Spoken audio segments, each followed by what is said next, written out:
What's the crack? It's your boy Teriak, and today we're back at it for a little chat and chill, baby. You know what I mean? You know what I mean? Now, just to give you a little update in terms of. Oh, 1 second. I need to go to the auction house, all this kind of shit. But hopefully, you have been well. Hopefully, you enjoyed VK. I think it was a good one. It was a shock end where William went for Rob. I was like, God damn! Because as soon as I seen William throwing the dono, I was like, typical William W. Goodbye, JS, and all this kind of shit. And then he was like, no, I'm going for Rob. And it's like, wait, what? What the? You know what I mean? Craziness. But that's what I say. Don't fuck with William. You know what I mean? And people like to think they can fuck with William.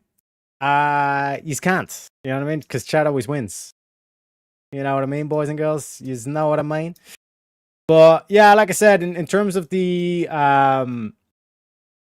shit going forward, I think we're in a relatively very good position. Because where are we at? We basically have all the resistance enchants done. So all we need now is the frost and the nature resistance legs. And like I said, at that stage, then we're at over 250 resistance, not including the elixir as well. But the main thing now is to get the defense or resilience to bolster or to make sure I don't get crit.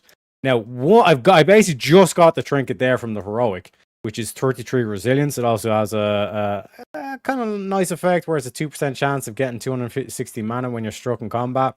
That's not the important thing. The important thing is 33 resilience, which basically means that equals about 50 defense, right?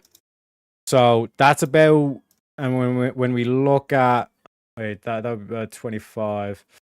So if we were to throw on one of these sets here, right, boys, that puts us down to about 450 defense, which means we're at 475-ish. We'll call it 474. And that basically means we need 16 more defense or about another 10 or 12 resilience, right? And at that stage, if we manage to get that or hit that, then pretty much we're uncrittable whilst wearing the resilience gear. And it puts us in a position where, like, for example, like at the moment, right? Let me remove the kings and all this kind of shit. So we're basically unbuffed here, right? In my normal set, I have about 11,567 health, so 11.5k health, right? If I throw on the resilience set, I'm about 11.2, right? And then factor in the fact that the legs haven't been enchanted yet, which is going to be another 40 stamina. And when you look at the way stamina's paladin scale with stamina, that basically makes up the difference.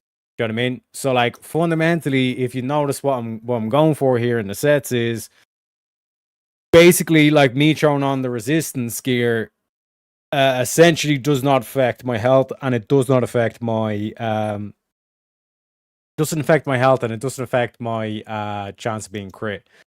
So basically to get the resistance, at least the minimum resistance required at that stage, with, like I said, being uncrittable as well, be favor. And this is phase 1, and like I said, I'm doing this basically is done for all 4 major resistance or magic skills as well. So frost, nature, fire, and shadow. So basically, no matter what fight gets thrown our way, we've got the resistance required without sacrificing the crit ability. The only thing I really need to do now in terms of that aspect is just to get the PvP weapon. But I can't get that at the moment because the current season you need 1700, so I have to wait till next season or next phase and then do the arena to get that weapon. Other than that, I think there might be a weapon with resilience on it already. Like I said, all I need is 12 resilience on a weapon, which shouldn't affect me too much so long as it has spell power. We should be Gucci. And shout out to Darth for the 1 gifted membership to start us off. We haven't even started the show properly yet. Let me play you the money clip.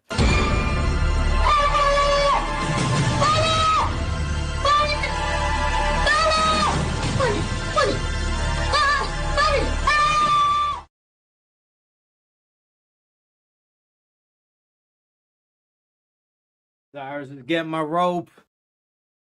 Bit chilly. Have the window open, all this kind of shit.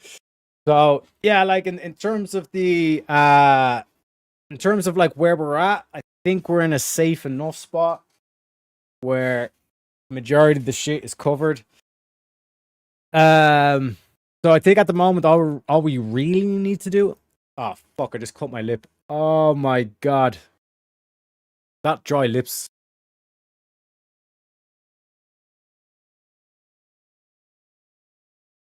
I think it's from all this talking that I've been doing streaming. You know what I mean? Well, welcome in Halfwood as well, sir. You know what I mean? Laugh at my pain. Laugh at my pain. But yeah, I got dry lips. Very hard to talk with dry lips.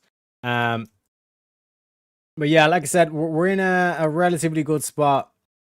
All things considered, I think the only thing I need to do now is just farm gold. Because fundamentally, I don't think there's anything else out there. Yeah, like none of these weapons have resilience on it, which is unfortunate. So we might have to do something else in terms of maybe a ring item that we could get. Yeah. Yeah, I think we have to go for one of the rings, perhaps.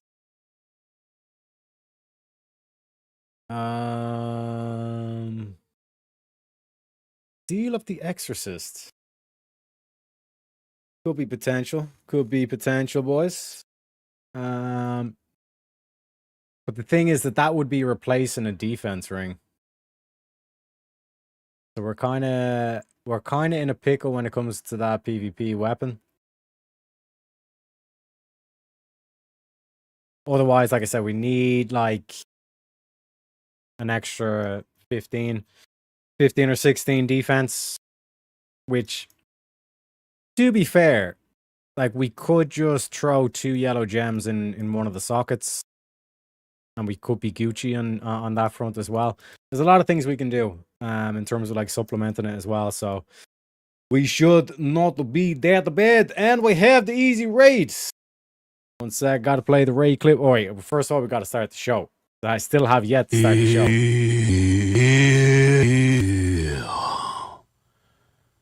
Let's start the show. Let's start the show. Let's start the show. Let's start the show. Let's start the show. Let's start the show. Man, we got a damn good show for y'all today, man. Damn good show. I think this is gonna be one of the best. We got one hell of a show for y'all today, man. Got a good show. We got a good show for y'all today, man. We got a damn good show. Man, we got a damn good show for y'all, man. Good show. We got a damn good show for y'all today, man. We got a damn good show. A damn good show. A damn good show.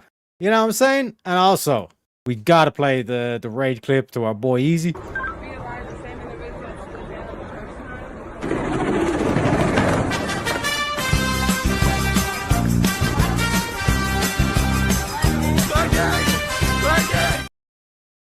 My man. And because it's easy, Easy's got to teach us the logic. Well, hang on, stop. Let's start with this. What are the 3 laws of logic? What are they? No, don't look them up. What are the 3 laws of logic? Do you think this is an inconclusive What are the 3 statement? laws of logic? There's 3. What are they? I don't fucking know. You don't know the fucking laws of logic, dude. All right. No, all right, dude. I don't know where. You don't even know the 3 laws of logic. This is fucking crazy. You're fucking crazy. Do you want to ask Speakeasy if he knows?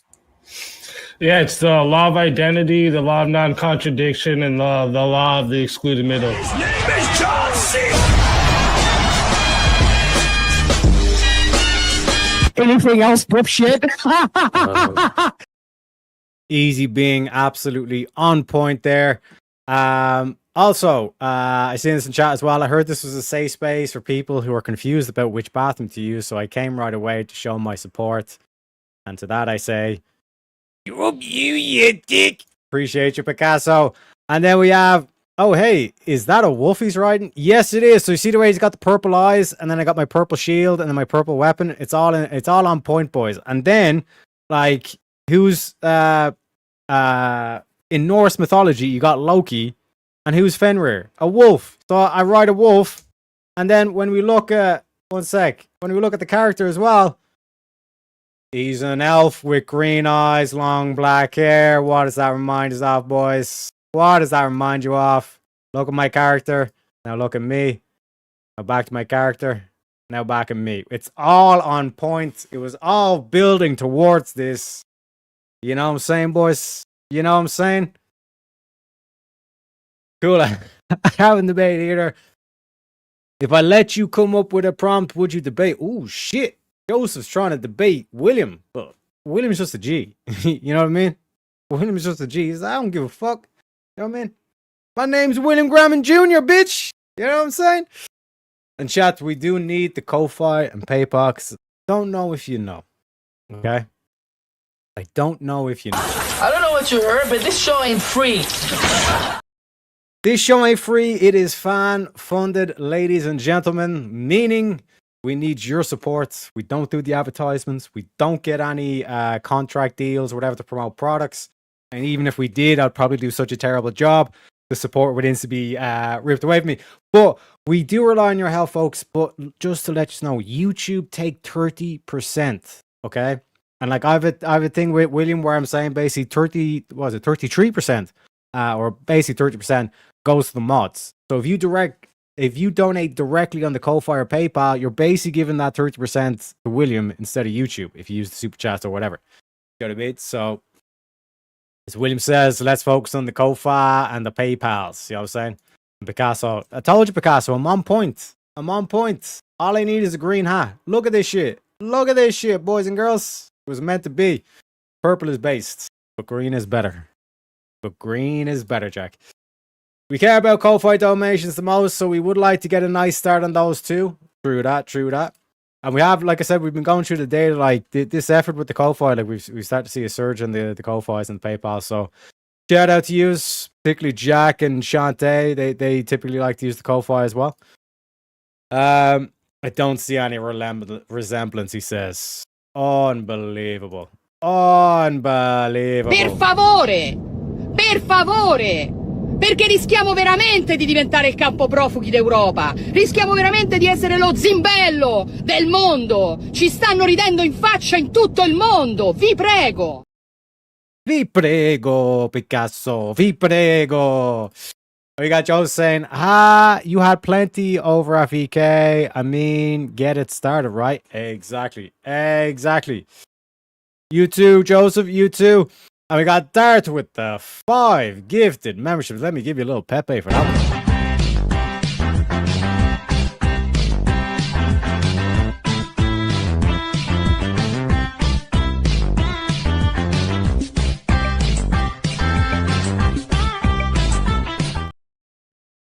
Shout out to you, Dart. And a congratulations to That Brad, Charlie4646, SNXGUR, Eric the Draco, and VV Vigo. Congratulations, boys. She's have Dart to thank for the gifted memberships. And wait, the other gifted membership as well was Sunstar75. Congratulations, ladies and gentlemen. And yes, you can use the memes, the memes, you know what I'm saying, the special emojis on the name as well. You know, so we're working on it. We're working on the perks. Okay, we're developing over time. You know what I'm saying? And speaking of which, we're already almost halfway there to the open panel as well. So if you want to hop on panel and cause a bit of chaos, as they say, you're more than welcome to. But we need to get the donos going. You know what I'm saying? And of course, we got Jack in chat as well. Shout out, Jack. Start as always. 100%, boys. But like I said, I'm in that kind of like position now where I don't have any pressure on me. Like I said, the only thing I really need to do is to try and dig out about another 10 to 15 defense, and if not, just try to squeeze in a bit of resilience somewhere. Worst case scenario, I think I can do an enchant on my shield that should give me the resilience. Where is it? I don't think I have the enchant, to be honest.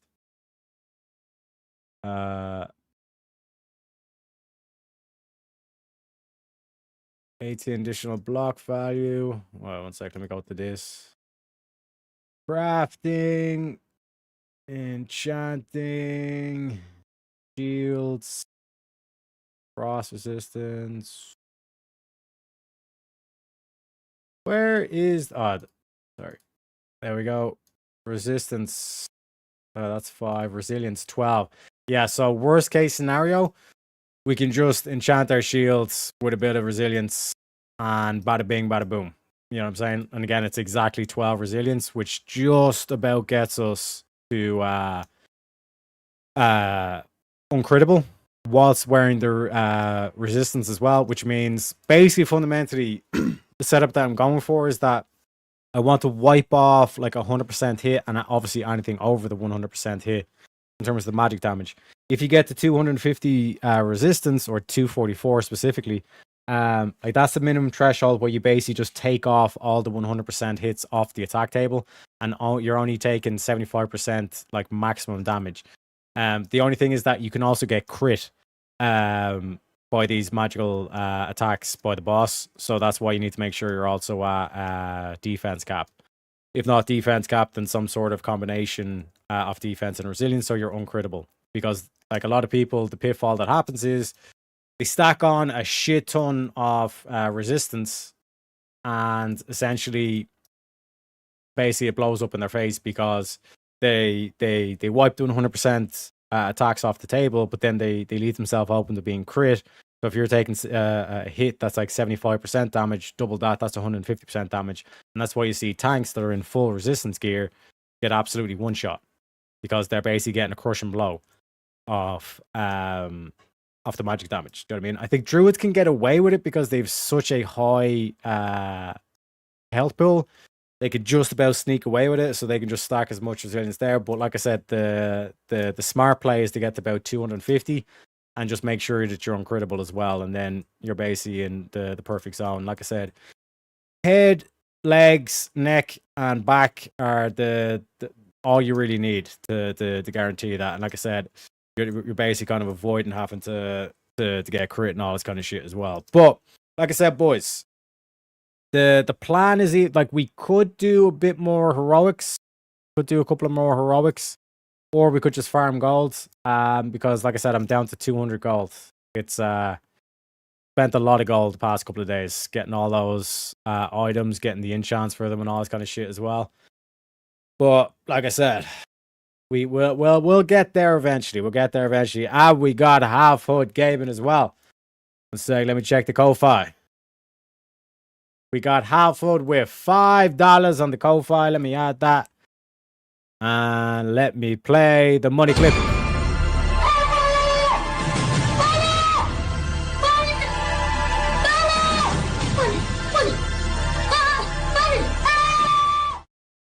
Ladies and gentlemen, we're basically halfway there. We only need another $27. And we're back. We're back. We open up the open panel. You know what I'm saying? Get a little bit of chaos going. Get a little bit of madness going, as they say. But yeah, how's things been with you, chat? How'd you like VK? William will absolute gangster move. You know what I mean? You know? It's like the Heisenberg. Say my name. You know? Absolute. You know, like just dropping it all on the table. You know what I mean? But then you also had like interesting moments with like Rob versus Easy. That was a good one. Like the whole illusion one where like free will is just an illusion, all this kind of stuff. My counter to that would be is like, why do you need an illusion if you're already pre-programmed? Like then you have to say, oh, we're pre-programmed to need an illusion. Well, that's redundant. You know what I mean? Because what you mean you need the illusion? You know what I mean? It makes no more fucking sense. You know? I always think of Gary Coleman every time I see that clip. Maybe we get some Gary Coleman clips going. You know what I mean? What you saying? What you talking about, Willis? You know what I mean? But very, very special thank you. Let's see. Okay, we got about... Oh, 1 sec. I need to refresh that. So we got about 33 gold on the auction house. We got about 193 in the bags.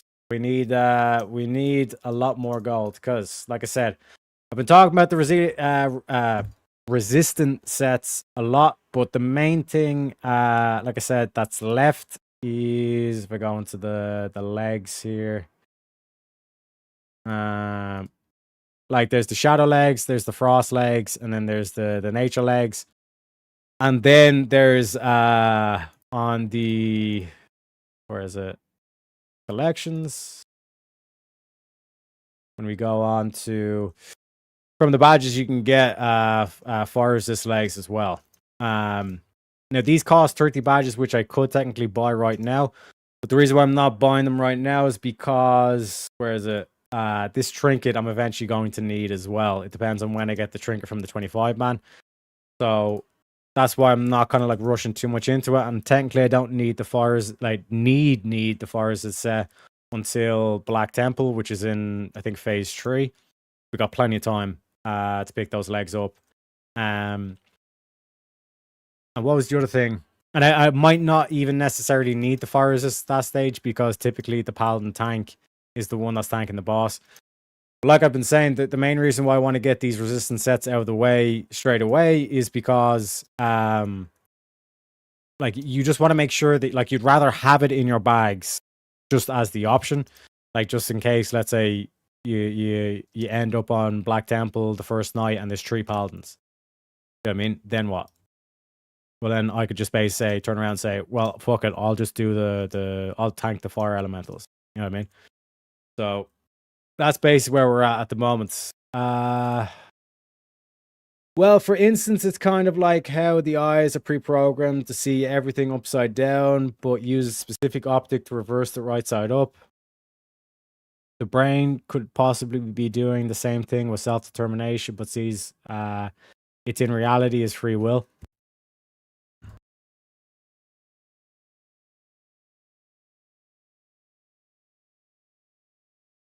No, but why would it be pre-programmed for this to be a necessity for society?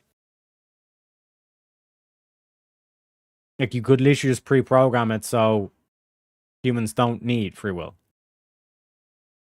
Do you know what I mean? Like, does a bee ever question or wonder whether or not it has free will? No, they're just pre-programmed to do what they do. You know what I mean? You take it into the abstract. Like, that's what fundamentally makes humans different than, like, the likes of animals and all this kind of shit. You know what I mean? But real quick, I gotta get back to Outlands, so we do the old trickaroni here. We invite someone, we're random to the group, and then we leave the group and we get a hurt. Just like this. And can we get a $10 through the Ko-Fi? Can we get a $10? Going once, going twice. You know? When you say pre-program, I immediately think of like free will, think of like the free will animals have, or even the abilities they have. Like a cat can only do what a cat can do, nothing more, nothing less. Yeah, but there would be some cats that can do other things differently than other cats. Like you have like certain species, all this kind of stuff. Like for example, like hunting, there'd be like one breed of cat that'd be better at hunting than another. You know what I mean? When you like when JS is saying like that's an illusion that's necessary for society to function, you've kind of defeated your own thing, because then, well, we could just say society's an illusion. It's all an illusion. You know what I mean? Like if we want to go down that way. But more directly is like, why do you need an illusion for reality to function? It makes no sense.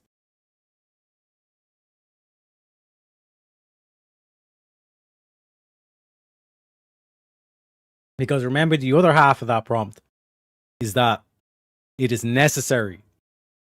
That like free will is an illusion, and it's also saying that it's necessary for society to function.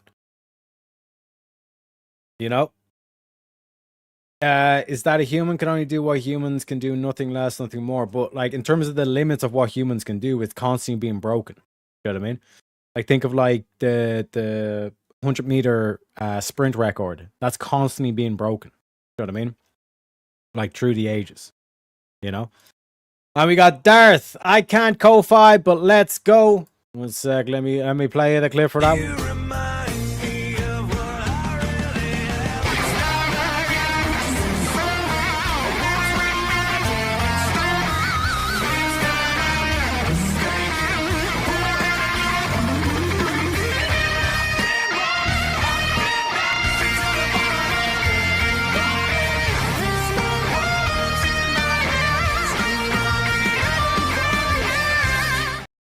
Are we having fun? Yeah, boys and girls. I think I am. But yeah, just to let you know, you don't need an account for the Ko-Fi. Yeah. It's literally like Jack will explain it for you as well. You basically just click the link and it just brings you to the page. You just type in the details, and you can do it anonymous, or you can just put like a random name. You don't actually need to sign up for an account and all that kind of headache. It's literally just one link, boom, and we're Gucci. You know what I mean? But regardless, thank you for the donation, sir. But you can train them to learn that. Hemingway cats that have disposable thumbs where other cats do not. You'll never get a cat acting like a dog, but they'll simulate similar actions. But what about the cats that like raise up or that are raised with dogs? Like certain animals that are raised with like different species, like a dog raised with a duck will start acting like a duck. You know what I mean? Different things like that. Glad you like the guitar solo. You know, I think Nickelback are an underrated band. They got so much unnecessary hate. You know, it's ridiculous. I wasn't watching that prompt. My headphones were charging. It is what it is. It's an interesting prompt though, because like I said, like JS, I think kind of like didn't think it through. Because like he was basically kind of like, oh yeah, like I want to defend predeterminism, but you also have to say that it's necessary for society to function. Which you could have argued against, is saying it is all predetermined. You guys just think that it's necessary for society, and then force Are You Crazy to justify why it's necessary for society to function. So it was a very interesting prompt by Easy, but Easy's prompts are always interesting. Let's be real, you know what I mean? Really simple, straightforward to use. I'm telling you, just try it now. Like, not even if you're actually going to make a donut, but just like click the link and just see what it looks like and see the whole aspect. And like I said, trust me, I ain't lying to you. But running is something a human can do. Doesn't matter how fast or how far. Once humans start utilizing cybernetics, they'll probably knock out 40 miles an hour. What you mean? Like if we put the cybernetics onto the thingamabob?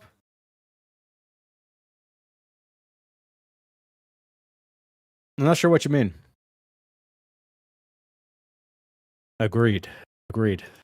Baconators are a burger. Agreed. It does just through PayPal for me. It just does it through PayPal for me.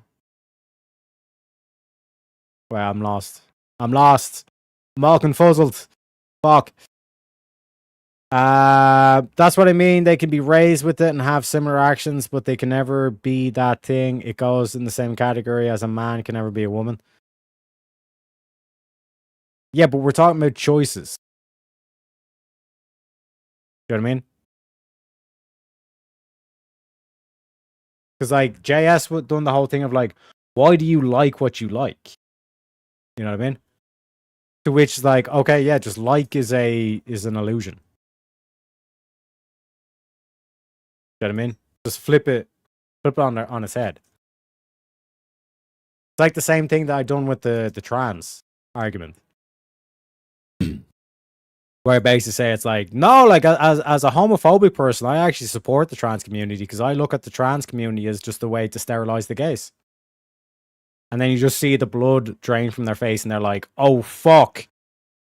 Because their whole plan is to make me into like Adolf Hitler and like this whole Nazi character and all this kind of shit. And then when I turn around and say, no, I love the trans community. That's our way of sterilizing the gays. That's when they're like, oh, fuck, I've got no counter to this. Because my whole plan was to turn this guy into Hitler. But Hitler loves the trans movement. What the fuck's going on here? Do you know what I mean? It basically just like completely throws them completely off. You know what I mean? And that's why they say, I'm never debating Teriyaki again. He's a retard. He doesn't know what he's doing. You know what I mean? Well, it is what it is. And mayo is spicy. Exactly. The Baconator is life, and mayo is spicy. Okay. You also donate through PayPal. Yeah, like I said, we got both links. Look at the top of the screen there, boys and girls. Got the PayPal one right here, and we got the Ko-Fi one right here, boys and girls. You know what I'm saying? We aim to please. We aim to please. Hell yeah, no more YouTube fees. Exactly. YouTube are thieving bastards, man. They take 30%. Can you believe that shit? Can you believe that shit? We usually just mention Ko-Fi because people donate through that more often. Yeah, true that. And I think it's because it's like easier, an easier kind of setup in terms of the whatchamacallit. It's just like I said, kind of like one link click kind of thing, you know? And we even got the Ko-Fi bot dropping the link in chat as well, ladies and gentlemen. Ladies and gentlemen. You know? Cybernetic legs would have to be able to knock out a pretty substantial speed. For instance, people who have prosthetic replacements that do running knock out almost 30 miles. Yeah, but like think of like some RoboCop situation. You know what I mean? Like there'd obviously be, let's say, like a terminal velocity. But then even because you have you're dealing with cybernetics, like aerodynamics, it can be a key thing to it as well. You know what I mean?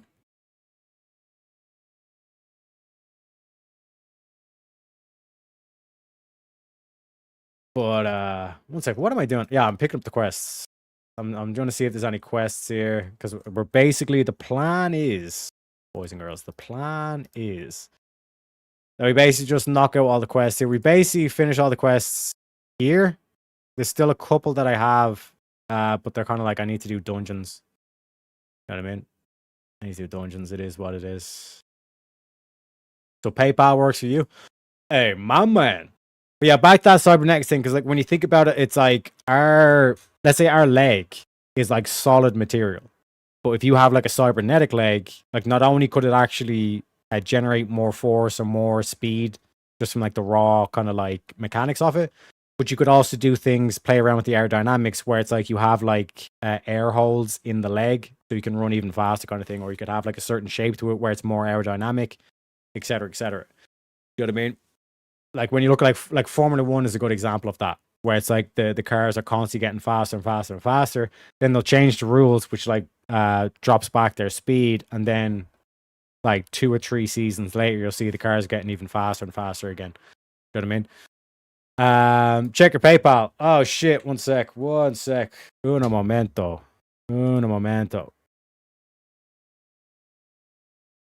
I don't think I received that. One sec. Where's the? How do I do the refresh?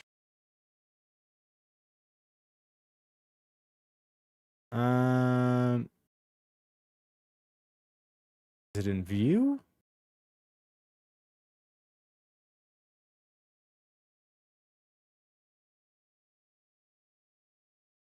Sorry, guys. One sec. Oh, here we go.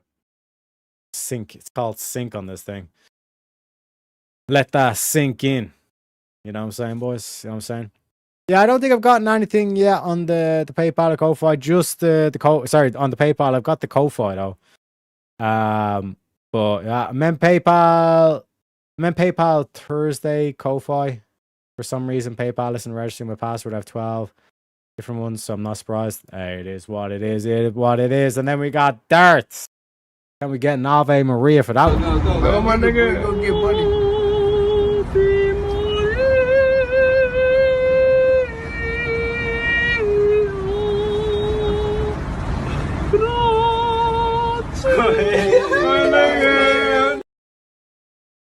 Many grazie plenas to you, Dart. Thank you very kindly for that. We're only $1 away from opening up the panel as well, ladies and gentlemen. But I forgot to set the super chat goal. Again, that's a mea culpa on my end. I do apologize, boys. And then in terms of what do I need to do now? I think everything else is should be Gucci. But again, if you do donate on the on the PayPal, oh my god. If you do donate with the PayPal, please let me know, because unlike the Ko-Fi, it doesn't like notify the chat and all that. So a bit of a hassle with that. But because I have missed some of them before as well. So if you do, please let me know. We can get through it. And we got our boy Jack. We got our boy Jack. My fucking man! My fucking man. So one sec, let me get the link sorted. And pinned, of course. So are you ready, boys? Here it comes. And then make sure we pin that. Yep. And then pin on the kick. And then pin on the Twitch as well, just in case. Because we're kind of like Mr. Worldwide. And just to give you an update on the kick, because I'm pretty sure like the kick was at like 20 followers, something like that. Last time I checked or took note of it, but that could have been like 6 months ago. Now we're up to 74 on the kick, and we're at 22 on the Twitch as well. So, like I said, we're making progress. We're making progress, and we're at what, 1920 on the YouTube as well. So we're about 80 subs away from the 2K, and we'll be doing 2K partay. You know what I'm saying? So yeah, I think that's everything updated. One sec. Let me make sure. Yeah, I should definitely try the Ko-Fi. It's remarkably simple to use. Remarkably. But ladies and gentlemen, we got a guest backstage. Let me introduce him. We bring in the studio this morning one of the gay rights activists, Mr. Should I call you Mr.? Mr. Darth Evans. Welcome to the show.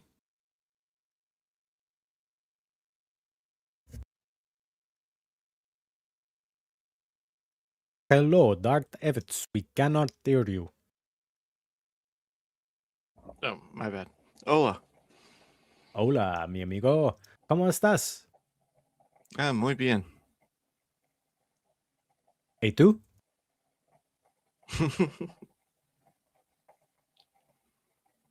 Well, yeah, anything on the top of your minds other than Baconators?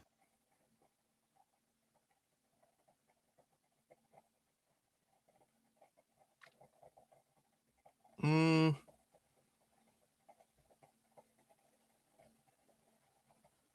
Like, what do you think of the VK?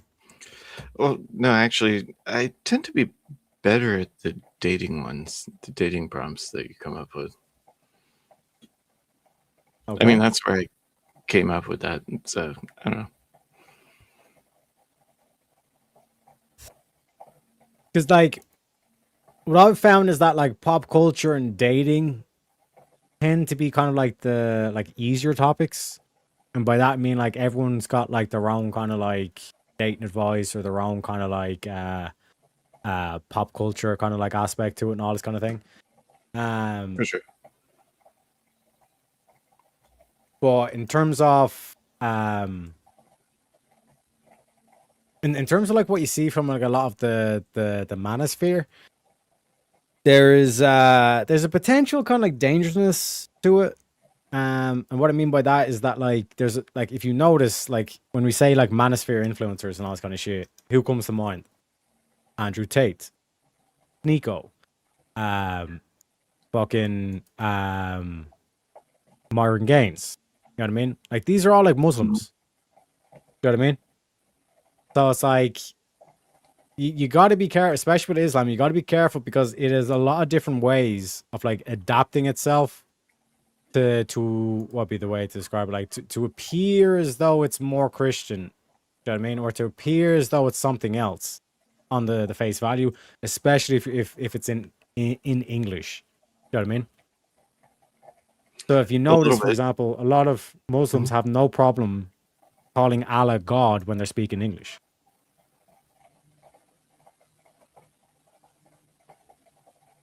Ooh, I'm actually not sure I wrap my head around that.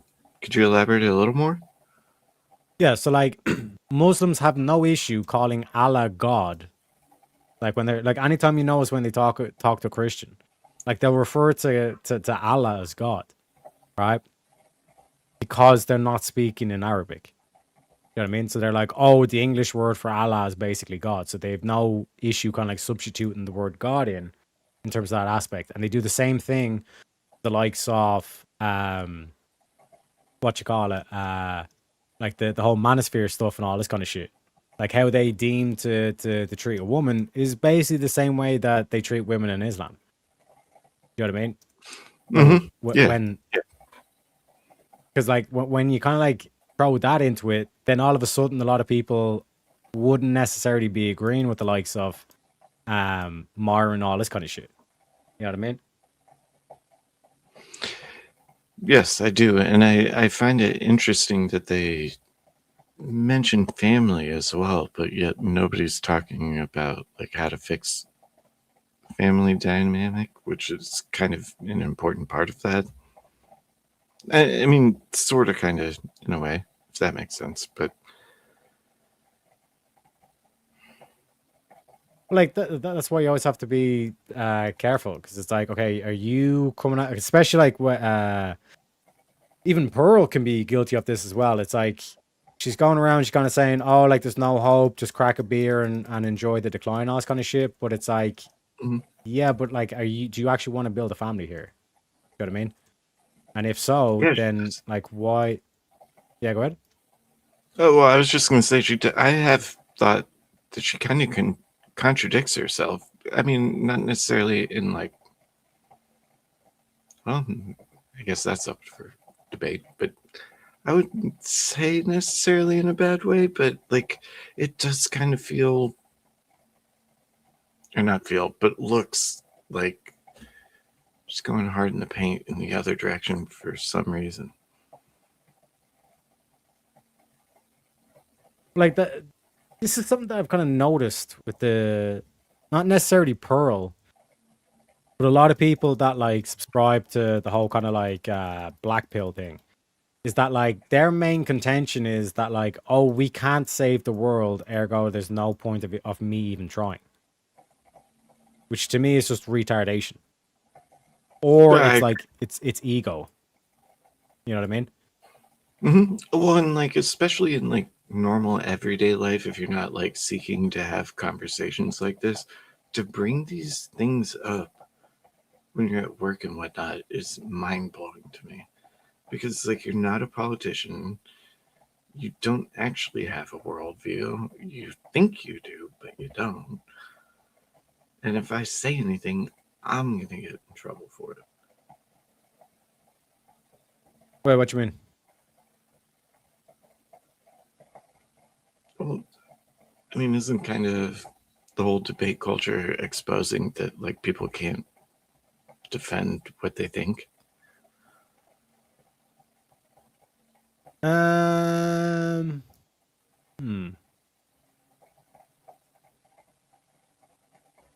And that's like, it has nothing to do with sides or anything. It really seems like people, I mean, there's yelling and then talking about things. Yeah.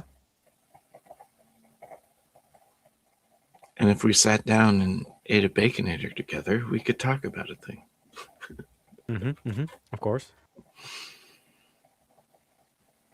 But what's the solution then, in terms of like what did the black pillars necessarily get wrong?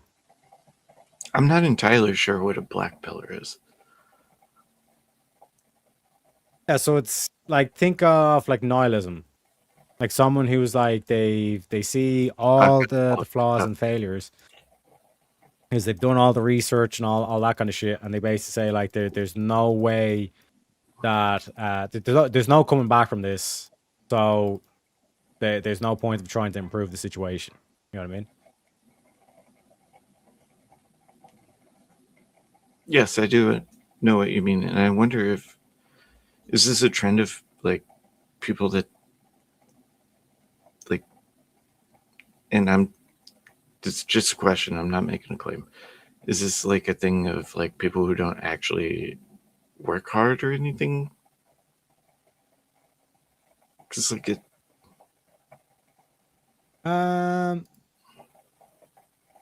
not necessarily that they don't work hard. It like there could be like, you know, a lot like the whole kind of mentalities that's like, oh, you're gonna stack the money, make the bag and all this kind of shit, and you're basically going to kind of like be the whole like degen kind of like alpha male kind of thing like that. You know what I mean, they're kind of like from the aspect of like there's no point in trying to fix things like marriage or anything like that, because fundamentally we're just putting a plaster on a broken system. You know what I mean? You might as well just like be a degen and all this kind of shit, because you're fundamentally never going to save the planet, all this kind of shit. Whereas I would disagree that it's like this whole mentality of you have to save the planet. There's always going to be people that you can't save. You know what I mean? But I think it wraps up in a lot of their ego, where they're like, I'm not happy with just a solution for me. I want a solution for everybody, because I want to be the grand savior of the world. And to that, I kind of go, that's just ego. You know? No, if something works for you, then.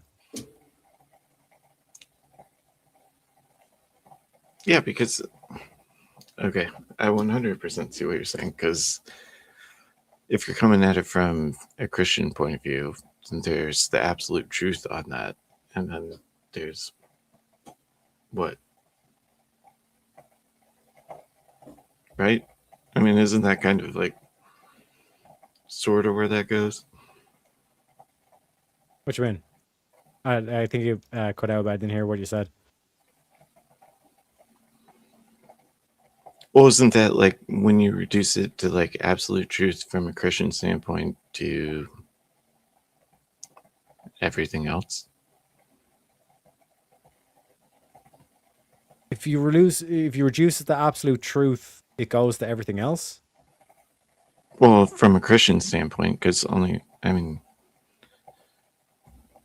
isn't kind of regardless of your godly beliefs, isn't the absolute truth God? I mean, for me, I think of it as logic. I mean, that's why I'm asking questions and not so much making statements, because I am out of my element on this. Well, firstly, thankfully, we have a gay rights activist to give his opinion on things. We bring in the studio this morning one of the gay rights activists, Mr. Should I call you Mr.? Mr. Half-Out Gaming, welcome to the show. What's up? But yeah, like I we're decided to catch up on what y'all were talking about. Yeah, 100%. But like, I'm not sure what you mean that like from the Christian perspective, if you reduce it all down, it goes back to everything. I worded that wrong.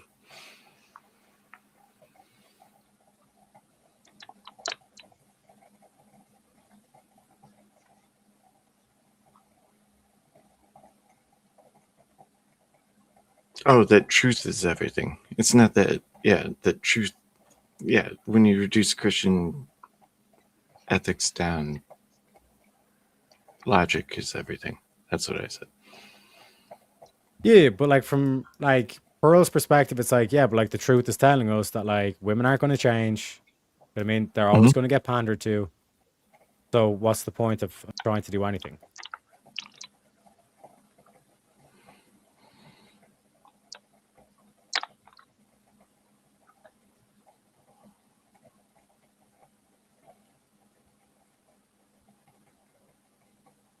Order.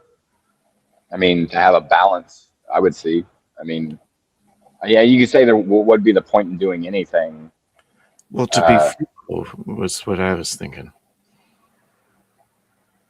I was working it out in my head. To be fruitful, right? I mean,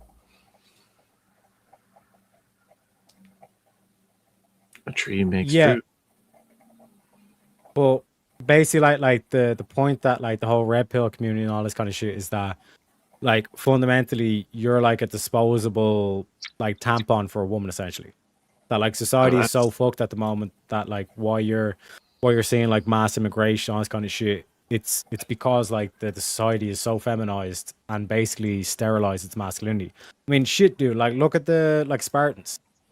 Like the mentality of Spartans was that like it was an honor to die, especially with your king and all that stuff, to die in battle.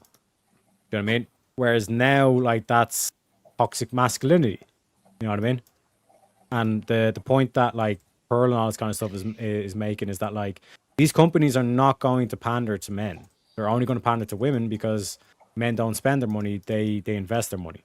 Yeah, women consume the most. They're the most consumers when it comes to buying products and stuff like that. Women spend the most.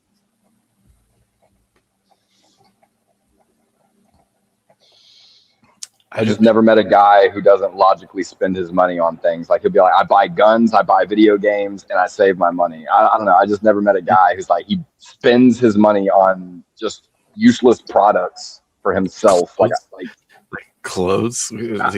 Well, that's not a useless product. That's not a useless product though. We need clothes. I mean, but like for instance, you don't see a guy buying clothes that are just, you know, like you see women wearing stuff that just doesn't fit a certain weather increment. Like they'll be wearing shorts in the cold, or I mean, I don't know. There's some guys that do that, but I'm saying like certain fashion trends, guys don't follow that. I'm gonna buy this because it fits. I don't know how I'm trying to word that. Well, I think more like men are practical dressers as opposed to superficial dressers. Yeah, I get that. Yeah, that makes more sense to word that. Yeah. Like the easy example you can use is like you don't see men spending thousands of dollars a year at least on their nails and all this kind of shit. You don't see them spending thousands of dollars on their hair and all this kind of shit, or on makeup and all this kind of shit. Like stuff that's like when you think of makeup, it's like a one-time use, and then as soon as you use it, then it's useless. Cosmetics. You don't see men spending money on cosmetics for themselves. Like when I mean cosmetics, I don't necessarily mean like makeup and stuff. That means anything that enhances your appearance. Can I run one by you real quick? Based on cosmetics? I recently had a Mandela effect at my work. At least that's what I'm calling it. I've worn glasses since the 2nd grade. Here, I'll turn my camera on real quick.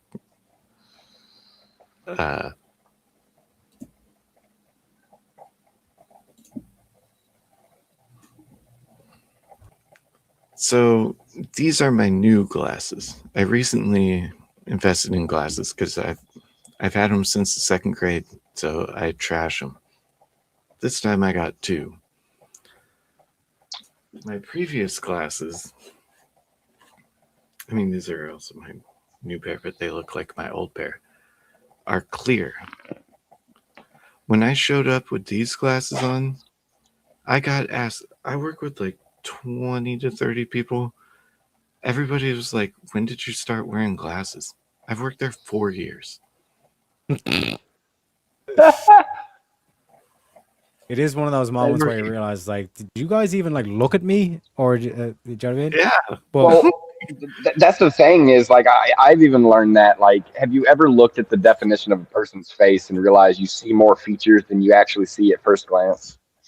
Well, and I have many features too. Like I have huge holes in my ears and like tattoos and shit. And it's like, so you have so you're basically you have something that would draw attention to your like facial appearance. So, and you have a beard, so it's like, what the hell? A red one. Well, I'd say like were the old glasses frames like transparent. Yeah. That's probably what it was. But I had them for 5 years, so they like you know how the transparent part gets brown. Glass is transparent. I don't see people not seeing.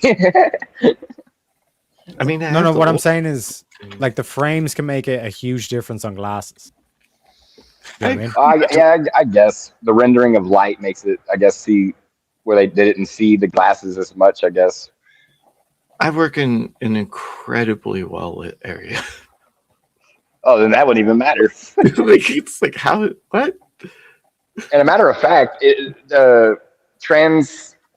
translucent glasses would actually reflect more light, so like they would shine more. So you'd I don't know. I feel like you'd see them. No, if something was like skin color or like transparent, it would like blend in with your skin. Whereas like if something is black on your face, it's going to outline more. Yeah, exactly. Exactly, motherfucker. Switch it again. Switch it again. Wait, well, I'll put your full screen. Switch it again. See the way like that, like you're not really notice that, but then the black frames, you'll instantly ping out. Wearing glasses. And okay, for them to say that like when did you start wearing glasses is pretty retarded. But the whole thing of like getting new glasses, it is going to be something like when a man shaves his beard, or when he trims his beard, or when he gets a new, like, let's say if he like he has really, really long hair and then like gets it cut really short, like people are going to be like, oh shit, like you look like a different person kind of thing. So I think it was like that effect, but they didn't realize it was the frames. You know what I mean? The funniest part was a coworker of mine got complimented for getting glasses on the same day in front of me by a guy I've known. It was a new guy. He's like, did you get new glasses? And I was like, what? He's like, what are you talking about? You never wear glasses. What? You've known me for years. Yeah, but like that's what I'm saying, like where the where we get like, was it the Mandela effect or like the Mandela effect? They always get the Mandela and the Barbra Streisand effect mixed up. But it is this kind of like weird thing where, you know, like collectively as a people, like we all have like that blind spot, or like that for lack of a better word, like retardation that often gets hand waved or goes amiss. You know what I mean? Mm-hmm. But I mean, even if it's 10 people, isn't that insane? I still can't believe they named that effect after Mandela, knowing the fact that motherfucker was a crazy fucking extremist. Mm-hmm. Well, like it's the same thing with Miranda.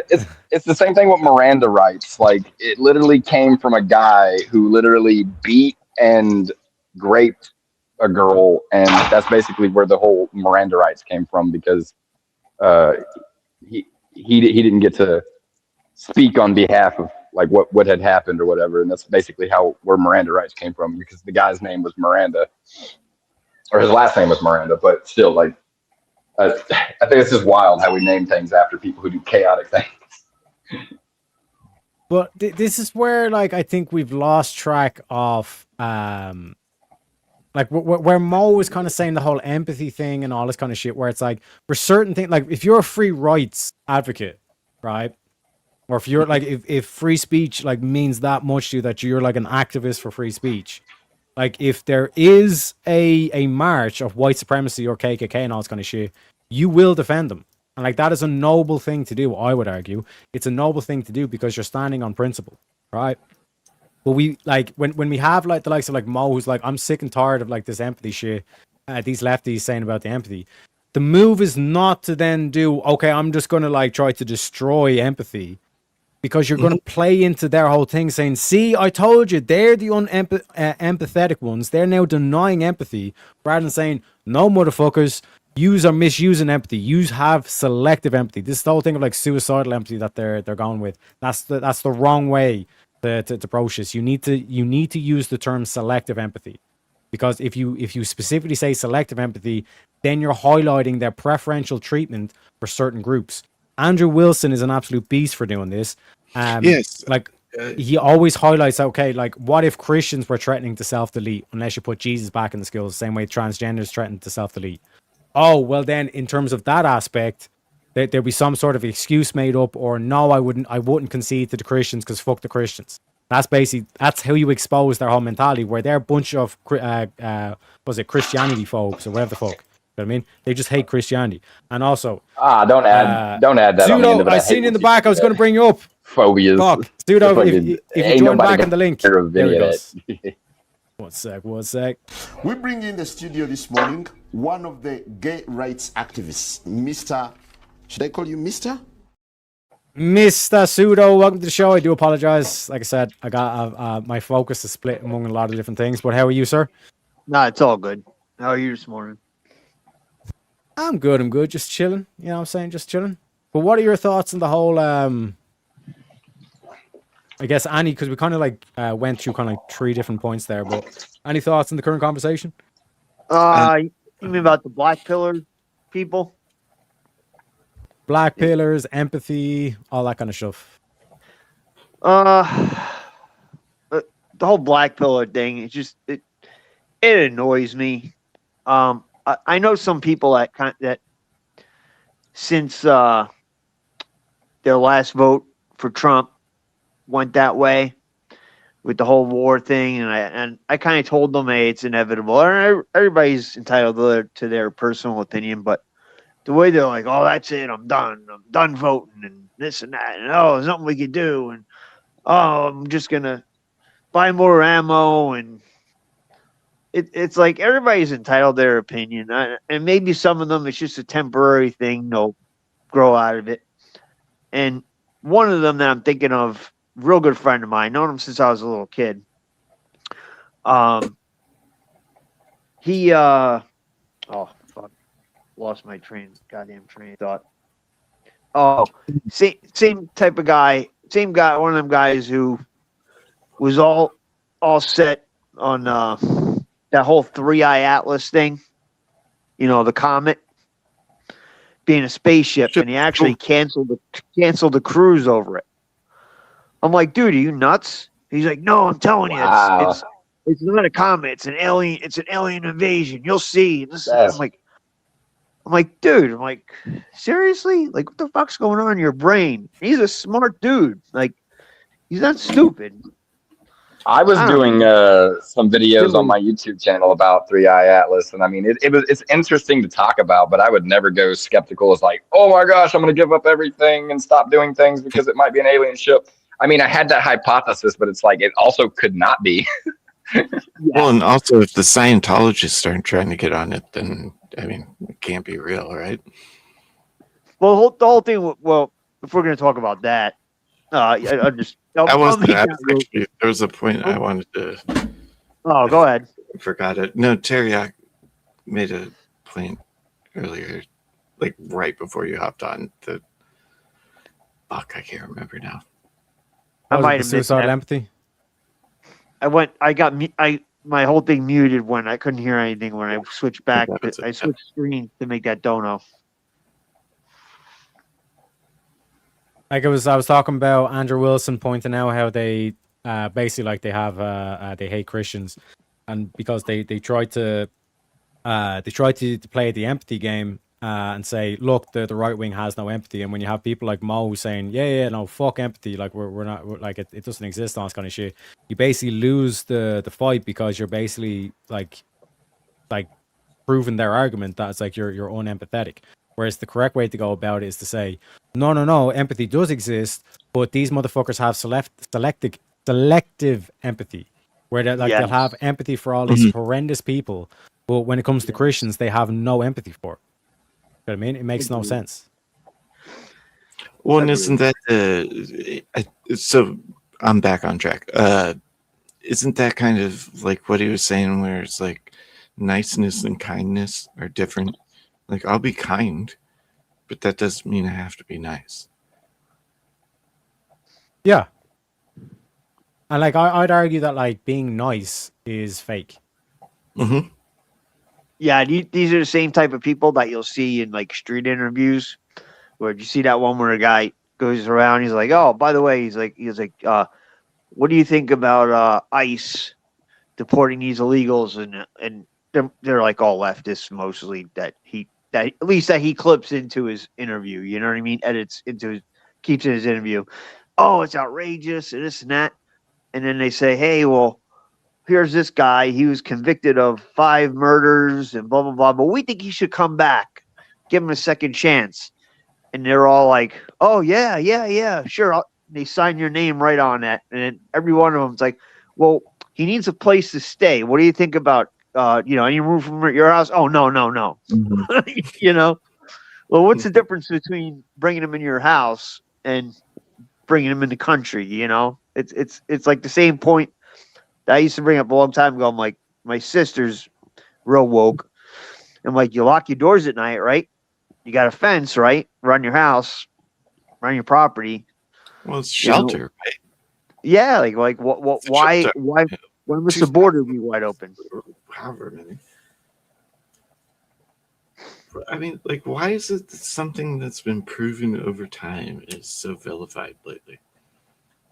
It's Trump derangement syndrome. I'm telling you, man. If he cured cancer, they would be out in the streets with signs protesting, saying he put oncologists out of work. Cancer doctors have no jobs now. If there was a giant, asteroid coming, he blew it up in the sky, and it was going to destroy us all, and he succeeded, they'd say there were microorganisms living in there, and they'd be holding up signs, we love microorganisms. It's just, it doesn't matter. It's like anything they say they're against. If he cured cancer, they would come up with some way to give people cancer. Oh, that's already a cycle. Like, that's what?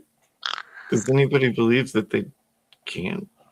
I mean, pharmaceutical companies are just. What? I take that in the thing of like the whole Tylenol thing. He made the whole report about the Tylenol, and people's like, "Oh yeah, well I'm gonna like." There was mass reports of people trying to OD on Tylenol because they didn't believe what Trump said. Like, Tylenol can't affect me. I'm a superhuman. Yeah. I actually argued with a friend about this earlier today, where he just like was sparking about Trump, and I'm like, do you not realize that like nobody that like agrees with his policy listens to what he says? I don't give a shit what he says. That shit's fucking funny. I don't believe him. Not just that. Not just that. There's a lot of presidents that I didn't really care too much about, but it's like I'm not going to get so deranged about their policies and stuff or like the way that they act. Like Trump, I like Trump because of the way he acts, because he's serious, but he's also not serious. But he plays off his seriousness by not being serious at the same time as being serious, and it's hilarious to me because people take him so profoundly like literal, and it's like you don't realize that this is the man's personality. They fall for it every time. They fall for it every time. Like, he says a lot of things that are just, like I know as soon as he said, like it comes out of his mouth, I just laugh. I'm like, he said that just to rile people up, and it works every time. And then they don't go down as one of the greatest videos of all time. The United States has conducted an operation that killed Osama bin Laden. Abu Bakr al-Baghdadi is dead. The United States launched a targeted operation against that compound. They did a lot of shooting, and they did a lot of blasting, even not going through the front door. You think you go through the door. If you're a normal person, you say, knock, knock, may I come in?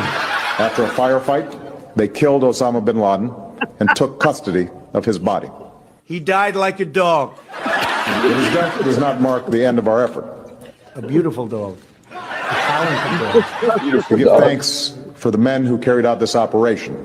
And I don't get any credit for this, but that's okay. I never do. But here we are. May God bless you, and may God bless the United States of America. And I'm writing a book. I wrote 12 books. All did very well. Do you know what I mean? Like that's what that drives the lefties crazy, because it's supposed to be presidential, it's supposed to be like this whole illusion of like grandeur and all this kind of stuff. And Trump just hits you where it's like, yeah, he died like a dog. You fucking took him out. He's a piece of shit. You know what I mean? Like Trump is like, he is straight. Well, he's not just that. He's the perfect definition of anyone. If you put your mind to it, you could become president as long as you're not like a complete psychopath. Yeah, but like in the sense, like you could be your personality and be a president. You don't have to be formal. Like even I think being 100% nothing but formal presidents just seems, I don't know, just it gets. If your policy's solid, why can't you be entertaining? I mean, that's what I mean. Yeah. Left hand doing this thing while he's doing the shit with his right hand, quite literally. I'll give you an example. My dad, God rest his soul, he was really intelligent guy. He basically tested out of high school. He graduated college, and was a licensed civil engineer at the age of 18. And at that time, he was the youngest civil engineer ever. Nobody wanted to even hire him. He couldn't get a job in the field until he was, I think, 20.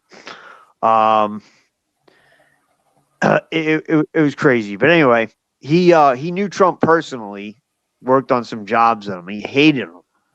He used to talk about him all the time. He hated him because he was a womanizer and this and that. My dad was pretty much a lifelong Democrat. Back when the Democrat Party was like for the little guy.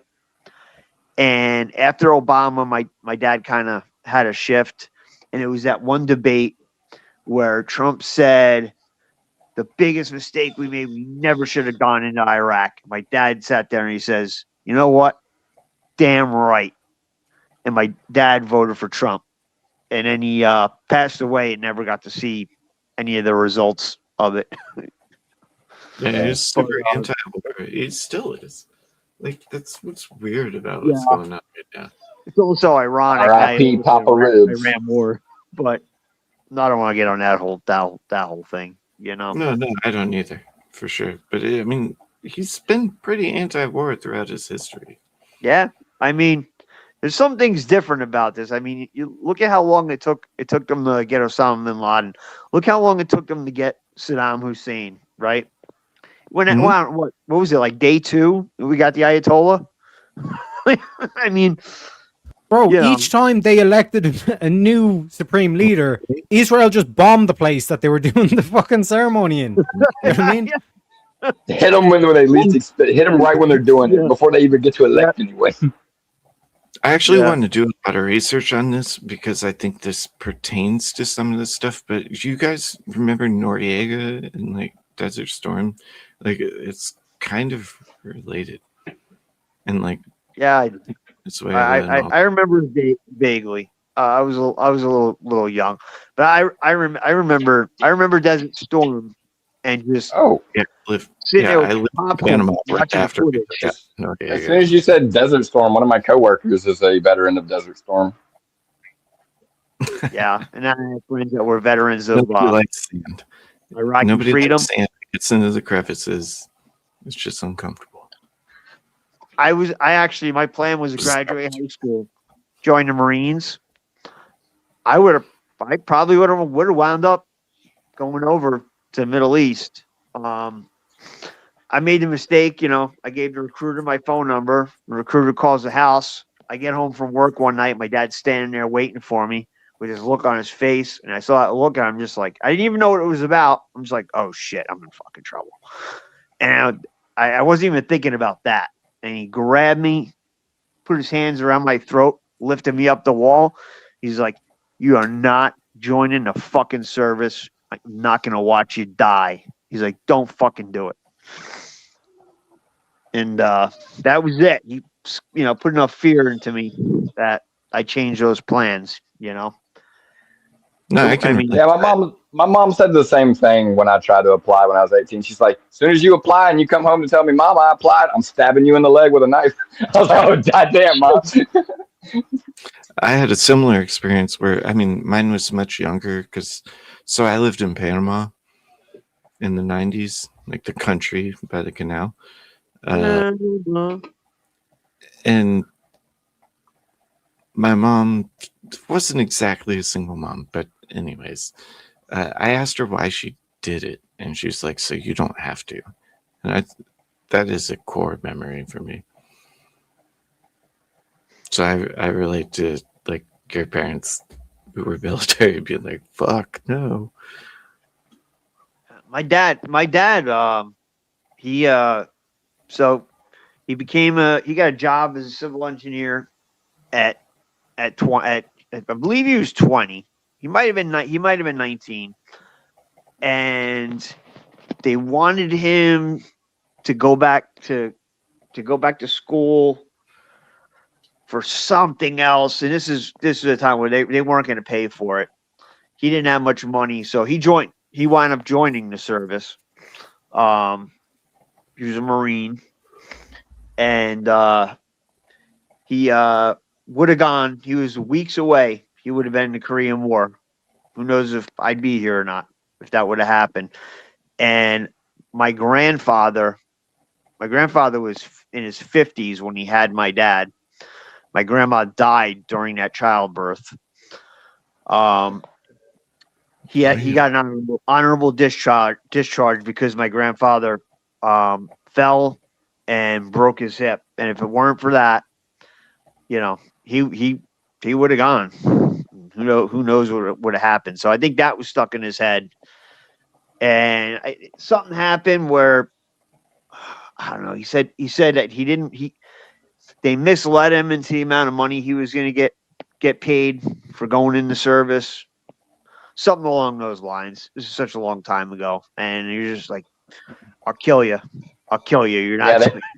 You're not doing it." I believe that because I think I had a friend of mine say that like a lot of military will like make these promises that they don't always fulfill, especially way back in the day during the Korean War and the war that you just mentioned.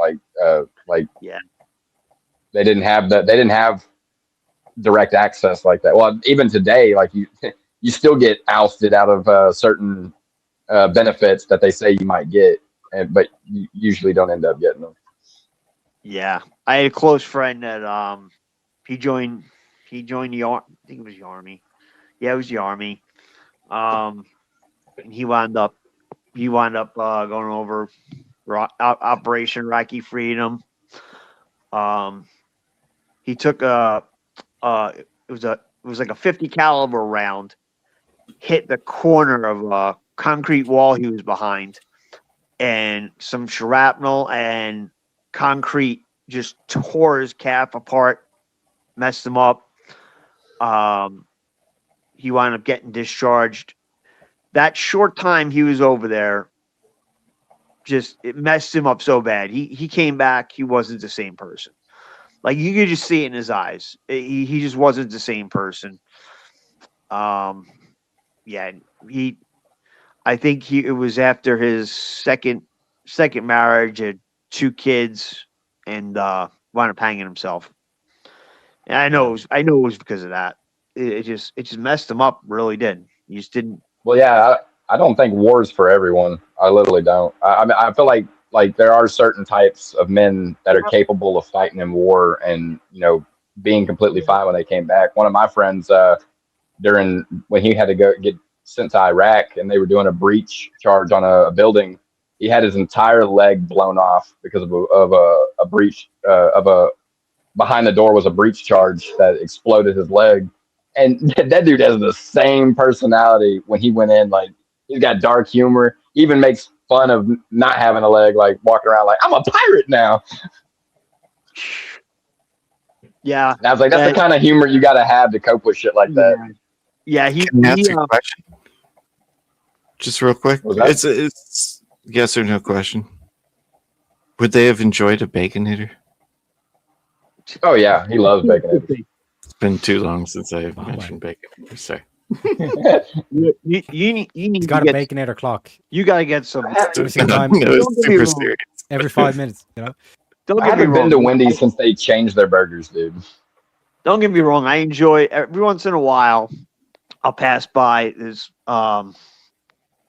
usually one area that I get a lot of work in, and I pass by this Burger King, and it might be like once every 2 months, and I like the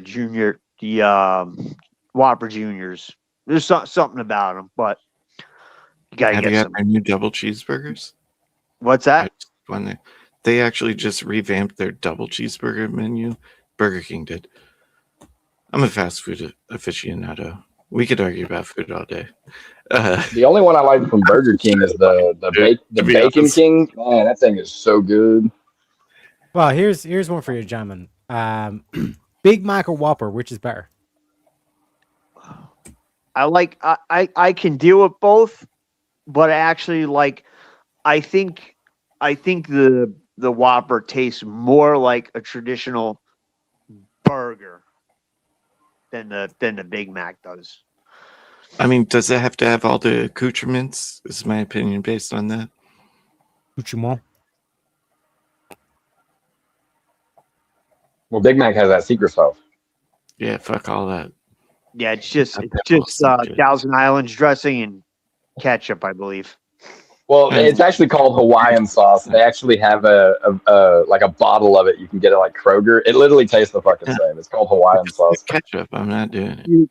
I'm going to pick up a half cow. Literally, I'm leaving in an hour and a half to get it. I get it once a year.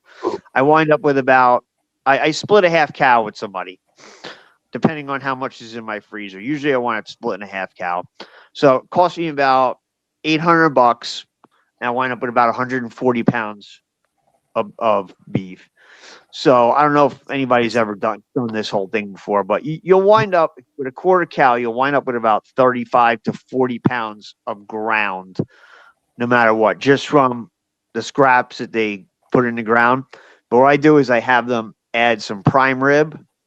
I had them add half the brisket to it. Triple prime. It's Isn't that called the triple prime? What's that?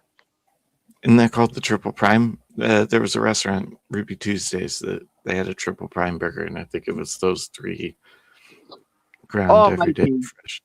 Have you ever tried? They're called Schweid and Sons is the brand, and it's a little foam tray with plastic and a cardboard sleeve over it. And the brand is Schweid and Sons, and they have like the ribeye burgers made from ribeye. Like those are the closest thing that you'll get, but you're gonna pay. I think it's like $16 for 20 ounces of beef. But this ground that I get when the butcher will do it any way I want. I have them add some flank steak to it. It's about 88, 87%.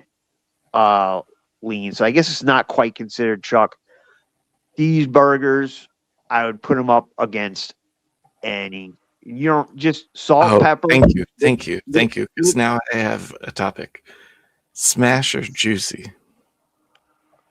I don't like smash because it's too thin. I like a thick burger, and I don't press on it. I like all that. I want to see the juices drip running down my wrist. The fat from this beef I get, so it's organically grass fed. Everything's organic. They raise every kind of animal you could think of on this farm. So basically, they make their own fertilizer from mixing all the shit together. It's organically grass fed, and they got the time period. They got the schedule down pat. Your hanging weight for each cow is usually right in around 8 to 830 pounds, which is perfect. And they finish them on organic grains. And they also feed them organic beets, alfalfa, some corn. It is phenomenal. Like the marbling. Yeah, but like let's make all things equal, right? Yep. It's like the same beef is being used for both burgers. Like, do you just like make the patty and then just put it on the pan, or would you smash the beef into the pan? That's basically what it comes down to, like the method. I make the patty. I make them. I usually get 2 big burgers and then a smaller one out of a pound. And what I do is I just take my metal spatula and I make a graft pattern. You know what I mean? Into the top. Serum. Into the top. Yeah. And that's how I do it. I just do salt. A grill? Like a grill. No, cast iron. I use cast iron. I don't grill my burgers. I don't like. I rather have them either in my stainless. But stainless is more of a bitch to clean up. I use my cast iron. I use salt, pepper, butter, and a little bit of rosemary and garlic. That's it. And I sear the shit out of it. Like most people would say, "Oh man, it looks burnt," but it's not. It's butter. The fat tastes like butter. But yeah, I prefer a thick, juicy burger over. I'm not a big fan of the smash. I've had them where they're good, but I prefer. Can I tell you prefer how cooking. smash burger is made? Before you What's that? completely credit Do it, it, baby. can I tell you how smash burger is properly made? Because what I find in people that don't like smash burgers is that they haven't had one properly made. Mm-hmm. Well, you Like, that's facts. Because like anybody who says that a smash Mhm. burger is not juicy, I dare Yeah. say has not had a smash burger. Yeah, I'm not saying 100%. I'm not saying they're not juicy. I'm saying They are an inch and a half- juicy. If you An inch get and it. a half thick, inch and a half. It's physics. An inch and a half No, thick burger it's is not going to hold more physics. juice. No, I'm going to destroy your whole argument right there. Let's go! That was not. Wait. Well, how do y'all get a smash burger juicy? Because usually when a friend of mine makes smash burgers, like he will push every single bit of juice out of the motherfuckers. So like Yeah, they're he's practically doing it. dry You're not supposed to patties. do that. You smash it first. You Do it smash it wrong. when it's raw. You No, smash you it when Wait, it's wait, raw. wait. One sec, gentlemen. One sec. Let's give Dart the stage. Dart, you have 2 minutes uninterrupted. Hit us with the good stuff. Okay, so I cooked smash burgers for a long time. The name smash doesn't mean you necessarily smash it all the way into the dirt. But what does happen is when you put it on a super hot grill, 500 degrees or higher, there creates a Maillard reaction which seals in the fucking juices. Okay? And then you only have it 1 minute per side, and it creates lace. Not only that, but you want it to be more fatty so that all that flavor is captured in that Maillard reaction. And then when you stack 2 of those patties on top, I'm telling you, there's nothing juicier than that. Unless you want to, I don't know, put cheese on it. And Yeah, of that'd course, be me. I put cheese on my the smash same burgers. thing, I'm not gonna but lie. I do the same thing when I don't touch it. but I don't. I if don't. you I don't. don't I do don't it put right, this on it's my not gonna be burger. juicy. I sear it. I sear the living shit out of Wouldn't it. sear it, but I that put it on doesn't my- comply with low and slow. It's not low and slow. What do you mean? I cooked that burger in 3 minutes, and it's not You don't want burnt. to cross. All right, hold on. What temperature are you cooking it to? I cook it till about 148. And then That's it sits on the plate. It sits on the plate, and it's gonna gain. It's gonna go up another 5 degrees. yeah, exactly. So it'll be at 150 something. That's well done, my guy. It's not Just well real quick done. to remind us, we need It's not well done. $8, either Ko-Fi or the super chats, or 3 gifted memberships to get a premium meme. But go ahead, Shaman. Wish I could send you a picture. And A picture doesn't mean shit. If it's crunchy, Like I'd have to try it. Yeah, we got AI nowadays, bro. Like a lot of pictures can be faked. Well, you I'm know? not faking. I'm not faking pictures, but I'm telling. I've had both. I have a smash burger place down the street from my house. I can walk there. Don't get me wrong, they're really good. I just prefer a big, thick, juicy burger. with burnt crust. It's not burnt. That's It's what you not said. burnt. No, I didn't You say said that. burnt, I said but people it's a say it looks. crust. On a juicy burger, you wouldn't have a crust. Well, when you sear it, it lightly chars it a little bit. Not like completely burnt, but it adds like a Not certain. like It's only but not completely like burnt. It's nice and dark, and people say, "Oh, it looks like it's burnt." It's not, but it's the same principle. You're searing in the juices. It takes a little bit longer to cook, but I'm telling you, when I will make a thinner burger is every once in a while the farm I get my meat from, they'll have some cows that go out to pasture earlier. So they don't have the same fat content. So they don't have the same time being fed grain. So it's much more lean. That's when I'll make a thinner burger when I get that. Do you know what I think it is, Pseudo? I think it's because you buy your smash burgers and you think, oh, I'm getting less beef for basically the same price. I might as well. Nothing to do So with you it. make a I make my own, dude. I told you, I have 100 pounds of beef in my freezer, usually at all times. Given some of it's, I might have 20, 30 pounds of shank. Point. That's not a point because all ingredients are equal in this conversation. Yeah. And where I got my experience was actually people who were farm feeding cows, and that was the beef we were using. Like, I know, but all farm beef isn't created equal. I live in the Midwest. It's pretty dope. Sure, guys, I gotta play the clip.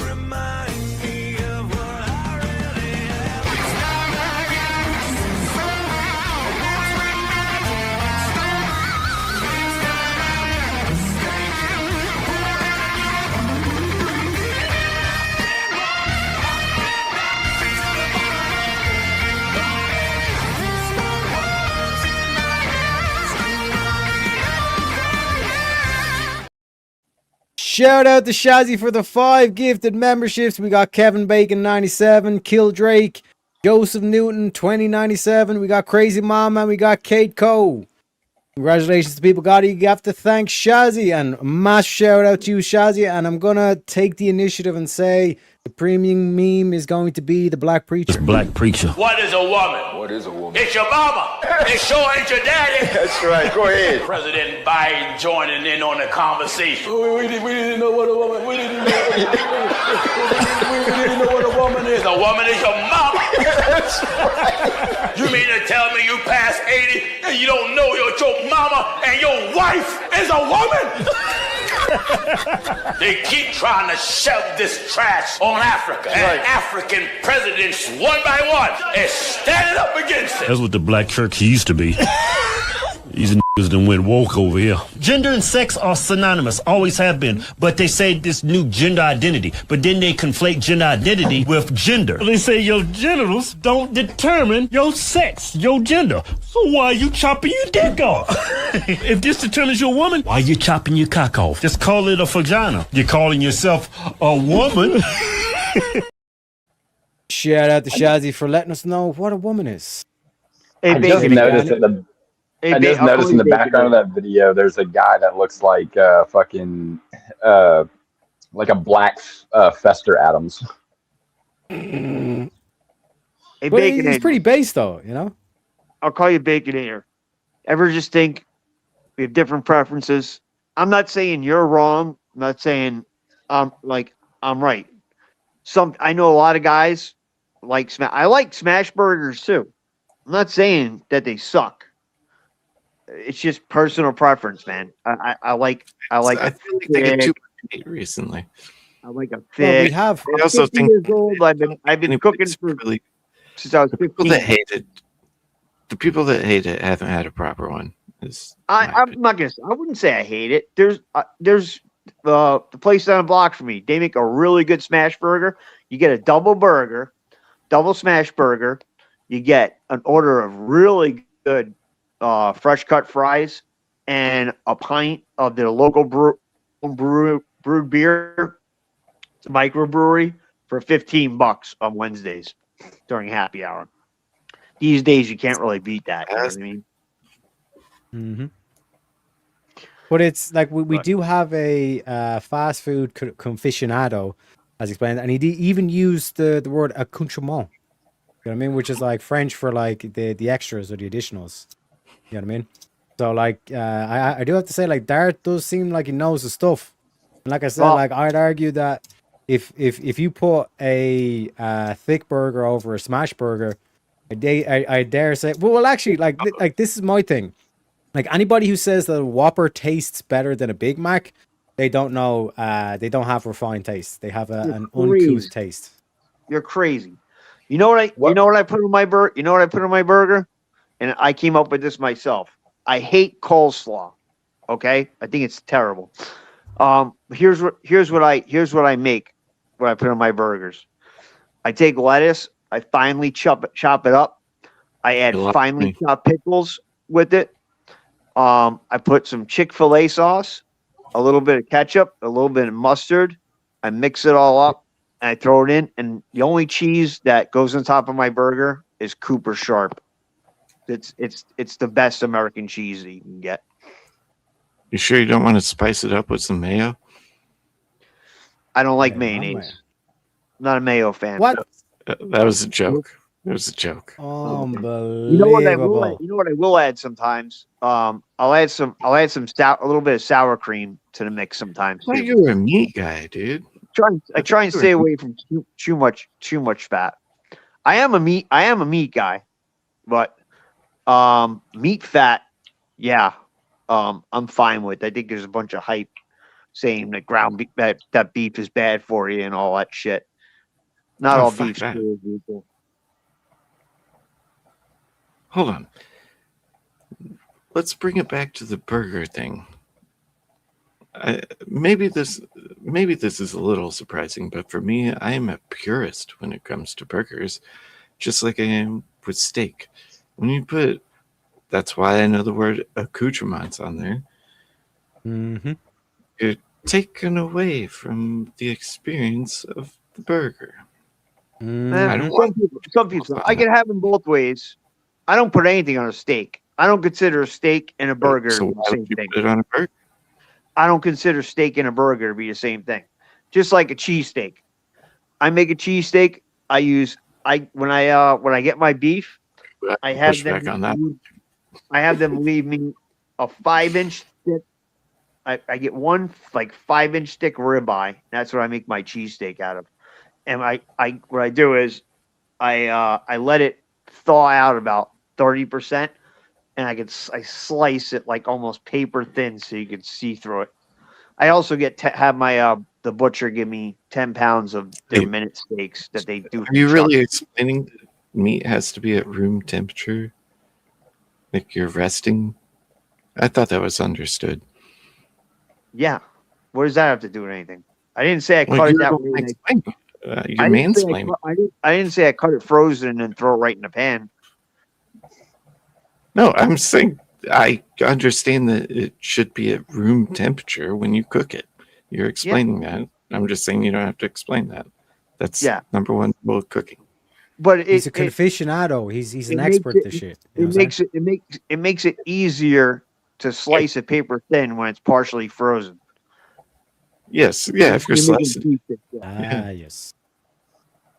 I kind of want to see a Swords of Reasons of Smash Burger against. I kind of want to see that. I do the same thing when I make beef jerky too. When it's just like 50% frozen, maybe it's so much easier to cut it into them. It's like 3/8 of an inch thick. But the only let it get to room temperature before you cook it, though. What's that? You still let it get to room temperature after you slice it before you cook it, though. Well, yeah, but yeah, beef jerky. That's it. I have to pee, so continue. I can hear you though. Yeah, but I'd rather have venison jerky. Comes to jerky, I'd rather have venison jerky over beef jerky any day of the week. Venison jerky is the best.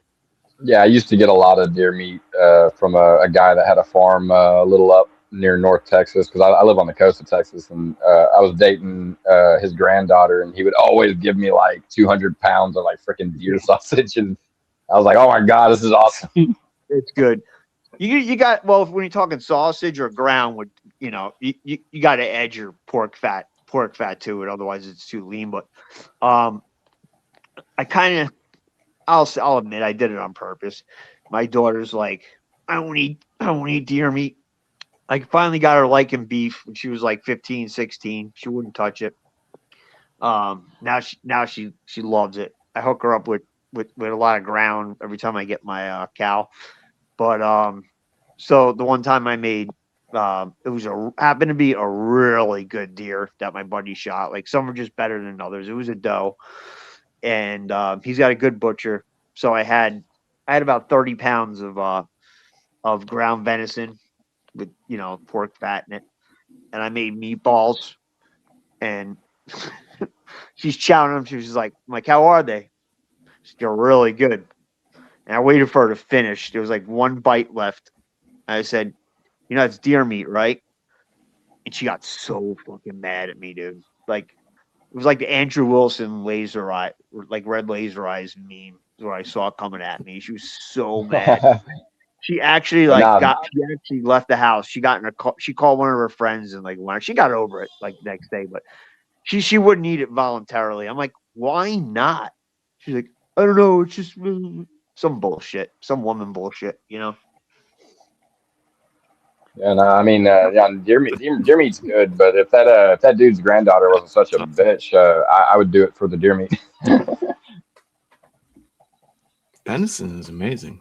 It's my daughter. It's my daughter. It's my daughter. No. I was talking about the girl I was dating when I was getting deer meat from her grandpa. She wouldn't touch it.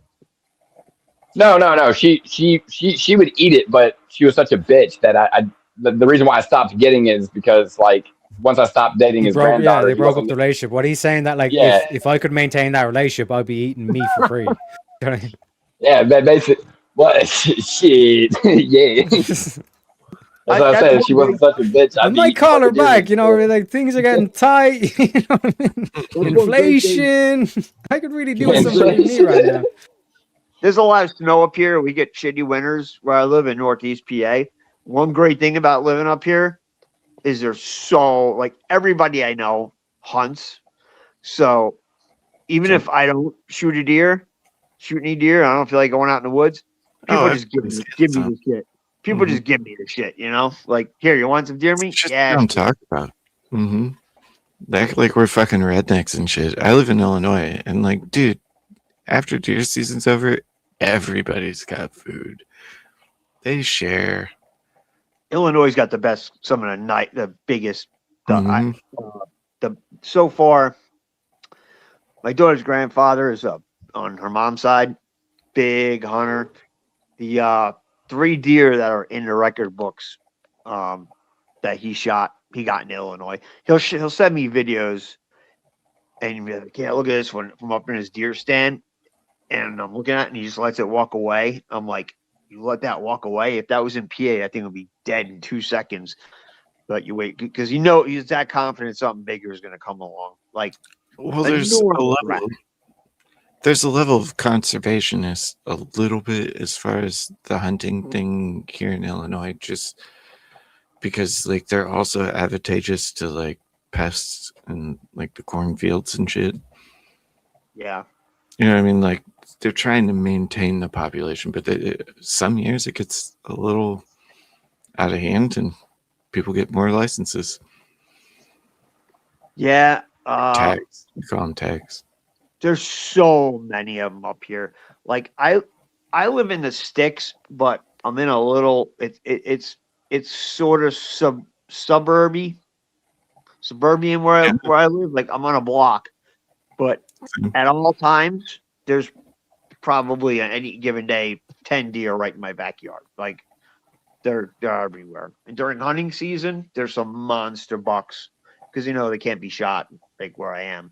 They'll wander. For good reason. Yeah. What's a popular game in Ireland, Teriyok? I don't know. They don't hunt much in Ireland. It's like the same thing with like the kind of conservation and all this kind of shit. So it's like there's not a lot of or it's not like that big in terms of like just like hunting wildlife and all this kind of shit. When you look at like our beef, for example, like it's like one of the highest standards across the world and all this kind of shit. So like that's generally the kind of thing that's in Ireland is like cow raising, or like just like some sort of like farm kind of like raising with like pigs and chickens and all this kind of stuff. So it's not necessarily when I was thinking like the concept of going out and just like catching yourself a deer and then living off that is not really a thing in Ireland per se. But I'm sure that there's like some rural areas where there's like hunters and stuff, because I know that you can get like a gun for hunting. You can get a license for that over here, but I don't think it's as big as it is in some parts of America, if you get me. Yeah. Well, I think it's smaller game in Ireland. Like it's not like deer size. It's like yeah, that's what I would think. I think it's like a type of goat or something like that. Mm-hmm. I had what it was I guess it's ram. This guy went on a hunt Man, I don't know if it was just a bad one. That shit was terrible. It was just way too lean for me. I did I've not I've enjoy it. eaten goat, but ram, I don't think I've ever tried ram. That sounds like they'd be tough as shit. Yeah, well, look at the massive muscles in your neck that they got to have to do what they do. You know what I mean? Elk is freaking amazing. I've had moose and I know how to cook it. I really know how to cook it, but it's hit or miss. It seems like with moose, and I don't. I know I understand these guys pay 10 grand to go on these hunting trips. They don't want to give the shit up. So like I'm probably not. I haven't had moose. What's that? I've had bear, but you have to cook. I've had bear, but you got to cook it a certain way, or you get like a certain disease from it. Yeah, I never tried bear either. We had at my old house there was one, and I never hunted them before, and he used to come around my property, and I took a couple of pictures of it, and you had some good things in the background close by it, so you could judge the size. I was like, damn, that thing must be like 500 pounds. I showed it to my buddies. They're like, dude, that thing's like 750 pounds. Like, you gotta be kidding me. Friggin', it was huge. And the one day I hear this noise like of my neighbor's house. I didn't realize they were home. They're in Florida for most of the year. I want to say it was like May, and I look outside, and it broke in to their garage through the side door. It dragged a 50-pound bag of bird seed out onto the lawn, and it was just chowing down on it. And the homeowner comes out, and he gives me a look. He's like, "What do I do?" I was like, "I don't know." I was like, "Clap," and he clapped. He's like, "Hey!" And the thing just turned around, and looked at him. Usually they take off. Just kept eating it. So he goes in his house. He gets a camera, and it's a kind with the lens that you click on the front. He was going to take some pictures. It heard that click, and it took off running. So I think it associated that sound with like a firearm maybe or something. Boom, was gone. But that same bear would come around forever, and they're so strong. It would climb up my deck. It's got my bird feeder once, my second floor deck, and for a couple of years it would still climb up there looking for that feeder, even though it wasn't there anymore. That son of a bitch was big, man. Like that thing would just tear you apart, like just playing with you. But I heard if you're gonna eat bear, you want one that isn't a garbage bear, is how they describe it. So like the guys I know that hunt bear, they go into areas with a lot of blueberries. Yep, see that was the exact reference I was thinking of. Blue bear shit. Like I've seen it working on the pipeline. I'm like, what the fuck is that? It's blue. It's blue bear shit. They would just wipe out the blueberries. I never actually seen one in that area eating them, but they were definitely there. But I don't know. I most people tell me, if it's the only meat you got, yeah, eat it. But otherwise, nah. I'll take beef or deer. I think it's something got to do with like cows having multiple stomachs or something like that, like where like it just basically makes it like really, really refined, all this kind of stuff. So you're not gonna get any of the like shit you'd get like for example like chickens or whatever. You know what I mean? That's why it's like classed as like one of the best meats you can eat. I think like any kind of ruminant meat. I think it's called ruminant at least. I think they have a 4-chambered stomach. I think deer do also. I think deer have this have that kind of stomach also. Well, they graze on the same food, so that would make sense. Yeah, I hit a deer with my car once, like lightly. I hit a Jeep Grand Cherokee SRT8. It was like the first week I got it. I'm doing like 35, and this deer just comes out of nowhere, and I hit it, and it went whipping around, and it hit the speed limit sign on the side of the road. And I get home, and I was like, I didn't want to. I was like, oh god, there's gonna be so much damage to the front, and really just cracked this fake chrome in the grill, and I actually crazy glued it, popped it back into place. But there was all this, like, they call it cud, so all the grass it eats, it was in like a paste, and it was just splattered all over the side of my car. So they do have those type of stomachs. So I think they eat it, swallow it, and there's a process where it gets spit back yeah, up. they eat rocks too, because one of the stomachs, there's rocks in it that the muscle moves around and digests it. Like pigeons. Don't birds do that? I don't know about that, but I do remember the multiple stomach thing back in like middle school biology. I think is it pigeons? There are a type of bird, a type of pheasant that does it. Yeah. Yeah, they eat for the gizzards. They eat for the gizzards or something. I don't know. Anybody ever eat grouse or quail? Rough grouse or quail? Yeah, quail definitely. Quail's good. I like quail eggs too. I really like grouse and quail. I make a salad with rough grouse, and I quarter it and I deep fry it. And the skin is like paper thin. It's so good. I add it to a salad with arugula, some like spring mix, blueberries, crushed almonds, and I make homemade balsamic vinaigrette. I put strawberries in it. It is really freaking good. That's a good game bird. I dated this girl who hated quail because her family every Thanksgiving would just cook like 20 quails, like a turkey. Like they would do it like the turkey is, but they'd have like 20 quail done that way. Can I get a hot take on eggs? What's that? Hold up. Can you hear me? It glitched there for a second. Yeah. Yeah, we can I hear always it. had an aversion to like just eggs in general, like regardless of which bird they come from. Because once I made the connection that that's just chicken or bird menstruation, I can't do it. Don't ruin it for me. I love eggs. I mean, don't get me You wrong. can't ruin food for me. You can tell me the grossest way that food is produced. I'm still gonna eat it. No, I get that, but like I don't know why, but at a young age I made that connection. I was like, I can't do eggs. They can Nah, my brother was like that. My brother was like that. They can be in things, but no. You ever duck eggs or goose eggs?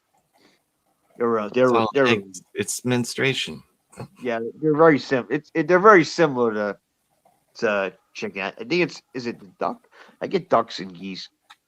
Because my this one buddy I has a small farm. He moved like 3 hours away from me, so I don't get stuff off of him that much anymore. He would give me I think they were goose eggs. They're huge. It was just like a chicken egg, same flavor, but so gross. Kind of like more meaty in a way. I really like them. Like There are a few eggs.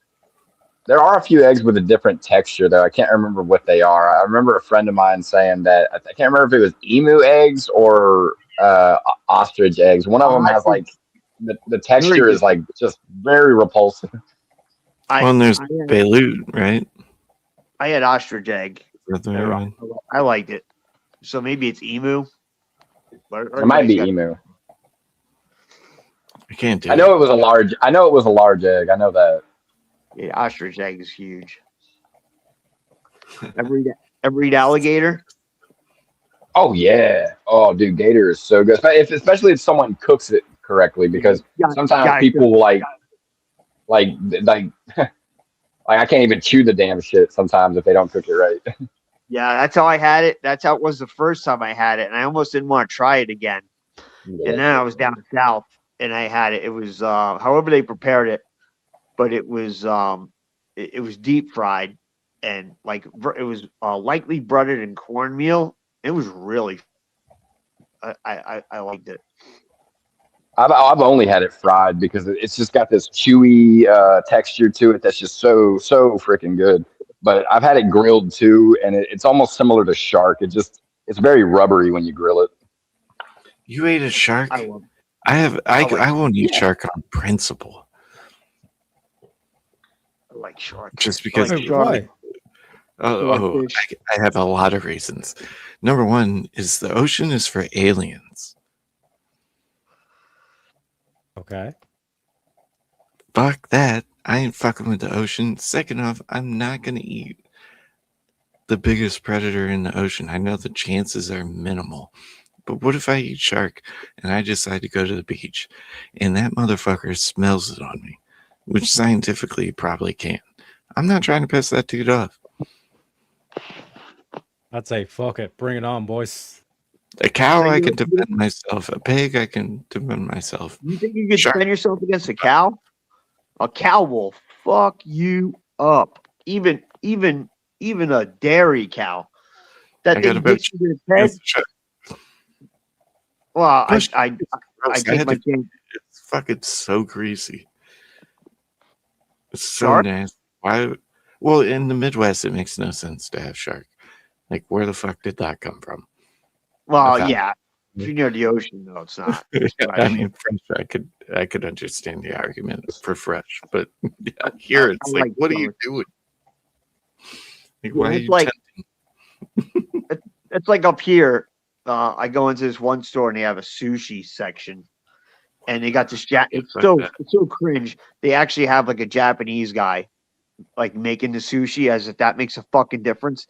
It's like, the shit was frozen, and I'm not touching that. We're 150 miles away, 200 miles away from the nearest ocean. Nah, I'm not fucking with that. Mm-hmm. Yeah, imagine 1,000 miles away from any ocean. It's like, no. I like crab meat. I love like king crab and snow crab. Oh my god, and stone crab. Oh my god, that might be my favorite meat. Just dip it in a little bit of melted butter. Oh my god, it's so. Honestly, I do love crab meat too, but my favorite would have to be crawfish, dude. Anytime it's crawfish season, dude, I will eat it till crawfish season is out. You eat bugs? The big crawfish. Yeah, dude, I eat bugs. Oh, they're good. They're good. Dude, have you ever tried fried tarantula or fried scorpion? No, I don't eat. It's not that bad. Cow, basically. I'm the worst eater in the history of time. I haven't. I don't eat. Yeah, I know crabs are pretty much like sea bugs. No, I haven't eaten fried tarantula or scorpion. I don't know. I don't know if I would. Yeah, it's very popular in Amarillo because they got a lot of tarantulas up there in Amarillo, Texas. So it's very popular for a lot of the country people to cook some up and stuff like that. But you got to. That's another thing. You got to do it right. You can't just lightly cook it and then eat it, and then there's certain raw innards that could get you sick. You have to cook it correctly. I'm highly allergic to all food, though, isn't it? Kind of. Don't you have to cook all food correctly? Well, yeah, that's true. There's certain foods where you can lightly cook them and they're still edible, and then there's certain foods you kind of have to cook them all the way through because there's certain properties that can get you super sick.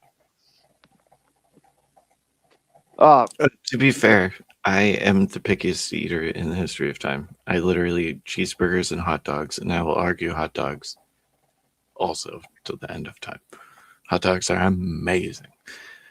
But yeah, I'm amazing. Not a hot dog fan.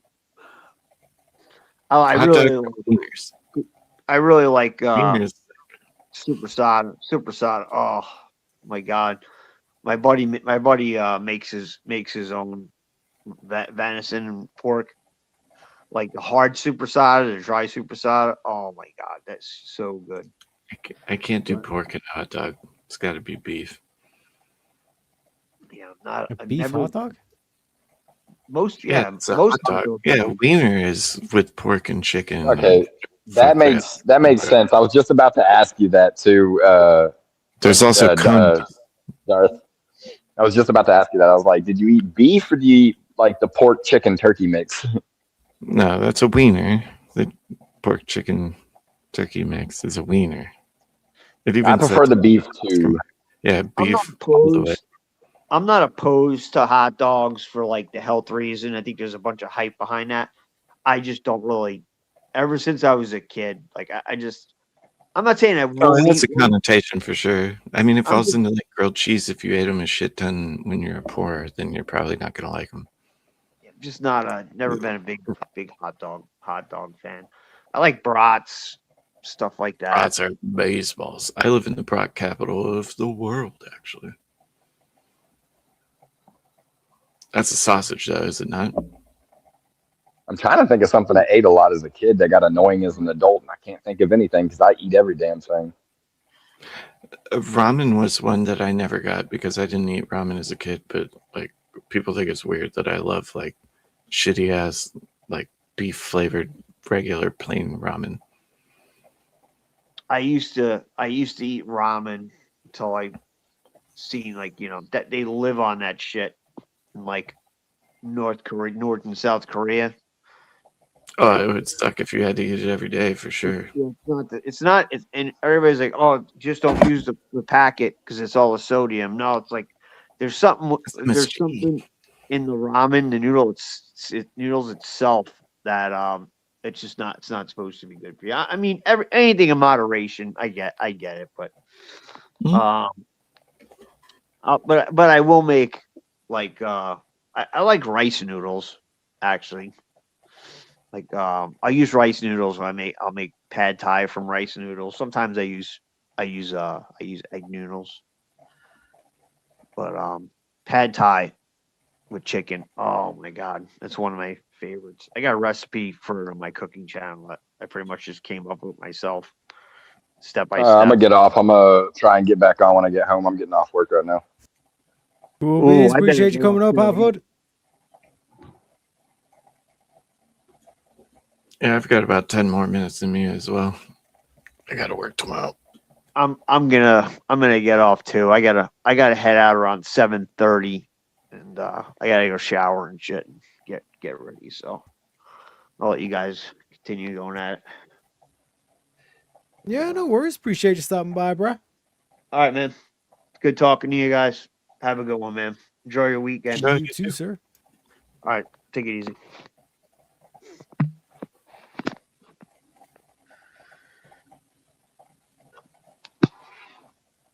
But yeah, like I said, this is the one thing that like a lot of people talk about when they say, "Oh, like the carnivore diet and all that stuff, it's so restrictive and all that." But when you factor in like all the different cuts of meats and all that kind of stuff that you can do, you'd be surprised. You know what I mean? And then like the different ways you can cook it and all this, you know. For sure. And well, I mean, isn't that the whole I could have made the point that like it's a control thing, right? It's who's cooking it, because that was kind of the point I was trying to make. But I mean, if you aren't cooking it right, then it's not going to be good. Right? Oh, 100%. You know what I mean? So there's like that kind of aspect to it as well, where but do a lot of modern day people like actually cook for themselves? I mean, I don't anymore, but I did for a long time. I mean, hence the Baconator, right? Of course. Although it has been a long Baconator. time since I've had it's been a long time since I've had a Baconator, ironically. God damn. Man's here advertising the Baconator 24/7. He's not even had it. Unbelievable, Jeff. It's only because the one next to my work is like the people there don't work, and it's crap every time I get it, so I stopped going there. It's more about the workers, not Wendy's. I get you. You know what I mean? Like, especially like with like Subway and all that kind of shit, where it's like you basically open it up and it's like half the ingredients are missing and all this kind of stuff. You know what I mean? Mm-hmm. Well, so a point I was going to make on the burger thing too is I'm a purist on it. I don't want pickles, onions, nothing. Like half the time I don't even like bacon on it. Not that I don't like bacon. It's just I want the meat, cheese, bun flavor. with like one accoutrement. So like ketchup or barbecue sauce. I personally don't like ketchup or mustard, but I can appreciate a person that does. But anything more than that's just complicating it. True. It's like when you get too much meat on your pizza. You're like, what am I actually tasting here? You know? Yep, 100%. I've never understood meat lover pizza. It's just not necessary, you know? Plus, it never cooks right either, because it's going through a timed oven that they're just like doing an average of. And when you put all that shit on there, it's not going to cook well. Unless you have somebody that gives a shit that'll push it back into the oven. It's really a worker thing, in my opinion. True, especially like the like if you give a specific order, kind of saying it's like, oh, like make sure it's like extra crispy, and then they don't do that, and you're just like, bro, like all you have to do is just leave it a couple of minutes extra. You know what I mean? But hey, it is what it is. You know, it is what it is. The one thing though, like about pepperoni pizzas that I don't like is like the juice that comes from the pepperoni. Pretty nasty. You know what I mean? I made pizza for almost 9 years. The thing that, I mean, at least in my experience, the thing they don't do that is actually procedure is you're supposed to take paper towels and pat that off. Unbelievable. And I've been getting fucking drippy fucking pepperoni pizza this whole time. But there's also a team that loves the greasy part. But where I was supposed to, yeah, I mean, I agree with you, actually. I would always, because I was able to make my own, so I always patted it down. Like but I think that's a cheat code nobody knows about. Like, you literally just, like, and it's a timed thing, too. So, like, you can only, you put, like, unbleached paper towels on there for maybe 5-6 seconds. And because if you wait too long, the paper towels will stick to the cheese. Of course. But that's how you get the grease off. And then when you box it, so like I was a delivery driver, that's why I did it, because the pizza's in better condition when you deliver it. Mm-hmm. But then like, cause you get so many times where it's like it's just basically it's all rushed, and it's like thrown into the box and all that kind of shit, you know. And if you're cutting it like not in squares, because where I'm from, you cut in squares. But if you're cutting it into like slices, like a New York slice, if you don't pat that grease off by the time the person gets the pizza, that whole middle section is just going to be soggy. And then, like, what was the point in cooking it, right? Like, you want the crispy bottom crust. Like, it's mind-blowing. That's what I'm saying. Like, a lot of people, I think, nowadays, there's so much shit. But, like, there's so much shit in the food nowadays. And, like, people are, like, already so obsessed with, like, adding in, like, all these extra spice sauce kind of shit. That, like, I genuinely think that, like, they don't understand, like how good just even, like, fuck the bun. Just, like, smashed beef on a pan.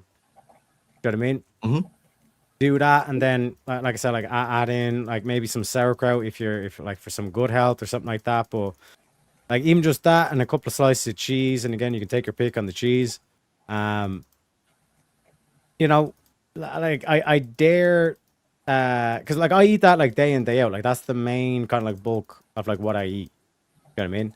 So it's like anybody says like, oh, you get sick and tired on the carnivore, it's like, nah, bro. Like it literally tastes that good. Like I feel like I'm eating like a king. Day, you know, like that's no bread, no, that's just literally just the beef and the cheese. That's how good I it need is. to try that. I really need to try the carnivore, because like I have for like a day or two and I felt like immensely better. But then, like, of course, because of certain podcasts or whatever, I heard about like the carnivore flu. I was like, oh, I don't want to feel like crap. So I never really stuck to it. Yeah, it's typically like a keto kind of flu, but like that's typically only when you're kind of when your body is literally so reliant on carbohydrates that like even within like if you don't eat for like 5-6 hours, you start to get hangry and all that kind of shit. That's like thing, but even then, like your body does, if you can get through it, like your body basically adjusts and like you're basically fine afterwards. But it's like it's that kind of thing if your body switching from like a carbohydrates or like kind of a sugar kind of like fuel to just like a pure fat fuel, which when you think about like burning fat and all this kind of shit, like your body stores energy as fat. So why are you using a different source of energy in your body? You know what I mean? Like it's like you're naturally using fat, you know? Mm-hmm. So like I'm kind of like definitely in that line where it's like I don't necessarily kind of like say carnivore is the only way. Like there's plenty of like ketos out there that like that are kind of like a lot of the arguments they make are like what one would consider as like carnivore arguments.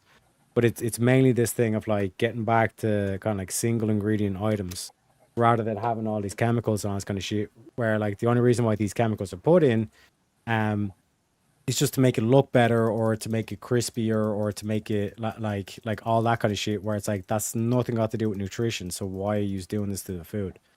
Because it makes it more addictive, which makes you buy more. Well, and that's why I don't understand, like, not that I'm trying to make it political, but I mean, like, why is there so much pushback with the RFK on that?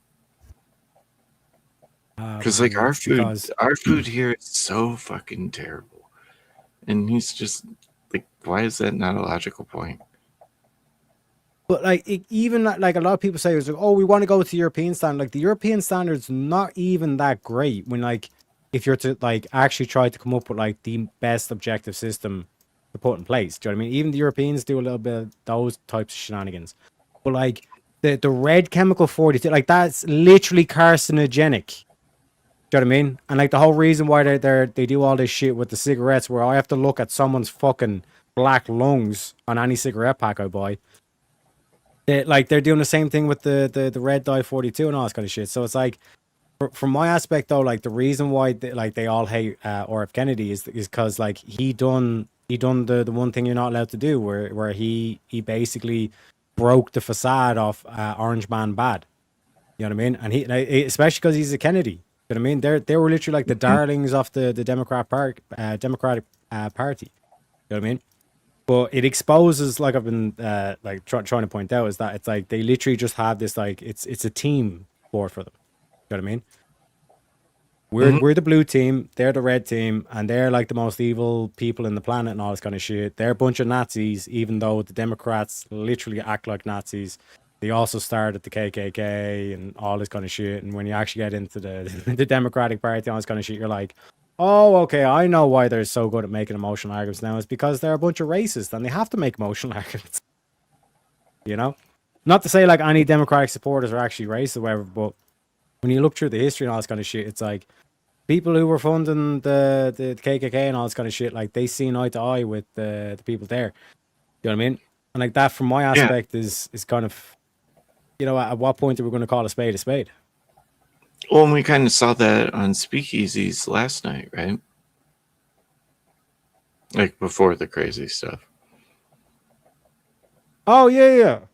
Like to me, the most damning one was when they showed the video of the chick getting the ticket, and she literally balls it up in a ball, and I'm just like, are we just going to ignore that? Because like that's probably one of the most. Yeah, go ahead. Wouldn't an interesting part of that be like the 5 minutes between when she got pulled over and he showed up with the ticket? Like they didn't show her interaction on that side of it. What if she was fucking being an asshole during that interaction, which is why he was like, here's your ticket. Like they left that part out. Because usually, like when you get pulled over, they wait a few minutes, come up to your window, you give them your shit, they go back to their car. Like it didn't show any of that part. It showed him coming back with the ticket. Mm-hmm. Which I was surprised nobody mentioned. But like, even if you were to grant it in terms of like that segment, like the mere fact that she balled up the tick in her hand, threw it out the window, like you're going to jail. Like at least like one night in prison just to sort out this fucking attitude that you have. Do you know what I mean? And like that's the thing that like people don't realize, that like police are people too. And it's like they'll pull up like that video and say, "Oh, wasn't the policeman so bad?" And like they even made shit like her attitude doesn't even matter. Do you know what I mean? That to me is crazy. I watch body cam videos for fun. Not necessarily for accountability or anything, but I mean for entertainment. I love watching people get tased for doing dumb shit. And they pretty much all start the same way, and it's they don't comply. Yep. And then there's the sovereign citizen shit where they try to claim the 10th Amendment. And it's like, do you even know what the 10th Amendment is? What? Crazy, bro. I know my rights. They don't. Do you? 9 times out of 10, they don't. You know, you might like every once in a while get one dude, he's slick with it, and he's like literally quoting out the things and all that kind of shit. But bro, like you know the law, like every single fucking law, like from 1 to fucking 1,000 or whatever the fuck, how many there, and all the stipulations. Because it's like, you realize it's like Article 114, Part B, subsection 2, or some shit like that. You know what I mean? Yeah. That's how crazy the law gets. So it's like this whole thing of like, you know the law. I'm pressing X to doubt on that one. You know what I mean? Yep. 100%. Plus, if you believe in justice at all, it's like comply. There's no point in arguing, right? If you want to argue, you argue with the jury or the judge, right? Mm-hmm. So why not just, I mean, I've been in this situation. Just do what they say. I've also had a cop point a gun at me twice, but that's a different story. Different story for a different day. Well, it is one of those things that it's like, if you've done nothing wrong, like you can like basically bring it to the thing and say, yeah, this is a lot of bullshit. By the way, give me some compensation for dragging me to court and all this kind of shit as well. Do you know what I mean? So it's like to have, I think it points though that like that there's just like what would be the best way to describe it? It's just like this kind of like lack of belief in the system. You know what I mean? Mm-hmm. Like that's where I think we have to be a bit careful in terms of like what way we're going about the whole thing, because there's plenty of people who are enemies to the US that want to see the US fall in a way that where like the main thing is for them to lose faith in the institutions, because once they lose faith in the institutions, then they'll tear down the country themselves. Like this is the whole kind of like Communist Manifesto kind of like thing, where it's like we don't need to put any troops on the ground, all stuff. We're just going to infiltrate their institutions and corrupt them so much so that like even the average man will lose faith in it, and then by that stage, you know what I mean, our objective is complete. You know what I mean? Well, it's almost dehumanizing, right? They're dehumanizing the people and creating an enemy. It's like you live next door to these people. Like, what are we doing? Like that's why I think like a lot of it is like this team sport game and all this kind of shit. And I like to remind people that it's like going into a debate, it's like, yeah, you can destroy someone, but would you much rather not convert them? Like think of, if anyone plays Age of Empires, there was like the priest unit that you could get, where it's like if your opponent wasn't paying attention to its units and all this kind of stuff, you basically can convert all his most powerful units, and then all of a sudden it's a complete flip on the battlefield kind of thing. Because like if you destroy it, if there's you and another person, that's 1-on-1, which means there's two total people in the equation, right? If you destroy the other person, then you're down to one person. But if you convert the other person, then that's like then it's 2 versus that position. Do you know what I mean? So it's like when you think about it like that in the mathematics, it makes much more sense to come at it from a perspective of, listen, like you've been lied to. It's like what Rachel Wilson's doing with the feminism thing. He's basically like, you have been lied to.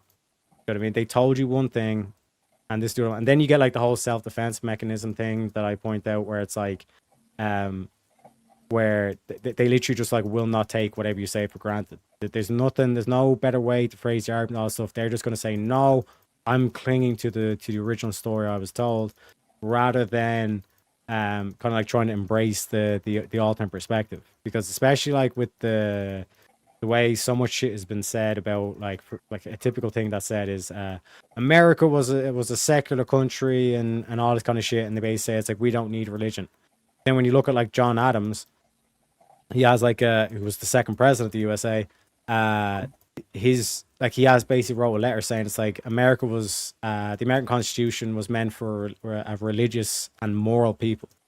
It's wholly inadequate for government of any other. Meaning that it's like if your populace don't have a religion or morality, which you're seeing this rise in atheism, you're seeing moral relativism being pumped out from postmodernism and all this kind of shit. You're getting rid of religion and morality, and then still trying to claim as though the Constitution was meant to be atheist. You know what I mean? Like, look at what the ancient Greeks, how they mock atheists. You know what I mean? Yeah, because like I mean, I've been recently looking into like how the founding fathers, some of them were kind of against having like well, I mean, at the time they were arguing state religion, right? But when it came to the Constitution, they're like, there has to be something above that we can all point to logically.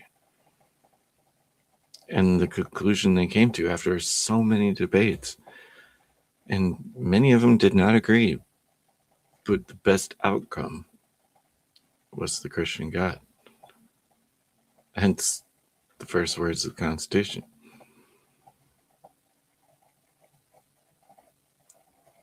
But yeah, it is strange that like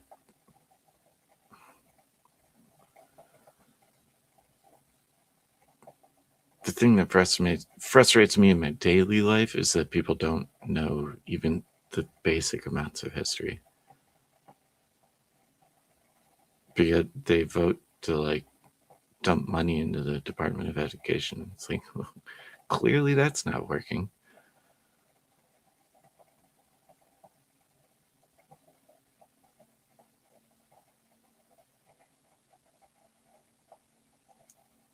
But just from a logical standpoint, why wouldn't you want to have a standard, regardless of which one it is? Well, I think it's like the same thing they've done with Black Lives Matter. You know what I mean? And it is genius. You have to pay the devil his credit, his due. You know what I mean? Because it's like, if you're to say you're against Black Lives Matter, what does that sound like? Oh, you think Black lives don't matter? You're racist. You know what I mean? So it's like the way they name the shit and all this kind of stuff is what kind of gets imprinted in your head. I think it came up on the VK show earlier on, like the whole like the Humane Society. You know what I mean? Just because they use the name, the word in the name, doesn't mean that's what they're actually doing. You know what I mean? Mm-hmm. Yeah. Damn, the Black Lives Matter. I live not too far away from Ferguson. And I sat and watched on TV like a city not far away from me burning down. And people just... Mm-hmm. And then like the people, the right wingers who literally did not do any damage whatsoever, they're the ones that are being called the violent ones. The violent far right. You're like, what? Are you taking the piss? Well, and even more like having to bite your tongue. That's the part that gets me, is like I have to bite my tongue so much. And it's like, I wish I could have a chance to actually have a logical conversation with you, but I know that's not going to happen. Because they're like, but this is the thing now as well. What's his name? Warren Smith done a video on like this whole thing of the Constantine kissing and Destiny debate, and he was kind of saying that like that's all they really have. And like, again, I won't take credit for this myself, but if you've watched my debate against Destiny, you'll see like anytime he was like, "Don't you see this is crazy," and all this kind of shit, and it's like he tried to do the whole kind of like Trump like launching this lawsuit was just like an attack on our free speech and all this kind of shit. And then I basically just kind of say it's like, yeah, but he lost the lawsuit. The result is he lost the lawsuit. The courts upheld it. We should all be rejoicing that the system done what it was intended to do. We have balance in the system and all this kind of shit. But you're trying to use the fact that he just even done the lawsuit, that we all have to be, you know, huddled in our room, scared for our free speech and all this kind of shit. Like, meaning, like, the way he'll phrase it is like, the lawsuit, he'll like emphasize all the bad things or the craziness about the lawsuit and all that stuff, but he'll keep trying to subvert away from the fact that they lost the lawsuit. You know what I mean? And by doing that, like by emphasizing on this thing where it's like the what's it called? The fact that he lost the lawsuit means that it's like, yeah, the courts are clearly against Trump in terms of that line, and he's not going to be able to get that shit done. Meaning you got nothing to worry about because the courts basically got your back anyway. You know what I mean? Mm-hmm. But that doesn't drive the emotional stake as much. You know what I mean? And then like ever since that, like there was the video with Andrew and on the Crucible with Jay Dyer, and he highlights the fact it's like when you look at Destiny, like all they use is just emotional arguments. And costing Chris and like the same thing where it's like the moment where he hands him the phone and Destiny's just like, oh fuck, you know what I mean? Like it basically reads out the title that basically disproves the counter argument he was trying to make. And then Warren kind of like highlights that there was one of these guys that follows Destiny that went to the debate, and he does a stream where he's there saying, oh yeah, like I really wish I could have like assassinated him, like, and he basically takes out a box cutter on stream and everything. You know what I mean? And you're just like, wow. Like, and then it cuts to Destiny having a conversation with his moderator, and his moderator's like, bro, like things are getting scary because these motherfuckers aren't joking. And then someone else on the call was like, yeah, but they are joking. It's like, no, they're not joking. Like, that's the thing, they're not joking. You know what I mean? And then like the whole Charlie Kirk thing and all this kind of shit. It's like, at what point do we actually like do something about this? You know what I mean? Because again, we got to be careful with how we handle this. Because we just don't want to give carte blanche to the government, because then that carte blanche power will then be used against us as well. So it's difficult, man. Especially because, like I said, you have that whole kind of like sport or like fanatic kind of aspect where we're team blue, you're team red, you're evil, kind of like thing, you know, demonization, etc., etc. 100%. That's why I like the debate community so much, is because I mean, I've never said which way or the other I am necessarily. I mean, because why is it team, right? Can't you like have individual views on individual issues? Like, why is it got to be like a blanket thing? But also something that I took to heart quite a bit was, I mean, it meant more after, of course, but my favorite Charlie Kirk quote was, when words stop happening or discussions stop happening is when violence starts. Mm-hmm. And I mean, it seems pretty evident right now. 100%. And like that main kind of like aspect of like oh, Charlie Kirk deserved, or like any of that shit that they say. Like, that's insane. And even like the videos we're seeing afterwards and all this kind of shit, and you're kind of saying, wow, like that was after Charlie. Like, what happens if they get Alex Jones? What happens if they get, you know, Hannity or like someone like that kind of thing, or Tucker Carlson or whatever the fuck? Even though I'm completely against Tucker Carlson in terms of the shit he's been saying against Israel and all this kind of shit, but like we can have that disagreement. You know what I mean? Mm-hmm. But in terms of the left, like I just can't see them like actually having rational dialogue, but they're just supposed to be the ones that are like free speech. Do you know what I mean?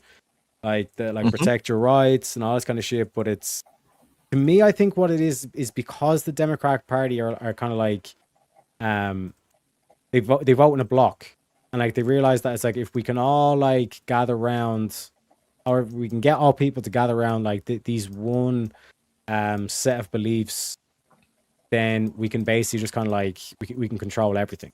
So that's why it's like that. Like they don't have a diversity of beliefs because they all have to be on one team on all issues. They all have to be united on because then they can basically control the House and the Senate. And like that's basically where like the political mentality leaks into like the average person.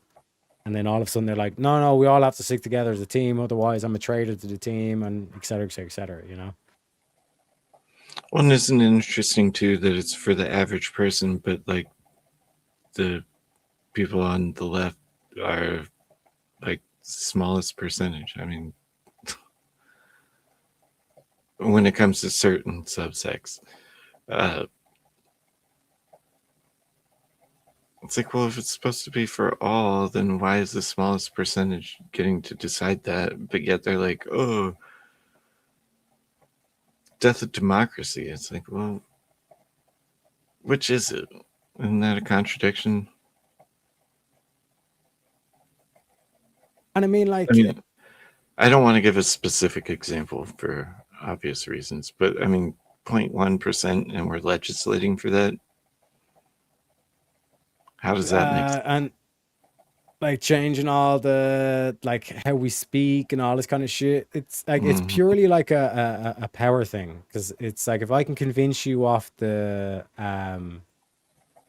what's the expression? If I can convince you of the impossible, I can get you to commit atrocities. Essentially, if I can get you to believe something like completely ridiculous, then I know I can get you to go out and like massacre a village of people and all this kind of shit. Because if you believe me that like a man can be a woman and all this kind of shit, then what won't you believe that I've said?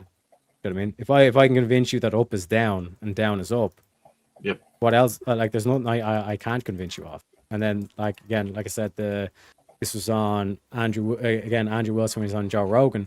He was highlighting this, that it's like they deliberately go after like the weak of mind because they know that they can exploit and they can get them to do things and all this kind of shit. You know what I mean?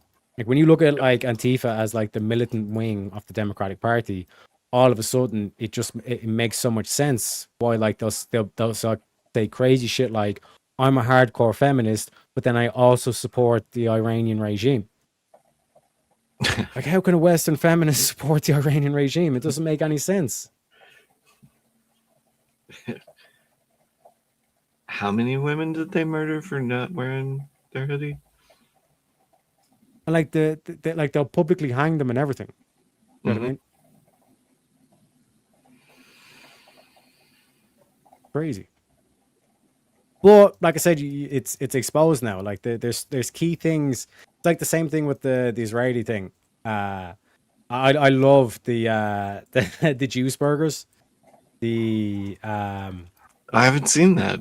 That sounds delicious. What's a juice? Yeah, the juice burgers. It's an interesting terminology.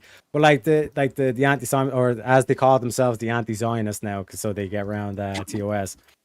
But like it's just simple questions like defeat their whole thing. Like they'll say, Israel dragged America into this war. And it's like, okay, so you think that Israel controls America? Clearly they do.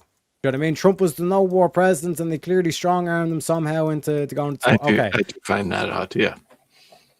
8 months ago, right, when Israel was about to do the exact same thing to Khamenei that they literally just done a couple of weeks ago, why did Trump call a ceasefire? Do you know what I mean? And they can't answer the question because we know exactly what Israel's intent was. Like, why would Israel wait 8 months? Well, and I've made this point. I think I made it to Speakeasy, like the first time I got on his. It's like, as civilians, we can argue like all we want, but there's definitely information we don't have as civilians. Mm-hmm. And I grew up in a military family, and my family had all the clearances. I don't know anything about that, but that's kind of my point, is that they didn't tell me why I lived in Panama right after Noriega and all that shit. But I was a kid. I was 6 years old. I didn't know why I was there. I still don't. I only recently found out about Noriega and all that.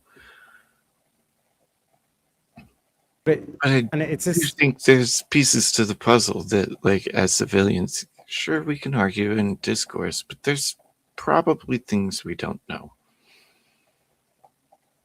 There's definitely things. You know what I mean? Because when you think about it, like certain things like, Trump should have given notification to Congress. Okay, so we're going to notify Congress that we're about to do attack and just let all of our enemies know. Yep, exactly, because they would have leaked the shit out of that. Mm-hmm. Not only would it have been a story of Congress doing that, but you think anybody on the Democrat side wouldn't have leaked that to somebody? I mean, how are you supposed to have military strategy when it's all over the news? Mm-hmm. And it goes back to the whole, like, was it loose lips sink ships? 100%. This whole thing that's when you're going against particular, like, enemies, it's like you have to be able to. It's like the same thing that they done in World War II, where they invented this whole plot that they were going to invade and Norway and all this kind of shit, and then they actually went into France. You know what I mean? They even had, like, inflatable tanks and all this kind of shit, and it's like, we need to do this. Because otherwise, like, we're not gonna, like, we won't be able to have any sort of an edge. It's like the same thing when you go into, like, a civil war, or if there's, like, anything like that. Like, you basically, in times of emergencies, you have to be able to suspend the Constitution. Well, and isn't that his power? Sorry? Isn't that within his power? Yeah, but they'll do the whole thing of, like, no context behind it, and it's like, oh, I thought this was America, I thought this was a free country, and it's like, it doesn't matter what country you're living in. When you're in a state of emergency, Constitution has to be suspended, because otherwise, it's basically such an inefficient system when you need to be able to react fast or quickly. Well, isn't that why he's elected with the powers that he has? Like, you elected him with the faith, right? That he was going to do what you, well, maybe not you as an individual, but the things he said he would do. So it's like, he's got all the information. That's what you elected him for. Mm-hmm. Which I've had an argument a few times in my personal life about, like, why are you worried about federal government? Like, the whole idea here in America is federal government should not be a part of your daily life other than your taxes, which that's gotten a little out of control, but he's trying to fix that too. Mm-hmm. Like, shouldn't you be concerned? And I get eye rolls for this one. It's like, do you vote in the, because I live in a small town. It's like, do you vote in your small town politics? Like the shit that actually affects you on a daily basis, or like your county, and then go to the state, and then you worry about federal later? Like, what's the point in worrying about federal shit every day other than it's pumped into your brain through entertainment? Well, that's a really good point. You know what I mean? Look at all the late night TV hosts. Like, where's the right wing late night TV hosts? Can't name one. And then you get Jon Stewart was the closest one, and he's fucking hard. But you'll get the whole, like, oh, well, like, right wing people don't go into arts and all this kind of stuff, and it's like, modern day arts, maybe, because it's literally been, like, subverted with political ideologies. You know what I mean? Mm-hmm. Fuck, like, I had an environmentalist coming on saying, it's like, oh, like, well, all the right wingers are environmental fascists, and I was like, okay, what do you mean? Like, what does environmental fascism mean exactly? And basically says, oh, it means bad. Do you not see, like, that? That's, like, you can't just, like, ram the, like, what, like, words like fascism or anything like that into it. Like, just because, like what I was trying to highlight is basically, it's like you're using loaded language here, trying and sway the audience. You know what I mean? And it's like, what they don't realize is that it's like someone told him that the right wing were just a bunch of environmental fascists and all this kind of shit, and they'll throw around that term because it basically it's like emotionally charged language and stuff, but you don't actually have the proof to actually, you can't even define what a fascist is, and you don't even have the proof to do so. You know what I mean? So it's like fundamentally, you're kind of like stuck in that divide where it's like these people are kind of throwing around terms they don't even know the meaning to, just because the higher ups told them to. You know what I mean? And shit, real quick, just to catch up on the grifting, because we've been talking for an hour. We got 7 minutes left, chat. We need 5 $2 donations on the YouTubes, or $10 on the Ko-Fi or PayPal's, or I think like 4 gifted members or 5 gifted members, because I don't know what you heard. I don't know what you heard, but this show ain't free. Think about what the Christians would want. How in the world is a dying, lost world ever going to hear the gospel if we don't have some Christians that's got some money in their pockets to propagate it? And now that we mentioned the Christians, we of course have to mention the Jews. If you go into the old covenant, do you think the Jewish people believe you should be broke? No, sir. And finally, I'll leave you with the Muslims. Durka, Muhammad Jihad. Had to be done.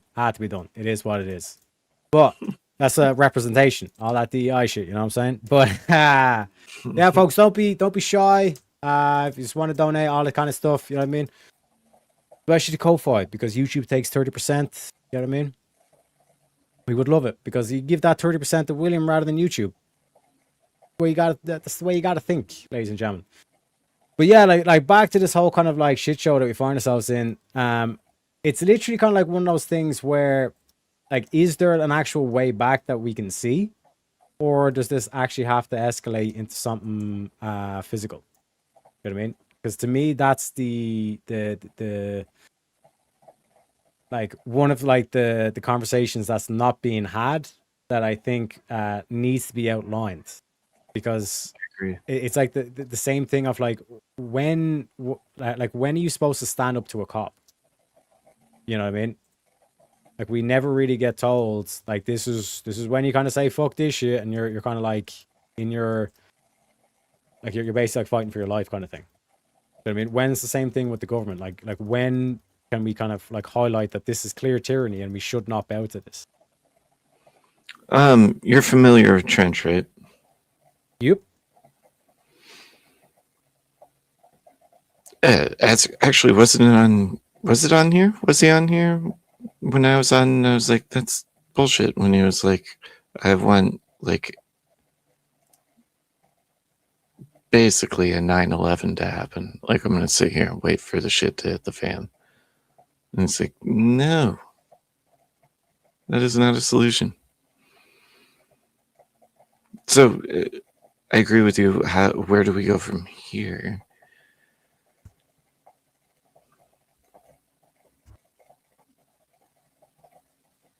I think discourse helps a lot. I do see the debate community growing, not fast enough, but I do think discourse is important. 100%.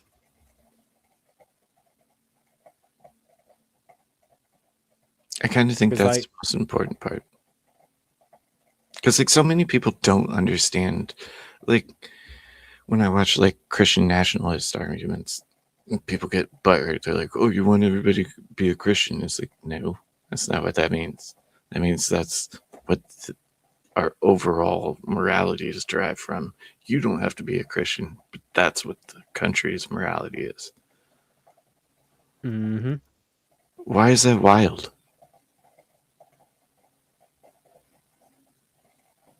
Because like there's been like a lot of Christophobia, for lack of a better word, that's literally just gone unchecked. You know what I mean? Same thing. Like Facebook done a thing, I think a couple of weeks back.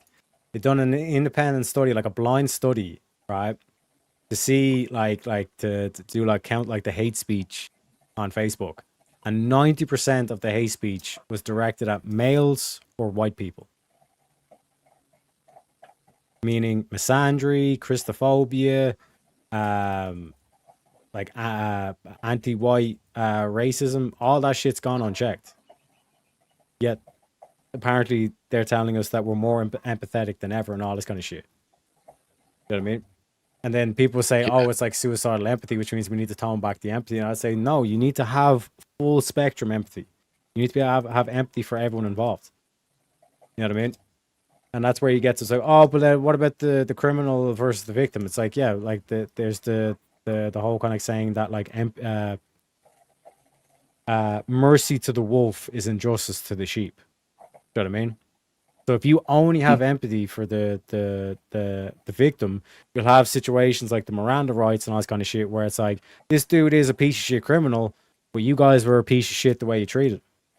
You know what I mean? There's a better way that we can do this because we got truth on our side, you know? One, like, a big reason of why I watch, like, a lot of body cam shit is because it kind of reinstills faith that, like, 99.9% of the time, cops, when they have to do something that they don't want to do, A, they cry because they're humans. Mm-hmm. Nobody likes to see death or be a part of it. And if you do, then something's wrong. But B, they also apply first aid with very minimal training. And it's like, how can you not have empathy for that? Like, and that's a criminal that they were trying to, like, apprehend, right? But once it's a life-saving situation, that is completely not a thing. Like, they turn into the nicest people for the most part, not always. And it's like, it's not about you being a criminal. It's about, I'm going to save your life now. But there's no nuance, like, it seems like anymore. And yeah, white person, especially straight white male, it seems to be public enemy number one. Which I am. 100%. I'll tell you, the public heroine number one is our girl Shazzy with the 10 pounds says, no, there shall be no grift break. There shall be no grift break, Derdiak. So let me play a clip for that one.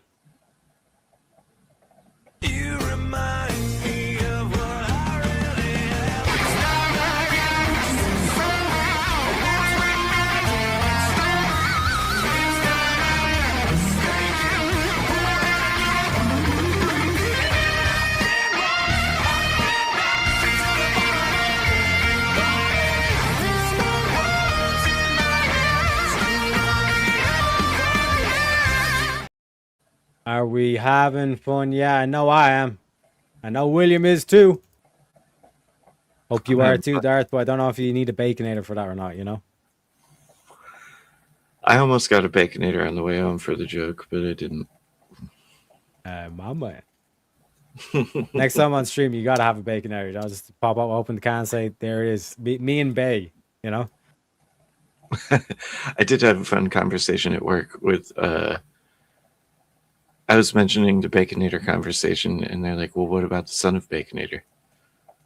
I was like, well, who would be the mother of the son of Baconator? No, you should have said, you son of a bitch. Never thought about that. But is there like an actual burger called Son of a Baconator? Yeah. It's like the smaller version. Damn. Yeah, but that makes it a worse Baconator. Does it? I mean, now we're getting into bread and meat ratio. Because the Baconator is 2/4 pound square patties. I mean, I can bring up some pictures if you want to see it. Let's do this. Let's do this. It's like a fashion show of burgers. The Baconator is a bit ridiculous. Oh, do I send it in a link? One sec. Probably pull up myself. I can't even follow. Fuck. He's pulling everything. Okay, yeah, you can just share screen maybe, or if I do Baconator and Son Baconator. Here we go, boys. Here we go. Oh, mon Dieu. Oh, mon Dieu. One sec. Let me pull this up. Bruh. Like, why would you ever go for Son of a Baconator? Maybe I'm not that hungry. Nah. Fy favore. I suppose, yeah, maybe you're just like, you're not in the mood for the whole thing, but like, obviously, the Baconator has a better meat to bread ratio. You get me? I think You the know what I mean? Son of Baconator has a better meat to bread ratio. The regular Baconator has 8 pieces of bacon on it. And it's got the corners. Like Wendy's is famous for like square patties. So like there's corners sticking off the bun and they're quarter pound each. Supposedly never frozen. I don't buy that shit, but supposedly never frozen. But like, would you not say it's a better ratio if there's a less bread to meat? Would you say the opposite? It's a give and take. I kind of think the original Baconator is a little too much meat for bread, but they did upgrade the bun recently. And they have an option for a pretzel bun. I could see a pretzel bun Baconator trumping, no pun intended, the Son of Baconator. But like for me as a carnivore, at least, I'm kind of like the minimal bread as possible. But you can always just say, "Give me a Baconator without the bun," and in that case, I'd have to go with the Baconator rather than the Son. You know what I mean? That makes sense. Yeah, without the bread, yeah, I'd go full Baconator. You know what I mean? It's like, but I can see I can see the like, for example, like with kids, all that kind of stuff as well. Like Son of a Baconator, you know, you want to get the kids into it, get them maybe something smaller rather than going all out for the big thing. You know what I mean? Maybe it's only because the Son of Baconator is sitting next to the Baconator that it looks so small. It is not small. Like the Baconator is massive. Like look at the one like to the right, the YouTube one. The YouTube one where it's like the actual ones. Yeah, that, yep. Look how massive the one on the left is. Is that not what you want? You know? Dare I say, is that not what you need? I don't know. I'm skinny. I have a small stomach. I mean, does it overall, does it taste better?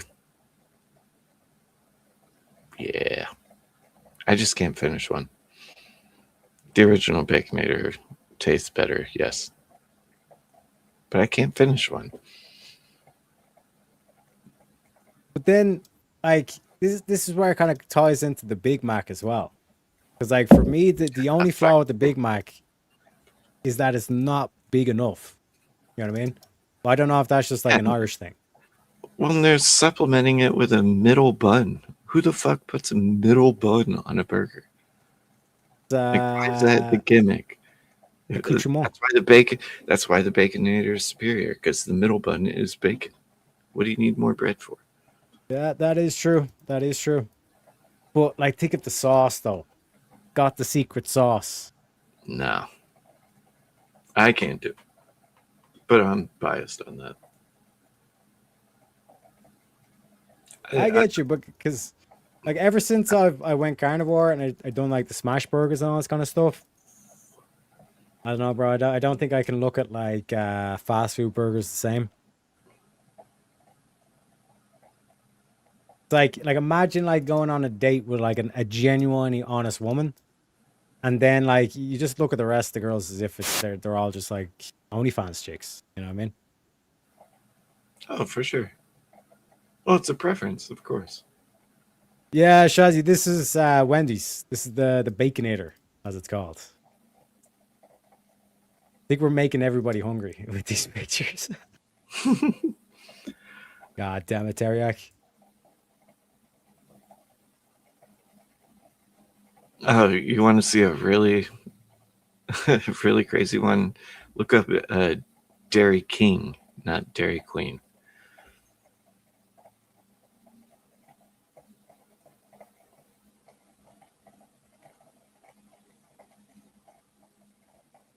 Okay. It's a localish thing. Kind of like a castle? Trenton. Or is it Dairy King Burger? The one I go to is that Illinois one. What the fuck is that, bro? That is like the saddest excuse for a burger I've ever seen in my entire life. Good. I mean, I don't like all the bullshit on it, but they also have everything.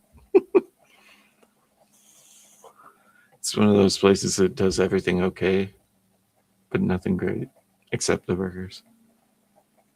That one with the yellow in the background, that is nothing what it looks like.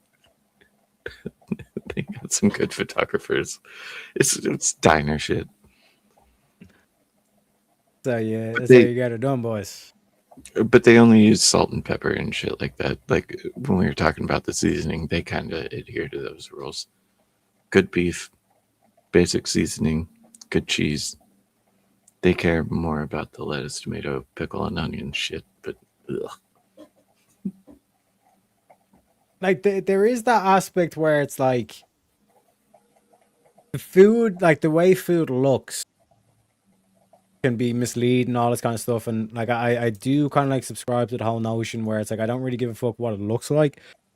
I kind of care about more so like what it tastes like, or probably a better way to say it is like I care more about like the nutrition in it than the way it looks or tastes and all this kind of stuff. Especially like I said, when you have like all this like food chemicals and all this kind of shit that they're putting on it, basically just so they can get you addicted to it, which is kind of like they're basically drug dealers, bro, when you think about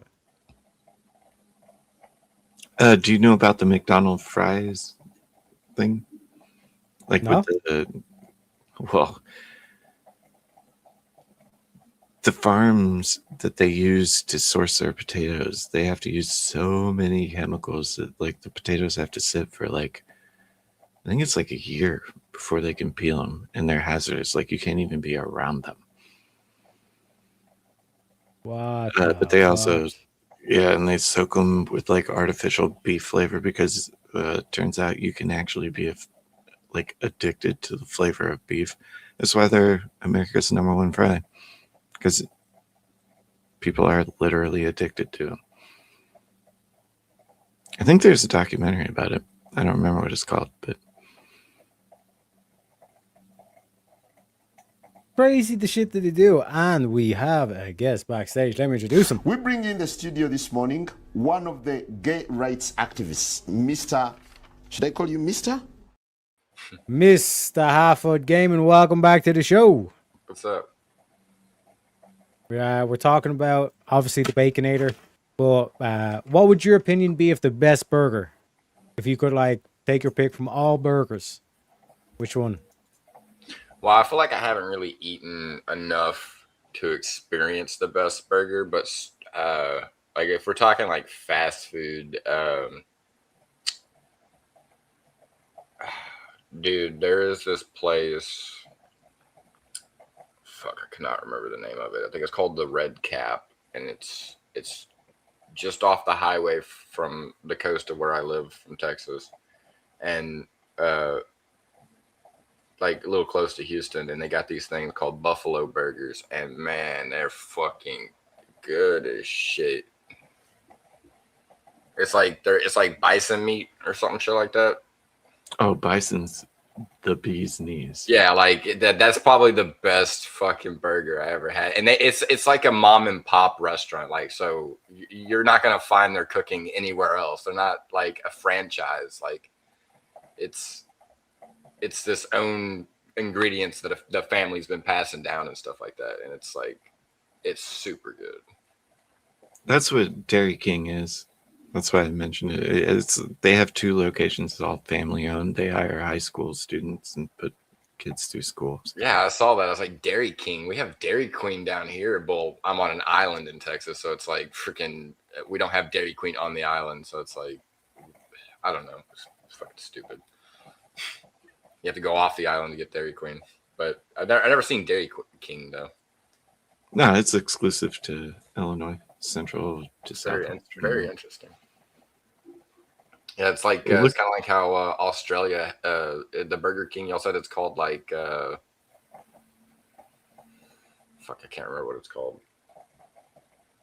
Oh, did you know? I'm a useless source of information. The original. Well, it's an interesting lawsuit, but there was a diner in Illinois called Burger King before the Burger King franchise was started. And then it turned into like a whole feud. And what ended up happening was it's a unique state decision, like as far as the courts were concerned, where they were allowed to continue calling themselves Burger King. And then Burger King, as they were franchising, couldn't build a Burger King within 10 miles of that restaurant. That was like the compromise. What the fuck? That's crazy. Yeah, it's weird. It's like North America. Yeah, it's kind of crazy how like certain names people definitely come up with for restaurant names end up if it came out first before the other one, they kind of have all the rights. Well, and it's championed as like for standing their ground. Because Burger King was like, fuck that, we're buying your name. And it's like, no, we're a family-owned business. We already established that just because you are making things. No. And the Illinois state government was like, you do this, you guys can do that. And then it turned into a whole national thing. One thing that you're also talking about, you're talking about like McDonald's and stuff like that. I really want to go to like Japan because they got like these cinnamon bun things, like these little balls that have like cream inside them that are in like the McDonald's in Japan has different stuff than we have. And I'm like, dude, I want to try a lot of that stuff. It looks so good. Did you see it was a couple of years ago, I think, but they did I think it was called the Metal Double Quarter Pounder, where it was like they dyed the bun black with ink, like and whatnot, and it was just complete, and the cheese was black and everything. It was like it may have been the Goth burger or something like that. I wouldn't eat it. It was. I think it was Japan. Wait, what restaurant was that? McDonald's. It was McDonald's. Yeah. Sorry, I was getting mixed up with that, and then like there was Burger King had a freaking they had the Spider-Man one at one point, and then they had one that was like a ghost pepper one, like the burger. It was like during Halloween, like the burger was like orange, and it had like sesame seeds that were black. Dude, that stuff was fire, dude. That stuff is so good. I never ate them, but I mean, anything for a gimmick, right? Well, I like it because it was spicy. It had like spicy's good. Yeah, ghost pepper. Was it spicier than mayonnaise? I don't know how to answer that because mayonnaise seems pretty well for me. Last night I asked Teriak like what level of spice it could handle, and he's like, I draw the line at mayo. I draw the line at mayo. That's funny. I think Irish people only like mustard, right? I don't know. I mean, that's the mustard seed. I was down getting water, boys. I do apologize. But what was this about Irish people? Mustard? I told him about the mayo joke. Oh yeah, the mayo. Draw the line at mayo. If spice has a scale, then 0 has to be on the scale. Ergo, mayo is a spice.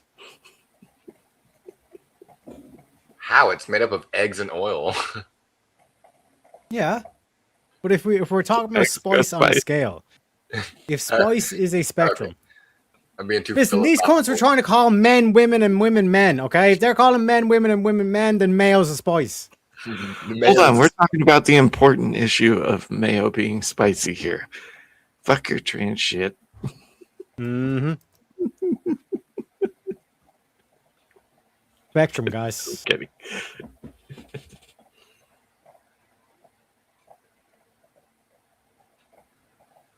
Pretty sure I have to wait for a mob to fucking respawn, but he's got a really long respawn timer. I was about to say, like, okay, I see what you're waiting on. Trying to fight that bot. Wait, where are you at? I'm in a basement somewhere. Oh. But yeah, like I said, in terms of like best burger, I'd have to go with the Smash Burger. But what would be the best fast food restaurant? Full stop. Throw it all into the mix. Throw the Chinese. I don't know. That's like, you mean like popular franchise? Because I mean, there's a lot of them that aren't even in certain areas. Because like we don't have In-N-Out over here, but I've tried In-N-Out and I don't really like it. So I could say that I don't like In-N-Out, but other people will disagree with me. But I like Whataburger because it's literally right next to my house. Well, and does time frame matter? Because like at least around here, in the last, well, pretty much since the C word, around here it sucked. But if time isn't a thing for me, it's Steak and Shake, which is regional. Yeah, I heard Steak and Shake was a really good place. So good. They've fallen off recently, but I think I was talking to a friend of mine that was up there. Like, you gotta come out here to try this shit. I was like, I wanna, but I don't want to go up north. Now, well, it used to be like an old school diner feel too, but now it's all kiosks and one person cooking, and you gotta go pick up your food, which is ridiculous. Because I mean, it's fast food, but it's still a sit-down restaurant, which is kind of what makes Steak and Shake unique. But the best smash burgers he ever did have. God damn. But like, what about genre of fast food? You know what I mean? And like what I mean by that is like pizza, like Domino's would be one thing, and then like Chinese food would be another thing. Okay, yeah, that's pretty clever. Shit.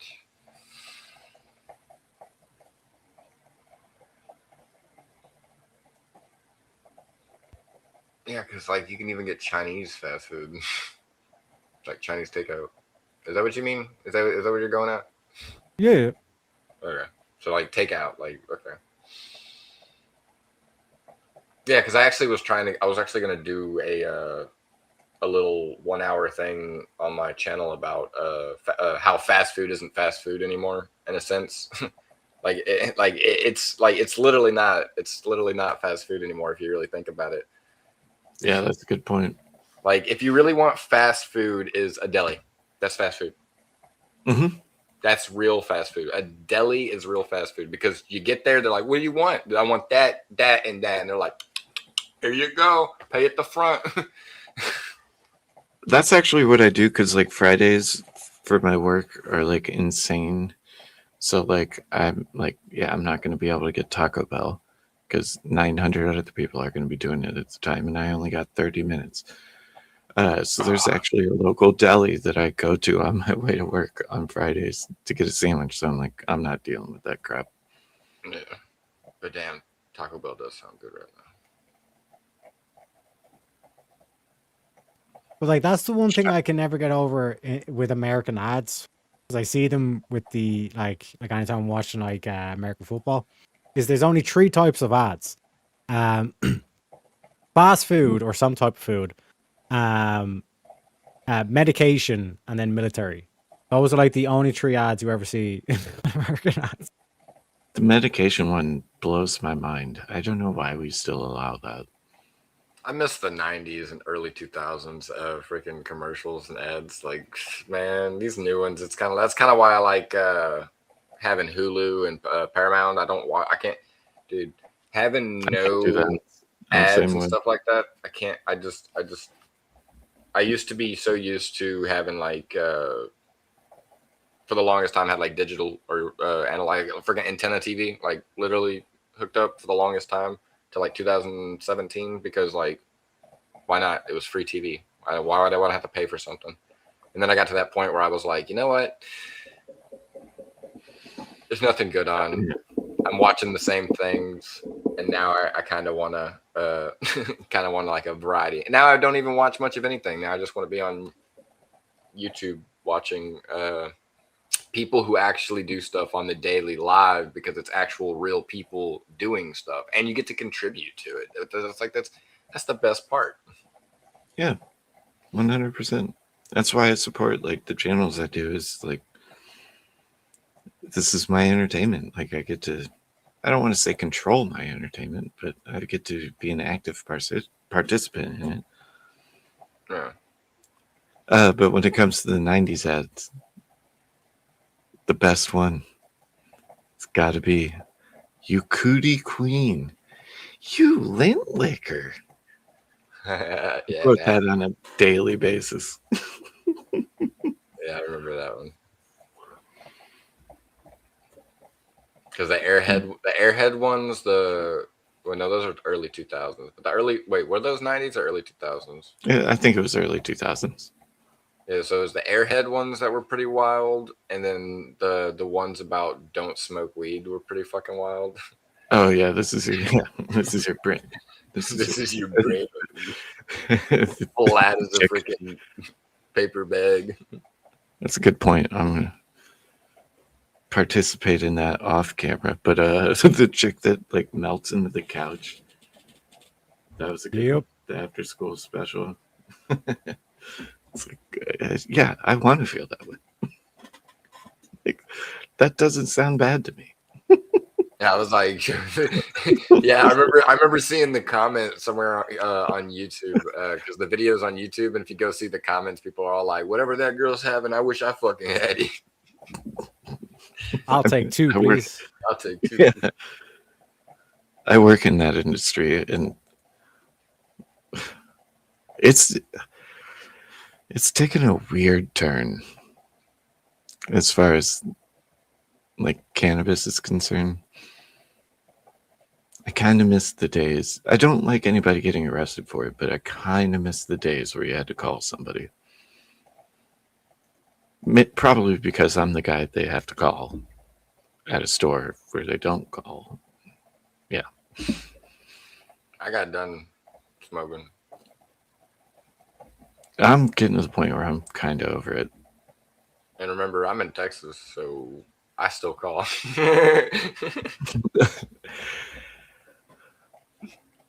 But isn't there like, I don't know what to call it, but like maybe unwritten rule? It's almost like oh shit, there's another unwritten rule that we have here in Texas. It's hard to fucking Etiquette's what I'm thinking. There used to be like etiquette to it all, almost like it was polite. Yeah, like kind of like a liquor store,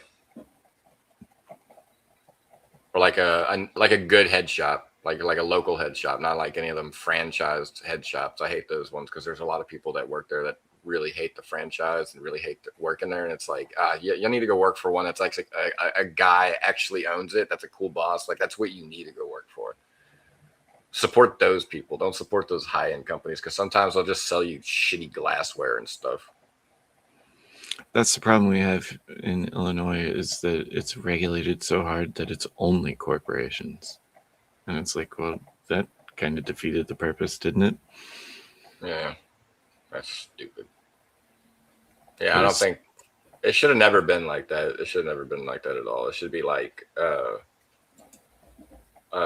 treated like localized business for certain individuals, not like that's just so stupid. They already do that by making the large amounts of the glassware, the screens, the different paper brands, and it's like there's already companies that are huge that do that. Why take over that? It's freaking money hungry capital. And then I was actually thinking on Speakeasy's thing about America not being a nation. It's actually an empire. Yeah. Instead of a nation, it's an empire. Yeah, but the main thing, but the main thing about that is that like, it's more so it's like what is it to be an American? Not necessarily is it a nation. I think that what he was referring to in terms of like the nation aspect was like America like cannot have nationalism because there's like nothing that actually like what does it actually mean to be an American? You know what I mean? Yeah. Whereas like when you look at, for example, like an Iranian, like they'd say like to be an Iranian is to be noble and free spirited. Like that's their culture. You know what I mean? Hence why if you say to them, oh, like no king's protest, they would like get the fuck out of town. If you don't have respect for the king, you don't have the respect for us, kind of thing. That's why they say Javid Shah, long live the king. You know what I mean? So it's like I think America has a problem at the moment where it's like they're unwilling to define what it actually means to be an American. When I say American, everyone goes freedom, and it's like, yeah, that's the free spirited aspect to it. But what about the nobility? And they say, oh, we'll never have a king. We're Americans. It's like un-American to have a king. But then, like I said, we get back to the problem of, okay, then how we used to define yourself. Everyone gets to play king. Well, and also too, like nobody's talking about a solution. Like what you were saying earlier, Terry. Nobody's talking about ways to solve it. They just argue about what is instead of like what could or should be. Well, because like if you really think about it, when you ask that to the average American, it almost comes off offensive. No, for sure. So that's why it riles up a lot of people in the chat, and I noticed that shit, and I'm just like, you do realize like you got to look at it in a more logical sense because they're all sitting there looking it up on like Google. It says that these are reasons why we're a nation. It's like very much so. And instead of actually thinking what their own opinion is, like I've noticed people don't even question like what is it? Like why do I think this? Honestly, to me, it just feels like it's like everyone gets to play king. Like that's why I feel like we're different from Canada. It's like everyone gets to play king in the sense as everyone gets to change the rules when in certain areas to better fit their needs. Canada doesn't really do that in their provinces. Like I feel like I guess I could see Speakeasy going, what do you fucking mean? What do you mean fit their fucking needs? Like their cultures would like no, but like it'd be like there's a certain diameter to the fact that it's a melting pot. So it's like once you become an American, it's like your culture like sucks into the American cesspool, but you become that American is what it is. And that's why people don't understand why immigration is such a needed thing. And it's even in our fucking constitution that it's literally standing by American people. And it's wild to me how people don't see that. And it's like what they're thinking that everything that's happening is unconstitutional and all that stuff. Well, I guess it depends on certain people's perspectives. I don't know, but like, well, wouldn't the argument be to like unify under a perspective? At least have a perspective. It's like it seems like we can't even have that conversation anymore. Like, can we at least have a perspective instead of just arguing about perspective? Yeah. I mean, I feel like there is a certain goal to America, and that would be for like most of the Western world to be like America. I don't feel like they want the entire world necessarily. Maybe, but maybe not necessarily, because good luck convincing China.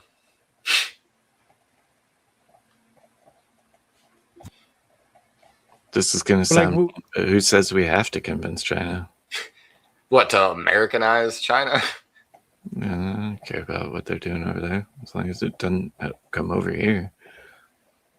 Well, I mean, it pretty much kind of slowly is. I mean, there's a lot of American culture that is spread through a lot of other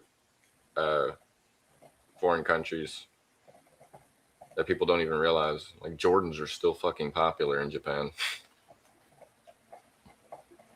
Well, I mean, they make them.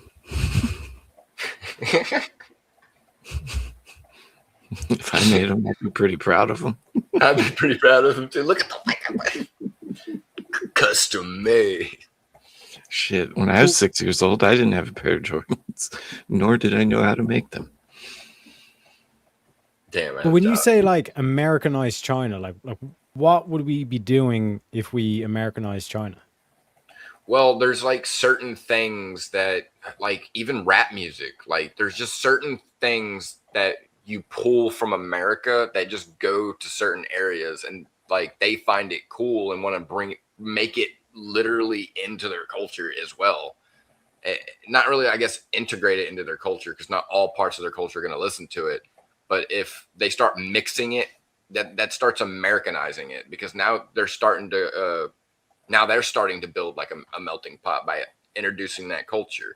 The only thing is it's like those certain demographics of people aren't there to create that melting pot. They're doing it to their damn selves by mimicking the same actions that's happening with Americans over here. So, for instance, there's this funny Japanese dude. He's Japanese. And he's Korean. I don't know why I keep thinking that. So he'll dress up as a cowboy, but he'll randomly come up to you as like just a normal guy, and he'll be speaking Korean, and you can't understand him. And then he'll put a cowboy hat on, and he can speak American just like fucking great as shit, and like straight up just speak American, speak fucking English, like just fucking perfect, like with a Texas accent, like he just does it fucking perfect, and it's fucking hilarious as shit.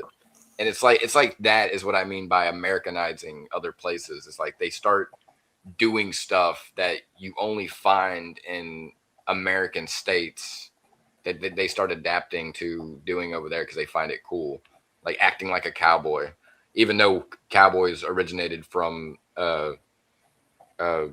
like the English area, and believe it or not, Australian had cowboys as well. Isn't that kind of a form of like positive propaganda, though, in a way? Say what? Wouldn't that be like a form of positive propaganda? Like, isn't it good that they? Yeah, no. To me, that would be positive propaganda. I could see other people. I mean, if you're pushing a positive message, that is, because like if you're pushing Taylor Swift talking about fucking everybody besides her ex-boyfriend, then that's negative propaganda, right? Yeah. Well, I mean, like right now, like because we're living in the moment, like there's a whole lot of stuff going on with political stuff, and so many different ideologies clashing at the same time right now while all this stuff is going on. I feel like it might get better, maybe in the next election, depending on who runs. It's just like I feel like the last elections were just terrible. There wasn't really much. There wasn't really much people running. Like I miss back when Kanye said he wanted to run. Like whatever happened to that?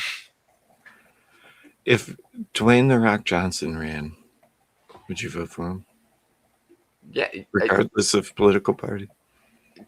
Well, hold on now. No, I don't think I could. I don't think I could vote blue. Sorry. I feel like there's. I said regardless. I said regardless of political party. Like just if he was running for president, didn't even say which party he was running. Oh, he might even just fucking run independent too. Yeah, sure. I might. Fuck, I don't know. He's a pretty trustworthy guy. Is he? Do you know him personally? No, but I follow him on Instagram. Like you sound like Rob Norm. He's like, "Well, Rachel Wilson mentioned me on the Joe Rogan podcast."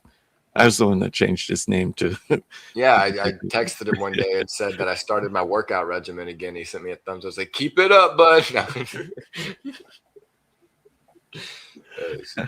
No, but that shit is still funny though. Like, I could see Rob Noor actually eventually getting on there. Oh, for sure. I bet it's probably already in the works, if I had to guess.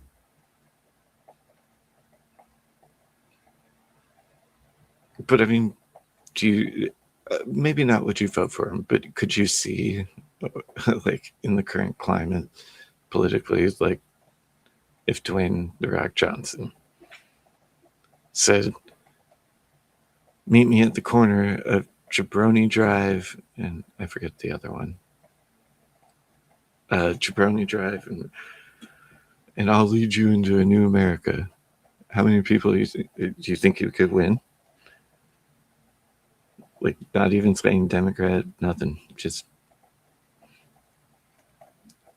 I guess it would be a popularity versus actual substance. Yeah. I guess it's the question I'm asking. I guess I probably would.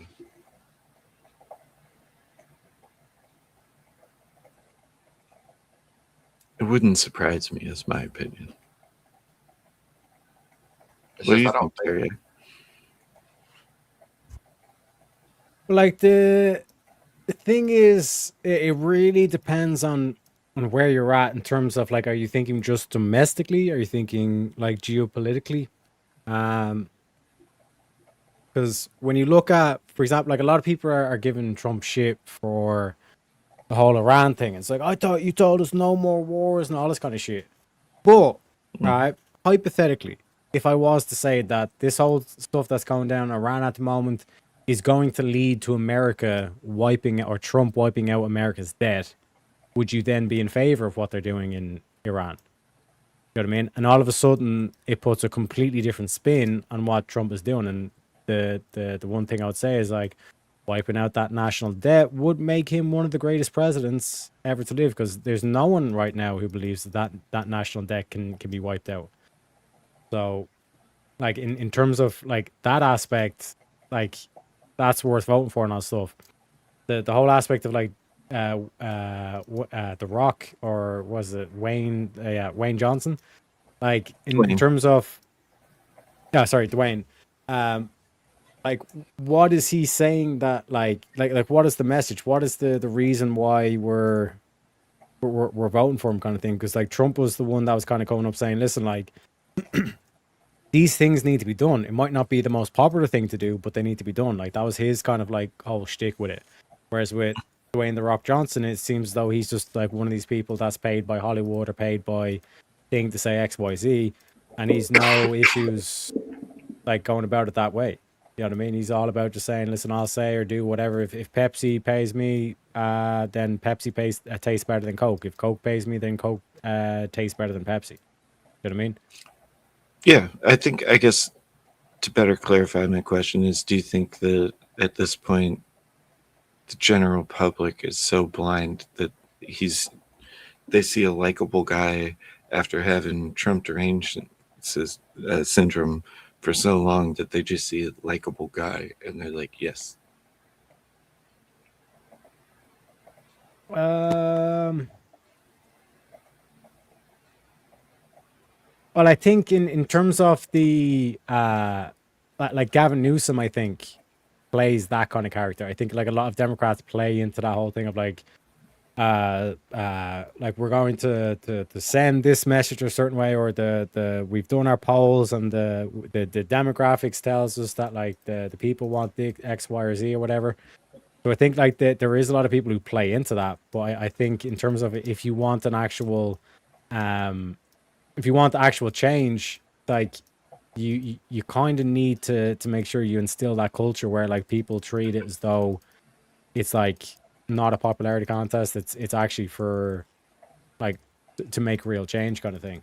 And I think there is a lot of people who are disillusioned with the process where they don't even vote anymore. They're like, fuck this, my vote doesn't count. To me, like I said, that goes back to that mentality that we are talking about earlier, where it's like you lose faith in the institution itself. You know? Mm-hmm. No, 100%. That's where I am. I didn't vote in this last one. Just because I was like, does it matter? Well, I didn't vote because I wasn't really like too into the whole getting into the political stuff till like just now, because I was going through a whole spill of a custody battle and stuff. So my mind was focused on other shit. Rightfully so. And I mean, I kind of talked a little bit about that earlier, where like the whole idea originally with the federal government was that's not supposed to be a part of your daily life. Like it's your township or city, then your county. Like that's why I think the whole repeal the 19th. Mm-hmm. I don't want to vote. I feel like leave it up to the people that need to, like, and when I have the proper mindset and the age, I do want to vote, like now. But when I was younger, I didn't care to vote, but there were a lot of other people that are like, younger than me, 10 years younger than me, that feel like voting for certain things based on feelings. And it's like, dude, you need to do research. Stop doing feelings. But I guess both sides would be feelings if you really think about it. But I don't know. I try to go for what might help. I feel like there's a balance. Like I feel like it's I don't think it was ever supposed to be split into two, but when you have so many different mixed states that started out with all these different guys in the Constitution that started running all of them, it's like some of these guys have had some weird fucking fantasies of like different laws they wanted to put in. It's like, what the fuck, dude? But they We're trying to run a fucking country. Come on. They did eventually come to a consensus, though. Yeah, they did. But I mean, there was still some fuckery with some of the guys. Because, for sure. For sure. Some states ended up with some fucking stupid stuff, like Rhode Island, for instance. I mean, I guess I can't hate on it completely, but there's still some fuckery laws about Rhode Island. Oh, there's fuckery laws everywhere. But that's what I mean, though, on the local shit, is like you should be able to affect what immediately affects you by your vote. And that should be like more of a concern, like your township, your city. Like, start where you are and work your way out.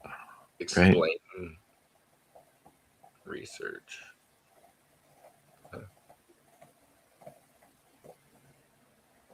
What's that guy saying, Terry? What about explain research?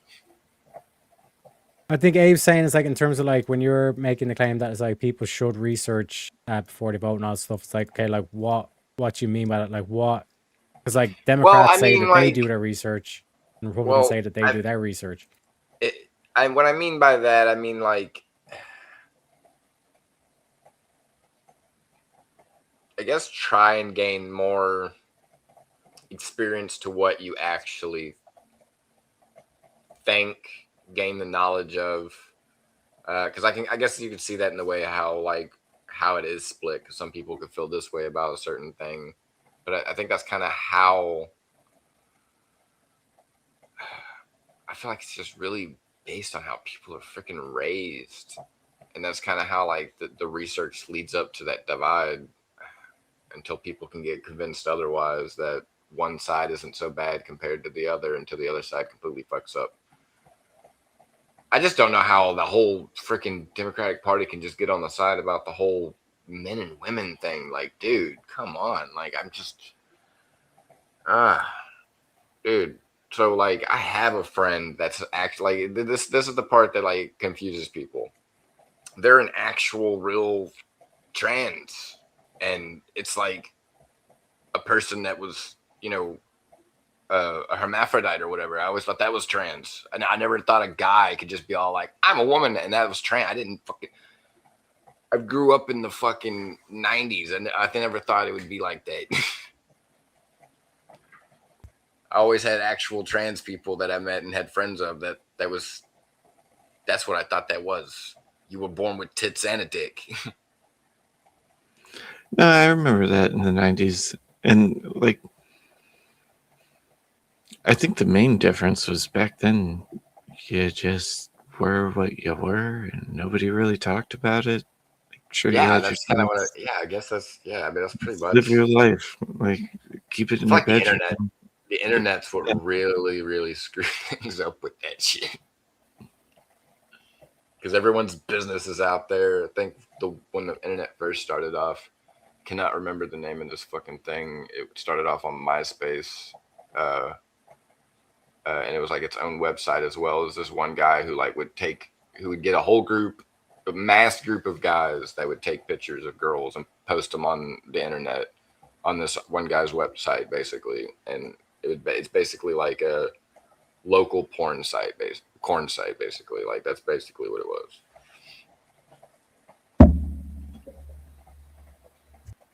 And that guy got in trouble for it, and it was like, but he made millions of dollars from it too at the same time. It's fucking wild. But like, I feel like the internet totally fucked shit up for that type of shit. For sure. And I do think the internet is a big reason. Like, there's so much, well, I mean, there's a lot of other reasons, but why we're trying to legislate for 0.1% of society, which makes no sense at all. But like in real life, all right, so on the internet, it's a big fucking deal, all this trans shit, right? In real life, I work around trans people. They want the least amount of attention. Like the real ones. You know, yeah. It's like the attention part I don't understand. Yeah, but that goes to the mental illness side, in my opinion. Like they rock the look, but like they still go by the name Ethan, and it's like, and they don't even care about the whole thing. Like when someone brings it up to them, like, wait a minute, you one of them, and they'll be all like, look, I know biology. Yeah. Literally, it's like, look, because I dress feminine does not mean I'm stupid. Nor am I asking you to buy into my delusion. That's where I draw the line. Yeah, it's like these clothes just fit me because of the shape I have. Just real quick as well to remind you. I don't know what you heard, but this show ain't free. Ladies and gentlemen, this show ain't free. It is fan funded, okay? We need some Ko-Fi, maybe a little bit of PayPal, maybe some gifted memberships in order to avoid the grift break. Otherwise, we're going to say, Deriac, lower the curtains, and we're playing the grift break music. We do have a playlist of grift break songs, so again, it's kind of like a win-win either way. Just letting you know. But yeah, sorry, gentlemen, you were talking about the whole trans thing. Well, I don't understand why all the attention on 0.1%, or the legislation, I should say. Attention. Yeah, it's actually a really low percentage than people think. But the reason why I feel like the percentage is getting higher is because there's a certain gap of feminist men that are trying to invade women's spaces and real trans people's actual spaces. Like, I feel like they're trying to prove a point by falling into that, to making that dilute. It's very interesting and very intricate. It's almost like these feminine men are trying to fall into this delusion to make a point. Yeah, gender confusion, but like fall into that point of forcibly doing it themselves, knowing they're doing it to, I don't know. There's just certain ones that do that. Like the one that does it at Disney that's always fucking riffing on people. I can't remember that motherfucker's name. Well, like there's certain shit that, sorry, go ahead. No, go ahead. Like there's certain shit that like doesn't get called out. And like for example, like the dude, like if a dude's like standing in the mall like waiting for girls to go up an escalator and take pictures, that dude's a freak and a predator, right? We can all call that out. Like any dude, like teacher, 30-year-old teacher that's like going after like 14, 15-year-old girl students, that dude's a predator. But when women do it, it's like, oh no, she was misguided. There's always an excuse and all this kind of shit. You know what I mean? So like we recognize what the male predator is in terms of the wife beater and all this kind of shit. But we don't have that image of a female predator. And it's the same thing with the whole gay thing. I'll give you an example of the whole gay thing where it's like there's a video of like some dude who's like, oh, like my turn on is like converting straight people or straight men to being gay. Like this whole thing of like, oh, how'd you know you're not gay until you try it and all this kind of shit. That is predatory behavior. Oh, the thing that was on Andrew's thing. There was a guy that he was doing on one of his TikTok invasions where he was literally trying to explain something like that, and it was I don't know, it was so weird. It was so weird the way he was explaining it. It was like, go ahead. You keep going. I'm trying to donate. Yeah, no, I'm just saying like from that aspect, like there's certain shit that it's like that is like predatory behavior, but it never gets called out. It's only when it's the straight dude doing it that it gets called, and rightly so. There's a lot of fucking predators that are straight and white. I get that. You know what I mean? But what's the point in just calling it out for that and not calling it out for the women and all this kind of shit as well? And also, I want to shout out a new tip from someone who done the old anonymous tip. Oh no, that was me. Oh shit, it was Hartford with the $3. Appreciate you kindly, sir. Thank you very much. Let me get you the little.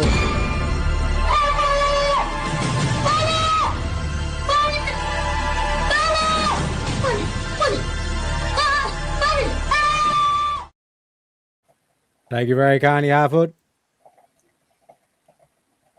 All right. But yeah. Lost my train. Well, since I'm in the thick of it, something I've noticed that I've seen an article or two here or there. It's like in the alphabet family, there's actually a lot of infighting going on. No, yeah, that's something I've been hearing too with a lot of my friends, because there's a church that a pastor of mine who tries to bring people together of all sorts of kinds to, you know, rejoice in, you know, the name of Jesus and stuff. And that I plan on trying to go there to go talk to some people, and there has been a lot of fighting in that community, and a lot of G's like, turns out not so down with the D's. Yeah, which is so crazy. Mm-hmm. I see it like, I mean, it's at my work, so like I see it in the most petty way you can imagine. Like they're just like passive aggressive, fucking each other over, and talking shit behind each other's back, and it's just like, yeah, I don't know. I see a lot of. I know a lot of gay guys that have beef with each other. It's like there's like these. It's hard to say. I want to say two type of gay guys. Mm-hmm. There's two types. Yeah, I think there's labels for those. Yeah, but it's like, well, there's probably, you could probably say there's more types, but for me, I feel like there's two types, and they clash all the fucking time. Mm-hmm. It's like it's crazy, because I remember on a cruise ship that one of my friends went on, he said all the gay couples had went in his local area on that cruise, and it was a terrible cruise because they all hate each other. I was like, dude, that sounds terrible. And I find it interesting that they're like their whole alphabet soup is supposed to be inclusive, but is done quite the opposite. Yeah, no, I mean, it really has. It's changed from what it used to be, like way back in the day. Mm-hmm. Like literally not even that long. Like, it literally feels like 10 years. It was like 10, 15 years ago. Mm-hmm. What are you saying, Eric? Trans has nothing got to do with gay, though. Like literally nothing. Well, it's still, but I guess I was about to say it still is kind of a smaller smaller minority within the United States, or what. I'm not sure how equally matched in percentage it is with heterosexuals. I'm not really sure. Which part? I don't know, because there's a lot of Shazzy, hetero men that's done at least one gay thing and they're gay, so it's hard Yeah, just real quick though, Shazzy, it'll always be thanked. We appreciate every donation from you, Shazzy.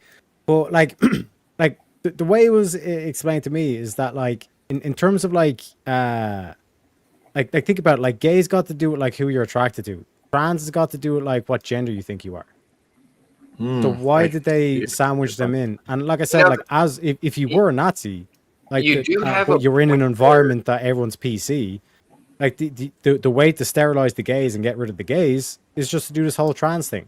Like amplify this like 0.1% of the population, throw them into the mix, give them all the attention, all this kind of shit, and do all this shit for them. That screws over the gays in the long run. I would rather just try and literally convince, if not convince, but even tell them the truth. I'm sorry, but you're a man. You are just a gay guy that loves feminine things. I'm sorry to tell you this. That's just what you are. You're literally you're Jeffree Star. You're a guy that loves feminine products, likes to dress like a woman. You like feminine things, but you're just a guy that likes feminine. You got to just admit you're a gay guy that likes feminine, because you can't just be all like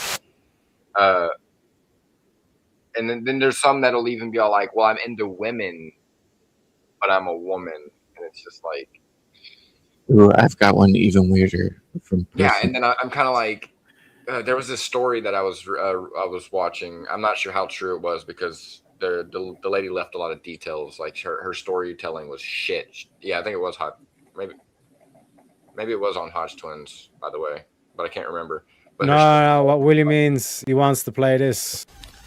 That was a damn good show. For more damn good shows, click the video over there or the link in the description box. Oh, you getting pumped up. Don't forget to red pill the morons in the comment section below. This is all BS. It's all a bunch of lies for votes. Yeah. Saying this is a damn good show, folks. No, I was saying. Yeah, sorry, go ahead. I think it was from a Hodge Twins clip, because I've been watching them quite often recently, because they've got a lot of new videos out. And this girl that was telling a very, very, very short story, but her storytelling was stupid. But anyway, she went on a date online, like I think it was like Hinge or something like that, and found a woman that she wanted to go out with, because she's lesbian.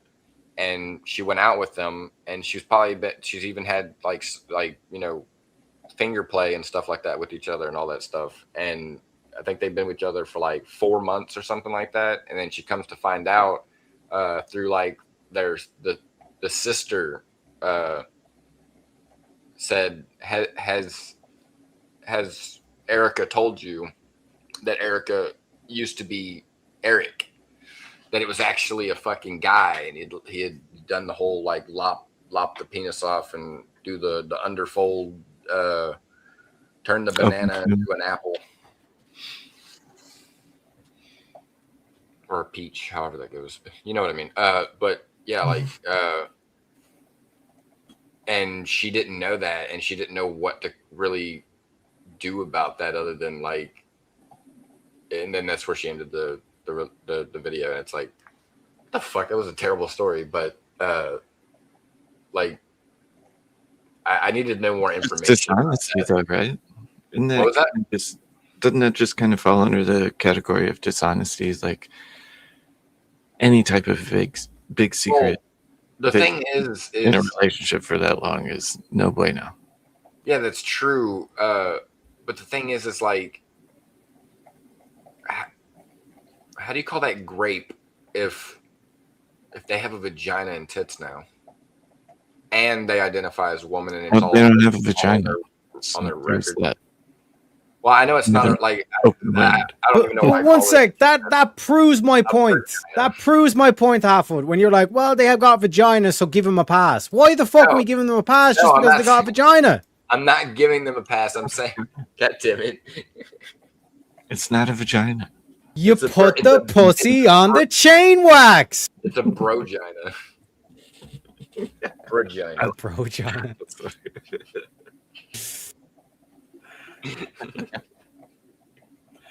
Dude, I've legitimately have thought about this for a while because somebody I know is a trans man. That's.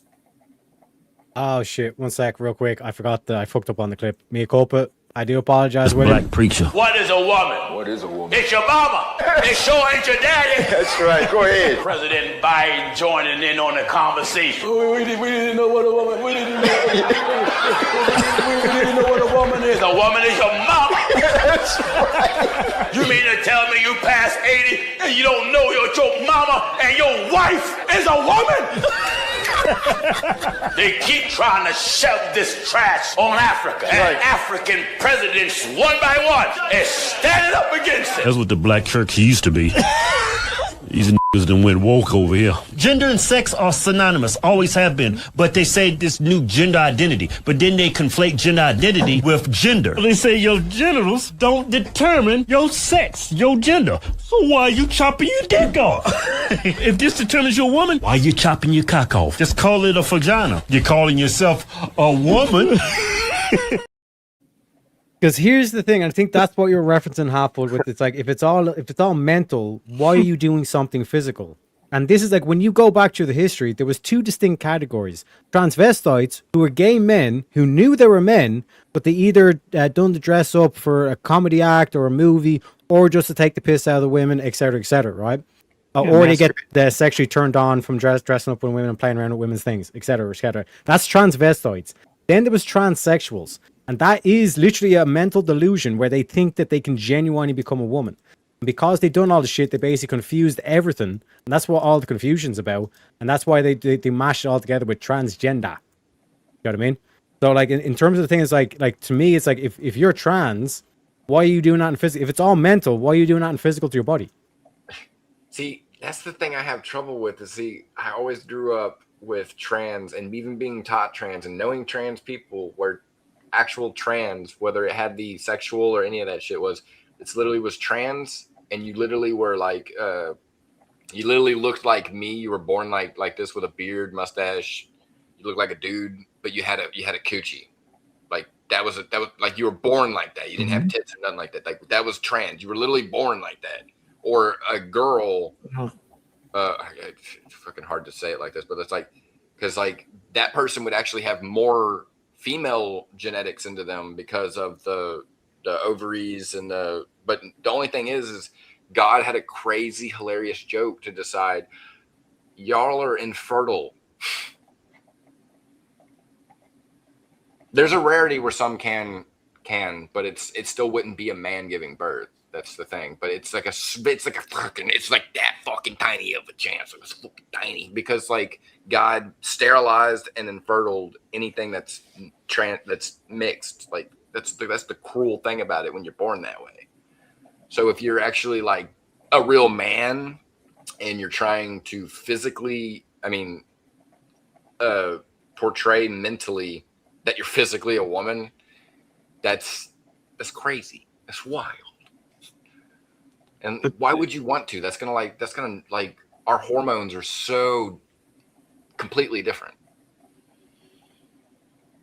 But is it equal the other way? What? I mean, it's all delusion, don't get me wrong. Mostly for discussion's sake, but like as far as the insufferableness of being around the 0.1%. I find women that want to be men to be much easier to be around. But trans men are much easier to be around? No, he's talking about like, well, yeah, you know what? That's actually kind of true. Yeah, that's actually. And they generally don't want to be noticed or seen. But I'll pose it as a hypothetical. What is a trans man that is in a committed relationship with a man?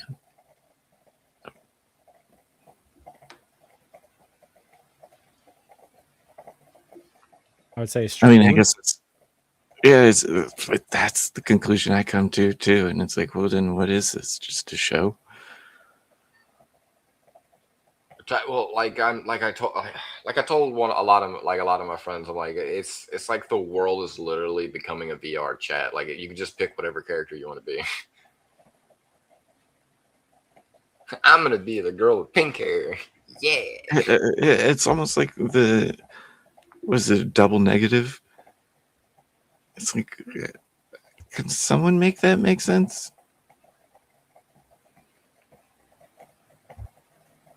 I don't know. I just think because like a woman can't become a trans woman. Do you know what I mean? And like they will like upfront say no, a woman can't become a trans woman, right? Mm-hmm. But if you're doing this whole thing, if a man can become a woman, and like surely you could just go again. Do you know what I mean? So a woman becomes a man, and then in her transition to becoming a woman again, she's now a trans woman. You know what I mean? Yeah. We got William saying, "What the? Yo, what the fuck is going on right now?" It is what it is. We're talking about if one of those meat grinders they use to like grind like duck meat is that the best option? How did they? God damn it. I don't know, dude. I just don't know anyone that want to mutilate themselves. It's just, I guess it depends. Well, because they gaslight into it. Oh, for sure. Because like if you bring up the tattoo shit, instantly it's, oh, you're a bigot. It's like, well, you wouldn't let a child get a tattoo, would you? Why? Yeah, because they're going to regret it later. It's the same thing with like cybernetics. Like when that shit starts coming out and people start being able to make augmentations on the body, like I don't think a child should be able to do any of that shit. Like unless it's like, you know, a body transplant, like a leg or an arm that'll like develop with them synthetically, like that seems completely fine. But nothing like let's say that it's a child that's blind and they have some type of optical things. Like I feel like they would want to wait for them to get to a specific age of development before using them to be able to see or something like that. Honestly, that's what I would be able to think about. Yeah, kind of like a deaf kid where they put the cochlear implant. I mean, they have to for development reasons. Wait till a certain point, but that's a good example. Yeah, I was trying to think of something that we kind of use almost like that today. Yeah, the ear transplant, which is actually I see common with a lot of kids around here. But at the same time, that argument could get tricky with the fact that that's a sense as opposed to an identity. I think, because that would be the first thing I would have said is like, yeah, well, that's a sense that you're granting a child, not an identity. A child hasn't even formed an identity. Yeah. And also, like if I get like a bionic arm, like that's not going to sterilize me. You know what I mean? Mm-hmm. So like I keep coming back to like the Adolf Hitler or the neo-Nazi kind of like type character. He would be in full support of this whole trans movement because this is just the way to sterilize the gays. Because like you were saying, it's like majority of these people are like gay men that have just been gaslit, like they're like transvestites if you want to go by the former terminology. There's transvestites that are like gaslit into thinking, oh, like I'm going to cut my dick off, and then that's all it is. Basically sterilize them. Confused gay men. That's all it is. Confused gay men, and they just need to accept it. Even if they're like, no, I like women. It'd be all like, well, guess what? Too fucking bad. You're a gay man. You're a feminine gay man. Accept it. Like, from a logical standpoint, like if you cut your finger off, you're not different. You know, like, I mean, you're different in the sense that you don't have one finger, but like, I could already see Melvin here arguing with me about it. William's like, shut up, bitch! We do have a lot of Hodge Twins clips, I'm not going to lie. But in terms of like the main thing I want to get, or the reason why it's getting brought up is like, why is like such a point, like whatever, like 1% of the population, like why is this such like a big issue, or why are we all like forced to now change our language and all this kind of shit over it? Like it begs the question of like, why is this such an important issue? Like, and it's only really the Democrats that are like, oh, we need to make this, and like we need to protect trans children and all this kind of thing. You know what I mean? Yeah, because like that it's such a weird phenomenon. Thing, right? I mean, other than like people who have empathy, maybe they're like trying to get votes based on empathy and making people in their feelings or some shit instead of using actual logic or taking a moment to actually thinking about shit. But it also, it could just be noise, right? Couldn't it be noise to distract? Too, I sometimes feel like it's noise because like I'm around a lot of it, and I don't get that feeling in person that I do as far as like the narrative. It should have went back to schools being segregated for boys and girls separately. 100%. That's what it should have been. That also addresses the whole ADHD thing because they learn differently. Yeah. Yes, indeed. I was a product of that in the 80s and 90s.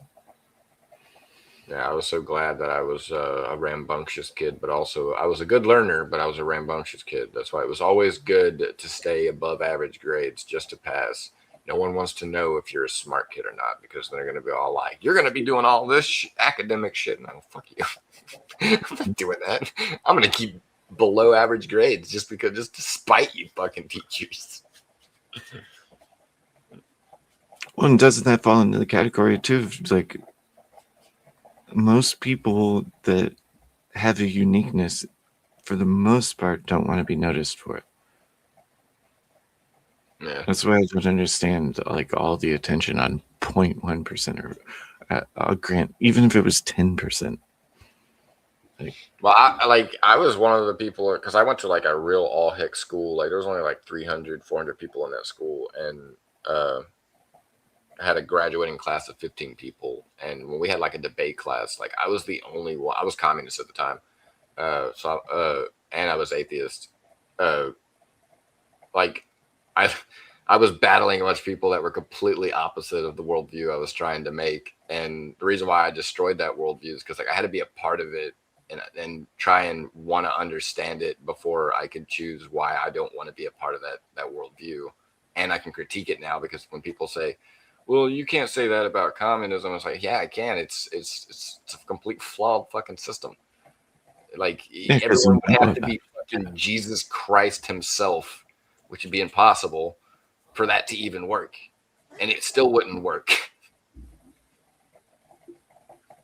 Oh, and anybody that's had a job should know that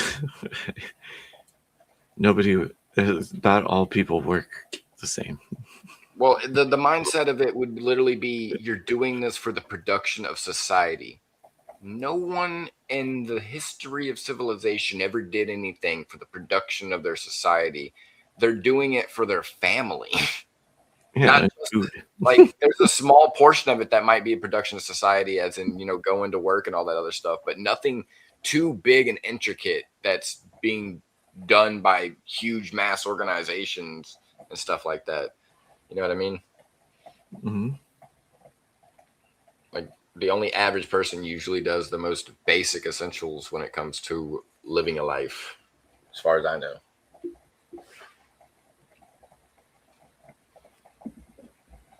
That can stem from renting, owning a house. That can stem from having multiple cars, not having a car at all. You know what I mean? But like that's what I'm saying. Like from the when you look at like the incentives and all this kind of stuff, like we always say, oh, the filthy greedy capitalist. But then let's apply that same critique to the whole medical industry, and then all of a sudden it starts to make sense why like they're so like excited to try and push this trans thing and all this kind of shit to the masses, is because you get these kids hooked on it, then they're basically a patient for the rest of their life. That it's a cash grab. It's a money making thing.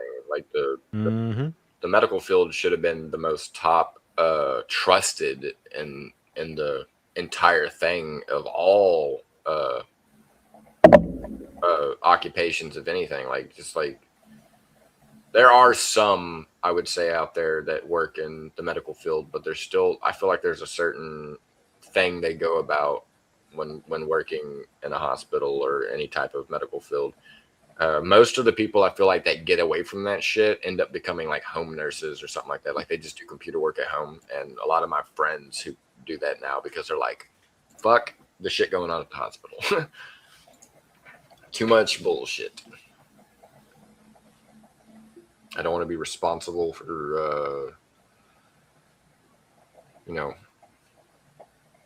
administering medicine to someone because the hospital says it was necessary. I don't know, like that's just, and I think the whole thing about like the blue takeover where like people who like hate California and then they'll like go to another place and try and repeat the same process of doing the same thing and vote for the same shit. And it's like, what? Well, that's their tactic, right? Is redistricting everything because there's only so many Californians, I guess, but eventually that actually riles people up, though, because when people see that and they'll be like, that person got up there and is representing us. Oh, fuck no. Because I've already seen a lot of those videos.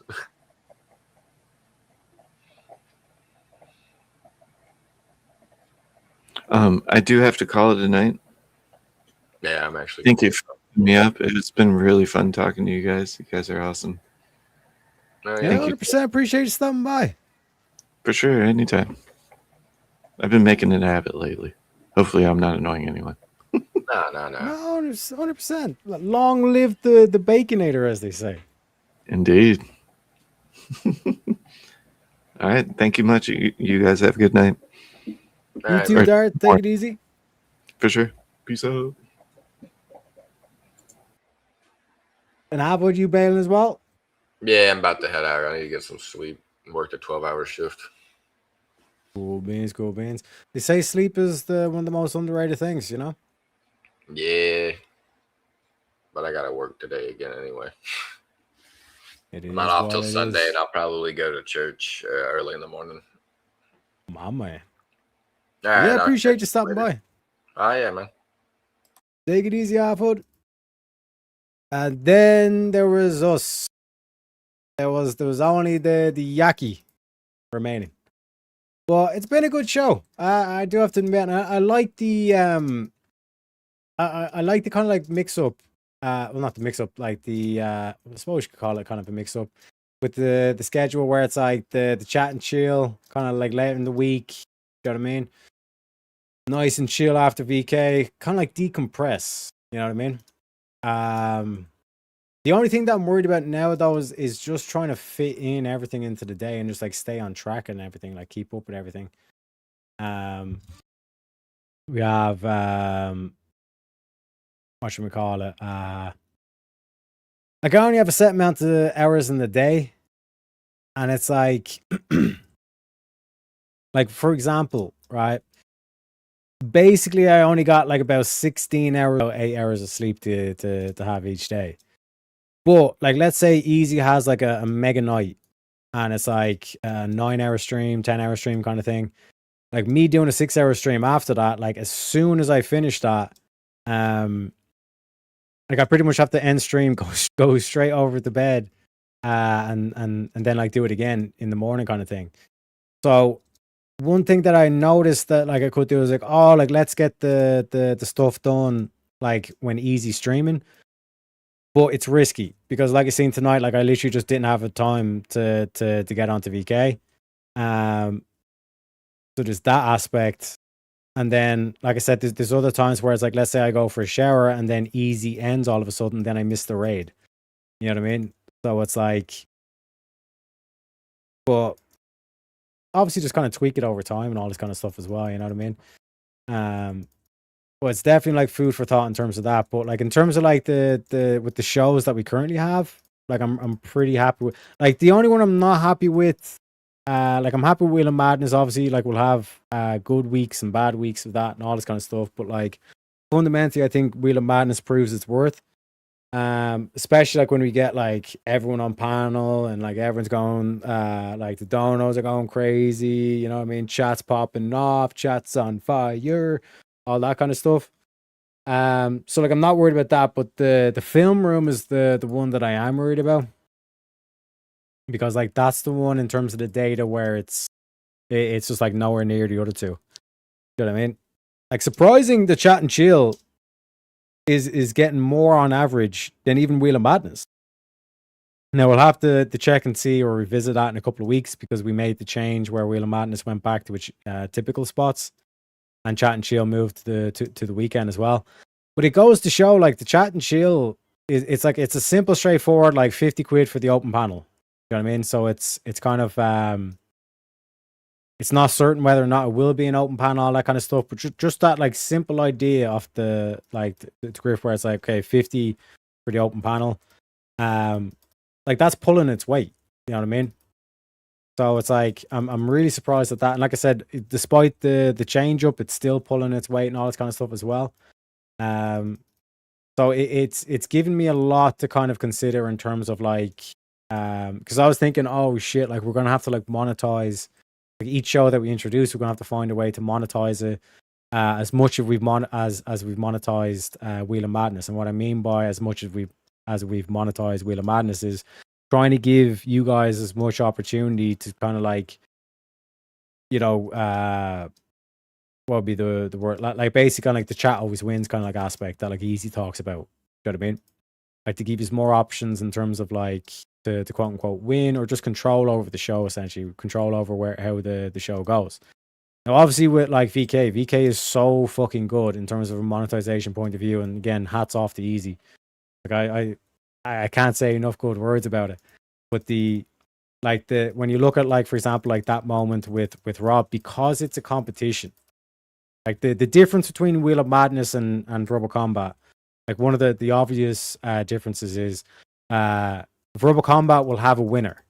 You know what I mean? Even if Crazy was to get eliminated, like William decides to say fuck you Crazy as well, at the end like chat would have won. You know what I mean? So there's that whole kind of like competition aspect. Whereas when you look at Wheel of Madness, it's like there's no winners. You know what I mean? Except for like obviously like chat always wins, all that kind of stuff. But like in terms of like that dynamic, it's not a competition. Like people on the panel are not in competition with each other. And because of that, like you're seeing there, like there's the whole like fatality aspect and all that kind of stuff. It just adds more. Like I said, it's like layered. There's like all these different layers, and then they all fold in on each other, and it all incentivizes it and all that kind of stuff. And it's like I said, it's beautiful. It's beautiful. You know what I mean, I can only wish to get Wheel of Madness to like even half the level that VK is. But like that's what I'm saying. Like the surprise or the shock factor to me was that like Chat and Chill is doing so well, despite the fact that it's literally just you know, open panel, 50 quid. That's the idea. That's it. You know what I mean? That's the idea. You know? So it's given me a lot of kind of like fuel for kind of like, okay, we don't have to go so hard and we don't have to put so much pressure on ourselves and all this kind of thing as well with that. So there's that aspect. And I'm thinking about maybe trying to play around with that aspect with the mystery van files. But I'm hesitant Because like if we're going through a case and we get like a couple people on and it's always derailing and all this kind of shit, then that defeats the purpose of the Mystery Van Falls. The Mystery Van Falls is like it's the fact that we're going to be going through so much cases and all that kind of stuff. You basically have that interest, same interest you have from like, let's say, Sherlock Holmes or an episode of The Mentalist or an episode of Columbo or whatever, what have you. You know what I mean? So like there's no point of like trying to do the Mystery Van Falls and then it gets derailed. But when you look at the show at the start of the week that we done, the Mystery Van Falls that we done at the start of the week, it initially started off where it was kind of getting derailed, but then it kind of came home. And then when it came home, like it was basically Darth and Crazy, like they were interested in it. We were going through different things, going, oh shit, what the fuck? And all this kind of stuff. And then like Crazy was sending me links, Darth was sending me links, all this kind of stuff. So like from that aspect, it shows me that like people were definitely interested in it. But what do we do about the open panel? Yay or nay kind of thing. So there's like that whole kind of thing to weigh on it. Or can I find another thing that's similar in value that the open panel idea seems to bring in, like to keep it short and simple kind of thing. Because if we can do it for chat and chill, then maybe we could do it for that. But like with the chat and chill thing, it's like I don't care if someone comes on and like quote unquote derails video gaming, because like I don't mind if we pull up like a couple of videos or let's say some breaking news happens or whatever. I've no issue just fucking like, you know, dropping off the game and pulling up the video and all this kind of shit as you've seen before and all that kind of shit.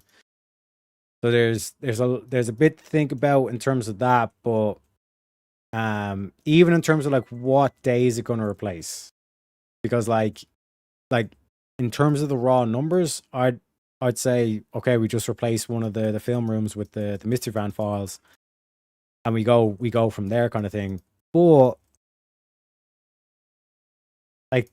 then we have like the aspect of like then the film room is basically we only have one of them. So are we sure we want to do that and maybe not just replace the chat and chill and then still try to push on film room? But like if we were to replace one of the film rooms with the same numbers that chat and chill is doing, like it would be way better off. You know what I mean? So there's a lot of food for thought there.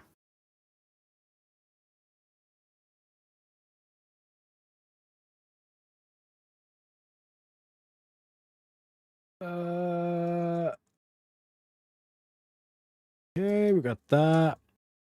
What else? Where else do we need to go? Up here? We'll just do 12, 5, broken skeleton. These are all skeletons, okay. Okay. Round them up, boys.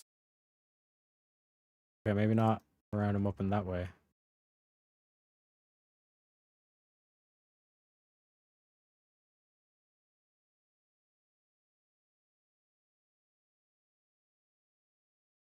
I might go an extra hour or something like that today, purely because I just need to do this last zone. Maybe a quest here and a quest there. And then like I basically have finished this zone. And then like I said, I got Nagran, Blade's Edge are like the last two, and then I basically have no more real ways to cheese gold out of the system. I'll have to go back to like proper just farming. But like I'll also like look into like actual kind of fishing farming and all this kind of shit, because as a paladin you can do some ridiculous things, man, and I have the gear to do it as well. So but we'll pass that bridge when we get to it.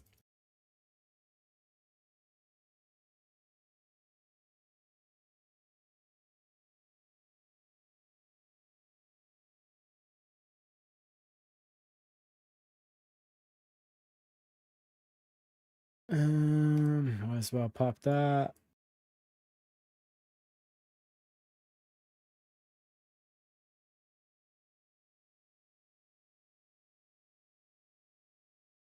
Okay.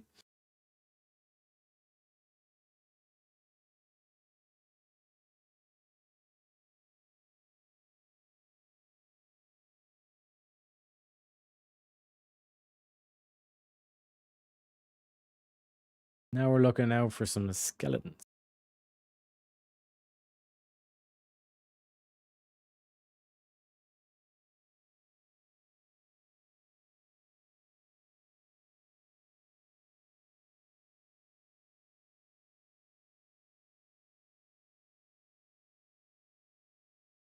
There does not seem to be a lot of skeletons.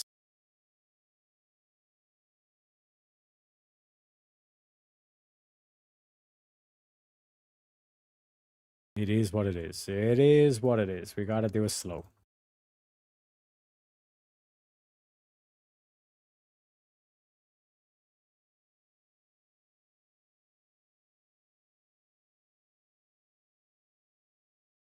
But yeah, other than that, the other thing as well, and this is where it's like I focus too much on one thing, and then there's always another thing you need to focus on too. Debates. Like I really want to get like any Muslim to debate them on the Iran thing. Something I'm very interested in at the moment. Obviously, atheism any day of the week. But I kind of like I was saying, like before, like last time I was saying stuff like that, or like kind of like saying, "Oh, I need to get in debate and all this kind of stuff." I basically had fucking Dylan Burns and then Destiny, like back to back. You know what I mean? So kind of like a thing where sometimes opportunities just arise. Got to make the most of them. All this kind of shit, which we love doing. Like that's the difficult thing.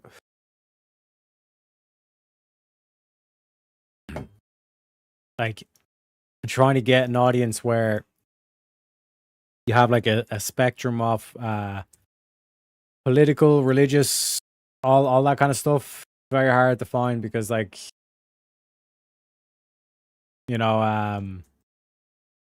when people have like such different worldviews and all this kind of stuff, it's very difficult for them to chill in the same place. You know what I mean? But like I just seen with like Easy, it's like he's plenty of lefties, righties, lefty, righty, and everything in between as well. You know what I mean?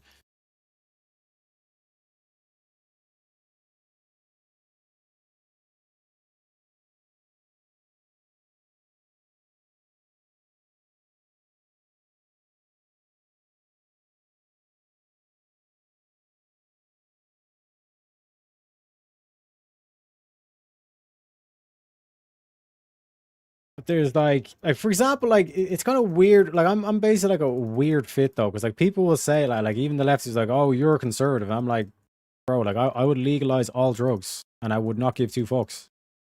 You know what I mean?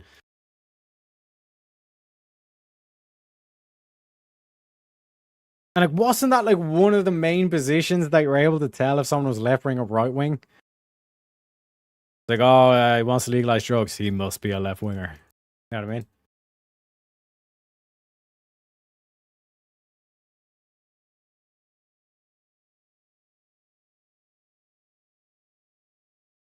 And like now it's like you have to do weird shit. You know what I mean? Oh shit, we got a guest backstage. Let me introduce him. We bring in the studio this morning one of the gay rights activists, Mr. Should I call you Mr.? Mr. RK Mangoes, welcome to the show.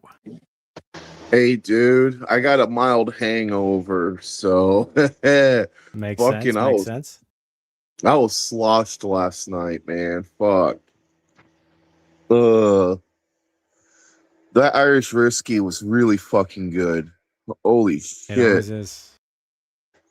Dude, Irish whiskey is something I enjoy like Jameson, but this is like this one was aged and aged for 5 years. It's so fucking good. Oh god. Ugh. True that. But yeah, you up to much? By suffering the hangover? Oh no. When I woke up a few hours ago to go take a piss, that hangover was fucking awful. Oof. But now it's mild, and I'm not dying. Almost smoked a whole pack of cigarettes too because I was that drunk. Yeah, the drink is the devil, as they say. Oh, I don't drink as much anymore. You know what I mean? I don't get drunk as much anymore. Like, that was my first time getting drunk in probably a year. I'm like, fuck it. Might as well go ahead and get drunk and have some fun. Oh no. No, leave me alone. No. Stop it. No. You know, I'm online right now, you know. Too bad. Mango's getting bullied. Hold on, I want to mute myself. Hold on, I'll be back. Yeah, no worries, Mango's. Mango's getting bullied, chat. Unbelievable. Unbelievable. Can a man not get some peace and quiet? Especially when he's drunk. Or, sorry, hungover. You know what I mean? Unbelievable. Unbelievable. This is why the world's gone to shit, folks. Yeah, but he's like in terms of the aspect of like, you know, like drinking like once a year. You know what I mean? Is not a bad thing. Obviously fucking putting yourself in the hospital from drinking once a year is not a good thing, but you know what I mean? Like, and this is why I say about like the whole carnivore thing. It's like if you could be carnivore 364 days out of the year, that already is going to do wonders. You know what I mean? Are you back, Mangoes? Yeah, I'm back, bro. You getting bullied? She had to do. God damn it. I think that just re-aggravated my hangover. Shit. Yep. Women generally do tend to have that effect.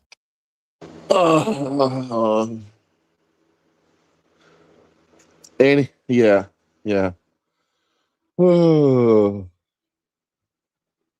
any plans or anything coming up? Plan is probably just chill for the rest of the weekend. Makes sense.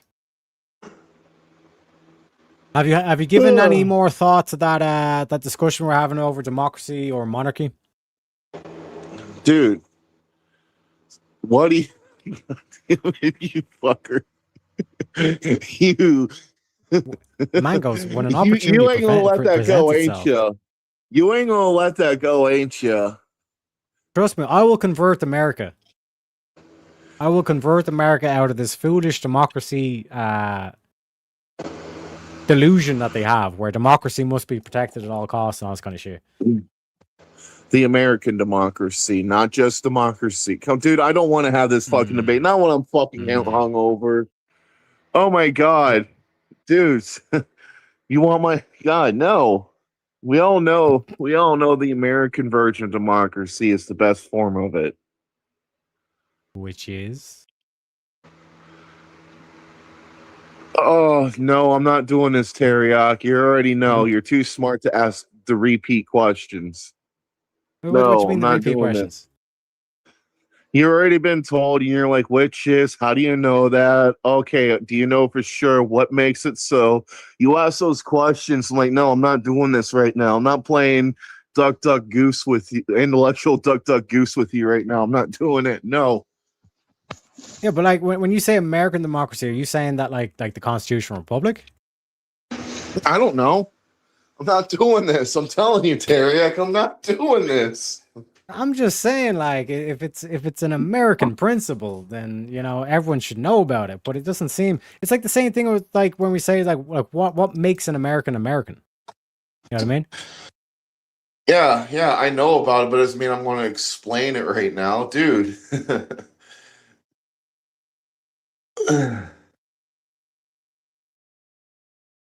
Are you making the claim that you would be able to explain it?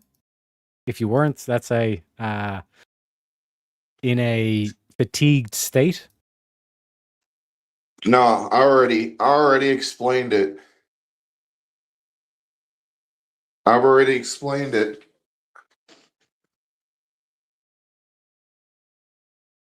I forgot your explanation. Can you explain it again? I said I already explained it. Yeah. Yeah, but like that was what, a week ago, at this stage. Probably more. Give or take a week, roughly. Yeah.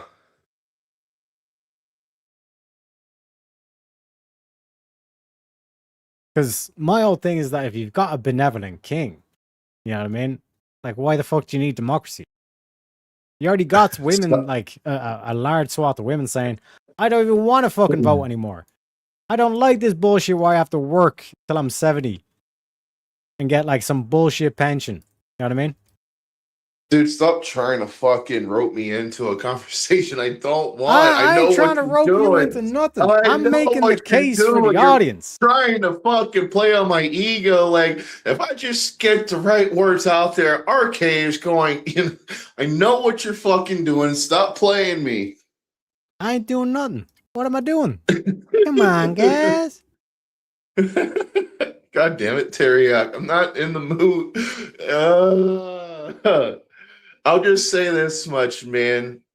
There's benefits to both systems, and it's just what your preference are. My preference is that because I live in the system and I benefit from them, just like you probably. Wait a minute. Hold on a second. You're Irish. You're against the monarchy. Hold on a second. Because that's what. Wait. Yeah, because you guys wanted. No, because Irish people want to separate their sovereignty away from the monarchy. Away from Britain. Yeah, away from the monarchy. No. No. If England had given us representation in Parliament, we wouldn't have went to the Civil War. Yeah, the Troubles. That's what you call the Troubles, right? No. Oh, it's the Troubles not called were like the Trouble. No, they're called the Troubles, but the Troubles is specifically the Northern Ireland. When you go back to like 1910, like when in around like the First World War, like our whole thing was that like we just wanted the Spring Revolution, right? We wanted like basically just like equal representation or like some form of representation to make our own laws and all this kind of shit. But in terms of like the idea of a monarchy and all this kind of shit, again, is kind of like this idea that just because we're against England doesn't mean we're against the monarchy. You know what I mean? Yeah, fair enough. I'm not going to double down on that statement I made. Fair enough. Speaking of like English Parliament, did you see where like there was a vote to remove the last remaining hereditary seats on the House of Lords in England? You saw that? No? Give a link? I got it. I'm taking a shit right now while I'm talking to you. I'm taking a shit right now. Hey man, I'm taking a shit. And just let me get to finish wiping my ass and I'll give it to you the link. Oh, my head hurts so bad just laughing like that. Oh god. Did you see the meme of like the woman? She's like doing this whole thing of like her boyfriend's cheating on her, but like you only see like her perspective where she's like chatting on the phone, and then they superimpose. One sec, let me try and find the thing of it.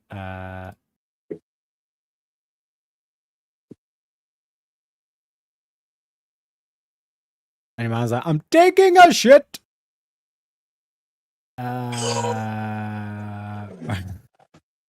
Where is it? Ah, for fuck's sake.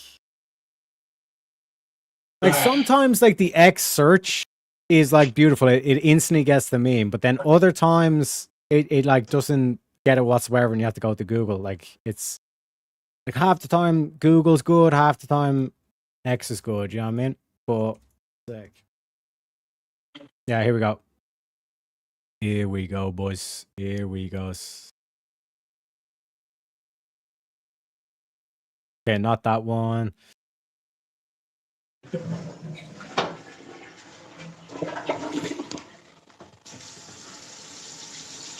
Always wash your hands after you got shit on your hands, kids.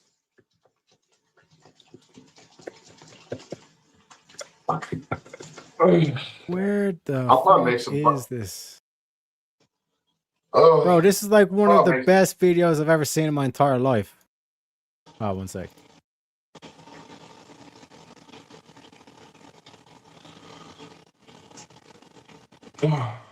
Here we go. For fuck's sake, TikTok, man. Okay, right. Here we go. Here we go. One sec, boys. I got it loaded up. Hey, honey. Here we go, mangoes. Here we go. Right. Here we go. Hold on. Hold on. Wait, how do I make a full screen? Sorry, this might.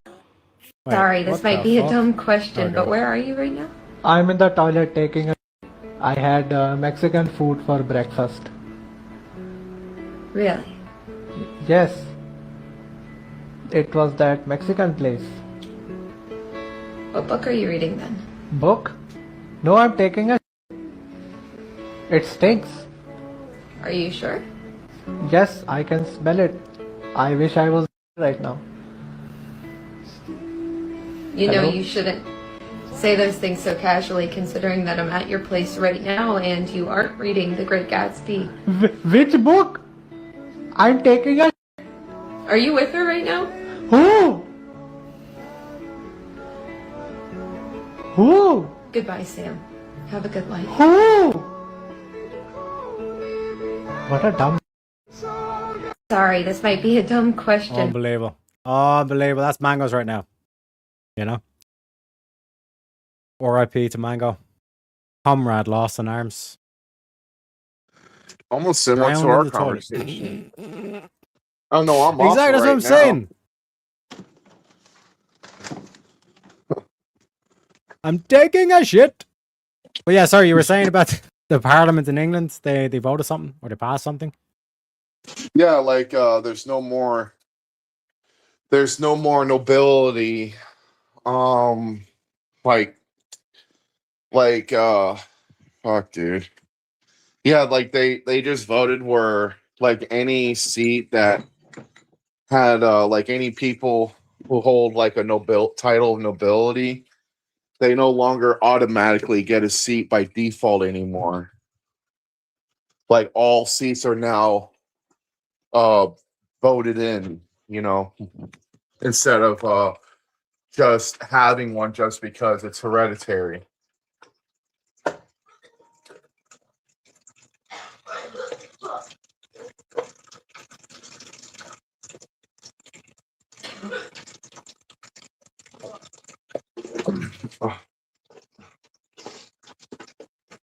Milk. Milk is really good for hangover kids. All right. Yeah, let me get up on that link so you can check it out yourself. No. Yeah, so the Hereditary Peers Bill has been passed in the House of Lords and one of the biggest reforms to Parliament and UK democracy in a generation. Hereditary peers will no longer have the right to sit and vote in the House of Lords, and one of the biggest reforms in Parliament in a generation. Yeah, that doesn't get rid of nobility. Of a king. Well, no,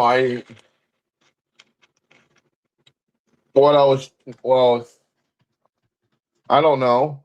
Does it? I mean, like they can still be around, but they're not in power. You know what I mean? Or part of the process. You know. Oh. But like when I say like a monarchy and all this kind of stuff, like do you expect like a full like everybody gets their own title and all this kind of shit, or?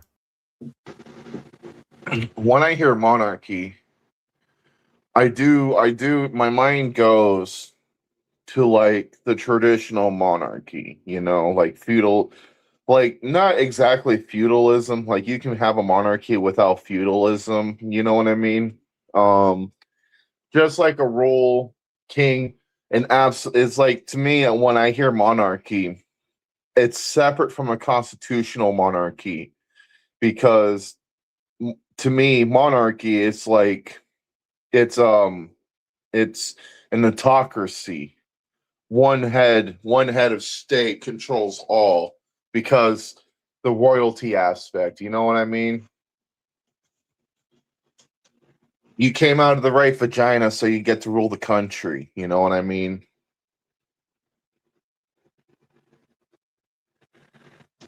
I think that's a misguided picture on what nobility is.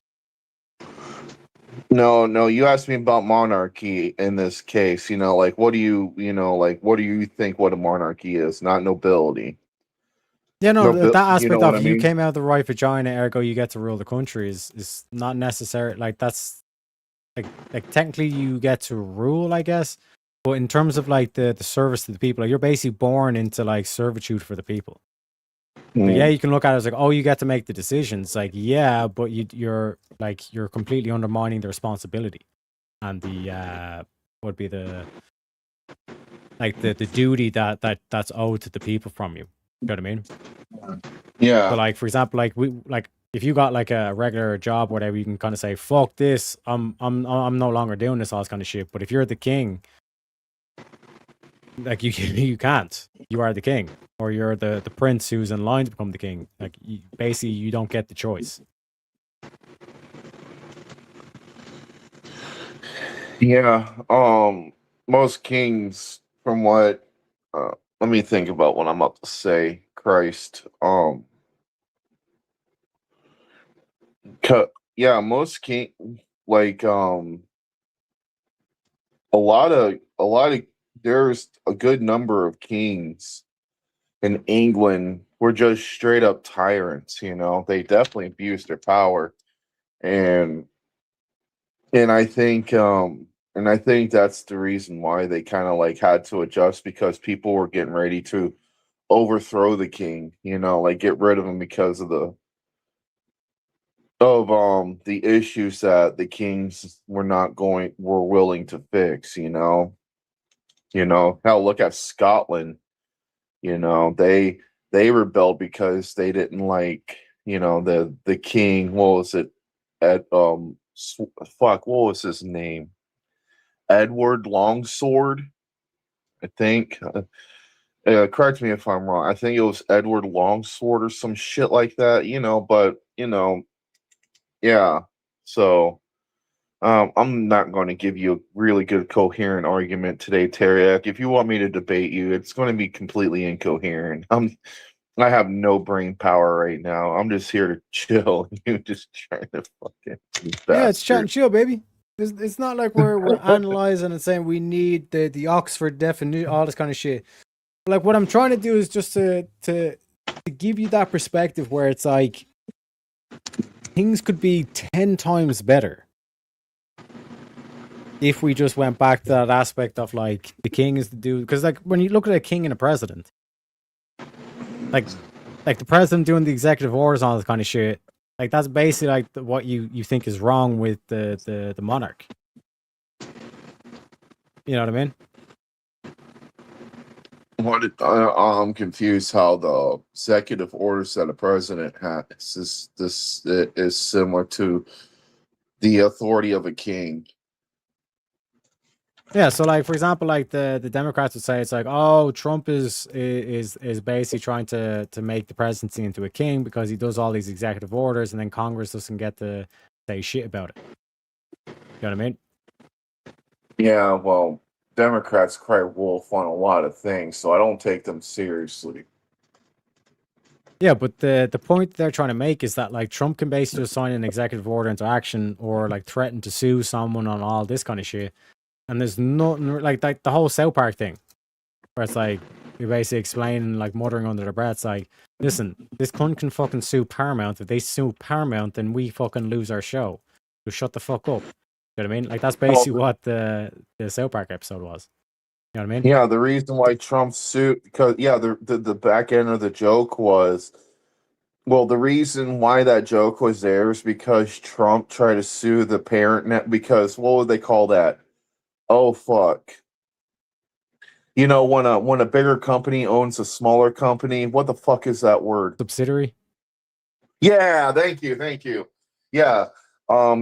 CBS, Paramount is a subsidiary to CBS, and yeah, Trump trying to sue CBS for $19.2 million. And the reason why is because over that 60-minute interview with Kamala Harris, that they intentionally edit the interview causing people to mislead people, thinking during the presidential election cycle. It didn't go to court. It was settled out of court. There was a settlement of an undisclosed amount. So like, and the part where Trump was like trying to do something and like he'll threaten to sue you, that's just, he's doing it. He has money, he has attorneys, and he's going to use that to use the courts, you know what I mean? Like he's going to use his money through the courts to enforce his will. It's not like he sends a bunch of goons from the military to your house and like force you to do something at gunpoint. That's what like the emotional charge language that the Democrats are using. Like they're acting as so that they're sending goons to your house, do this or else at gunpoint. That's the whole problem I have with it. And I'll give you another example. Like the first 100 days when Trump got into office, he had like a correspondence meeting with majority of the governors of the governors of the state here in America, and he and a part of he was like, yeah, I want to cut federal funding to all universities, to any state who allows transgenders people to compete in college athletics, and the governor of Maine. Let me look at her name so you can look this up when you have a chance. And he goes to the governor of Maine. It's like, yeah, you're going to do that, right? Like he calls her out in front of everybody, and she's like, well, do whatever the law says it does. And she was like being resistant, and it's just fucking stupid because he enforces the law as the executive officer, the head executive officer of the executive branch. And she was just like, well, follow the law. And finding out that he actually fucking did. Like she didn't repeal or did any action to prevent men competing in women's sports, and he fucking yanked that he fucking yanked that funding. So the Democrats are like, oh my God, he's not like a king. He's a tyrant. He's a fascist. He's a Nazi. He's trying to oppress people's freedom.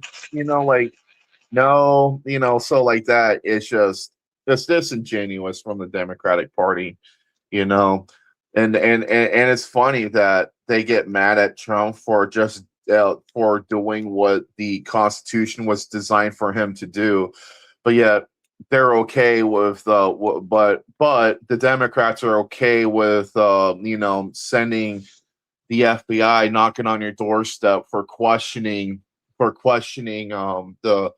the curriculum for soft gay porn to your children. It's like fucking ridiculous. Yeah, but I'm just pointing God, out, my like, head hurts. when you look at just the role of the king, the role of the president, like just the mere fact that he can just do the executive orders and say, this is what we're doing now, with no action from Congress and all this kind of shit. It's like, what fundamentally breaks that from like a king that can do whatever the fuck he wants? Say that one more time, man. Like when you look at just at the role of the president in America, like the ability or the power that he has, like there's not much separating that from an actual king. And like to be fair to both sides, it's like the Democrats that have been loading power onto that, and the Republican have been loading power into the president as well. You know what I mean? So it goes both ways in terms of like how we found ourselves in this position. But basically, like that's the question I think that we should be asking ourselves. Like, well, if the president is basically as powerful as a king, why don't we just call it a king? Because at least with a king, you get nobility. You get a royal family that actually represents your culture or what your culture should be. I'm not going to. There's some correlation to that. Like power. It boils down to power in this part. But I think the better question is, Terry, the better question is that the better question of that, like I'll offer an alternative with that. Like I think the American people needs to start evaluating that how much power are you willing to give the government? Because it's like, it's not like the power being of the president. That's just not the holistically. It's not the issue. It's the government. The government has way much more power. Like collect all together. The legislative branch, in my opinion, is one of the more dangerous branches in our in the American government, because that's where laws get passed, and that's where that's where the majority of the lobbying and insider trading goes on there. There's more backdoor deals going on, like Nancy Pelosi, Mitch McConnell, like those people, like the legislation is more dangerous than the executive branch, and followed by the legislation is more dangerous than the judicial branch, like remember that. You still there? Yeah, you're cutting out though. Teriak, you still there? Yeah, can you hear me? How about now? Yeah. Hello? Can you hear me? Yeah, I can hear you. Oh, perfect. I think you basically might have lagged a bit. Yeah, I've been having tech issues here in my home. What part did you hear me cut out? Like you were saying that basically it's the legislative branch that is like that you think is more dangerous, but like I said, if you have a king, then you don't have to worry about them. You know what I mean? Well, that's part of the system, though. Like you just can't throw the baby out the bathwater because one part of the system has an issue.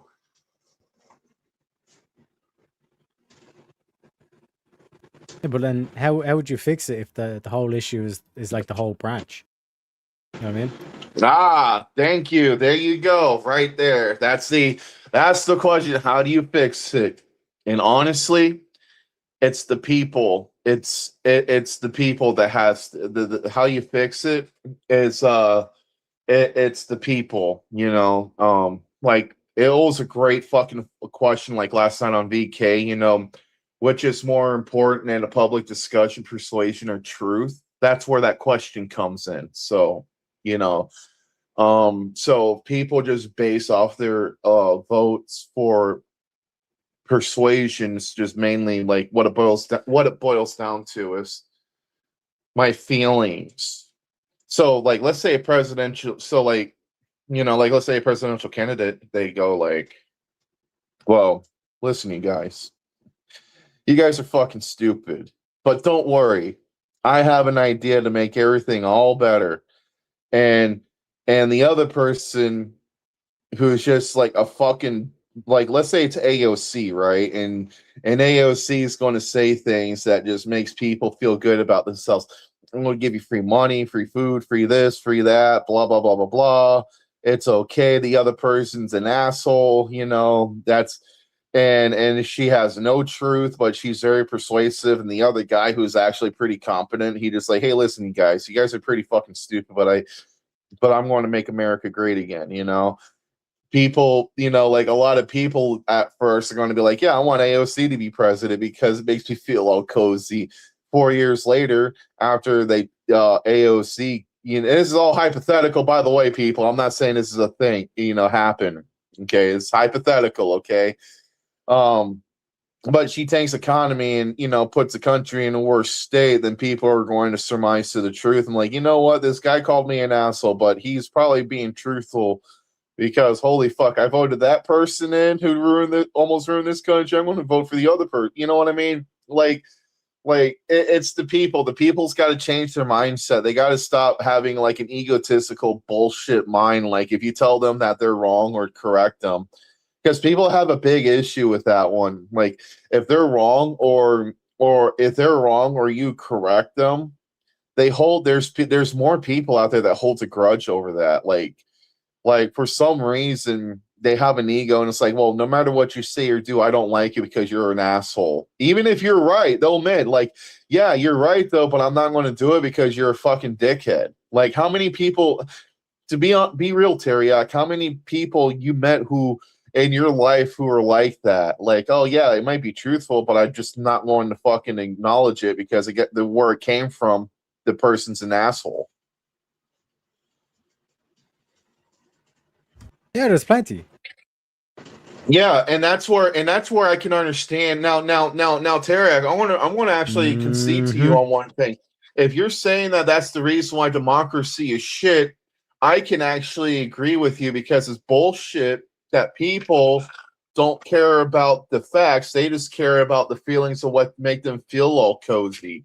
Like I will agree with you because that's a big problem with Americans right now. They don't, and even on the right wing, right wing is just as guilty as they are people on the left. I'm not, like I'm throwing stones on both sides here because I've seen it firsthand, and I think that it's just like, and still, even though it's really fucked up, Teriak, I still would rather have a democracy because I still trust a group of idiots rather than one person. You know what I mean? I do, and you go ahead and attack it the way you want to, but that's just me. I'd rather trust a group of idiots than one person.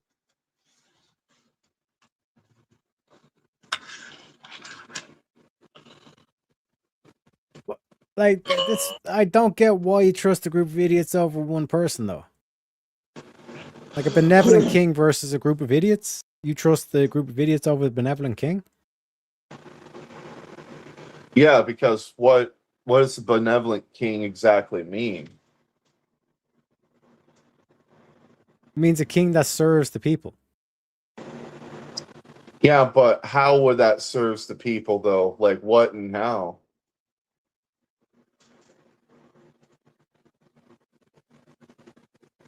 Like, as in, like, they're not out for themselves. They're out for, like, the benefit of, like, the actual average American.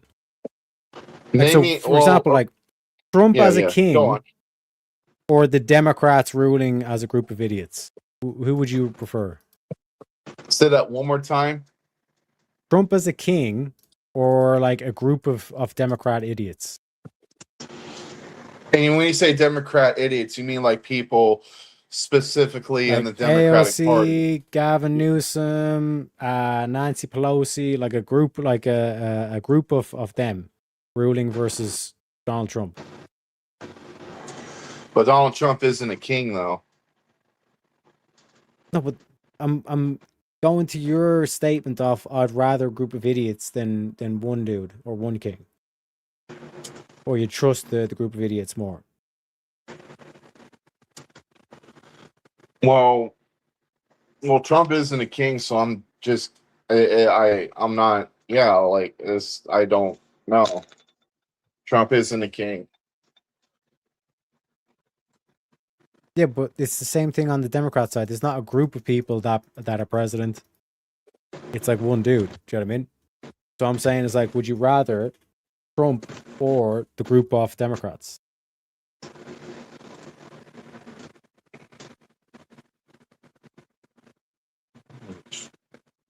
And it seems like you would say the individual. Yeah, I would say the individual. Yeah, which is my whole point on the monarchy thing.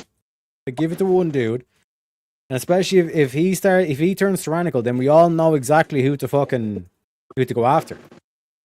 Whereas with like these Democrats, it's like, oh well, this was a group decision, so then how do we hold that? You can't hold a group accountable. Do you know what I mean?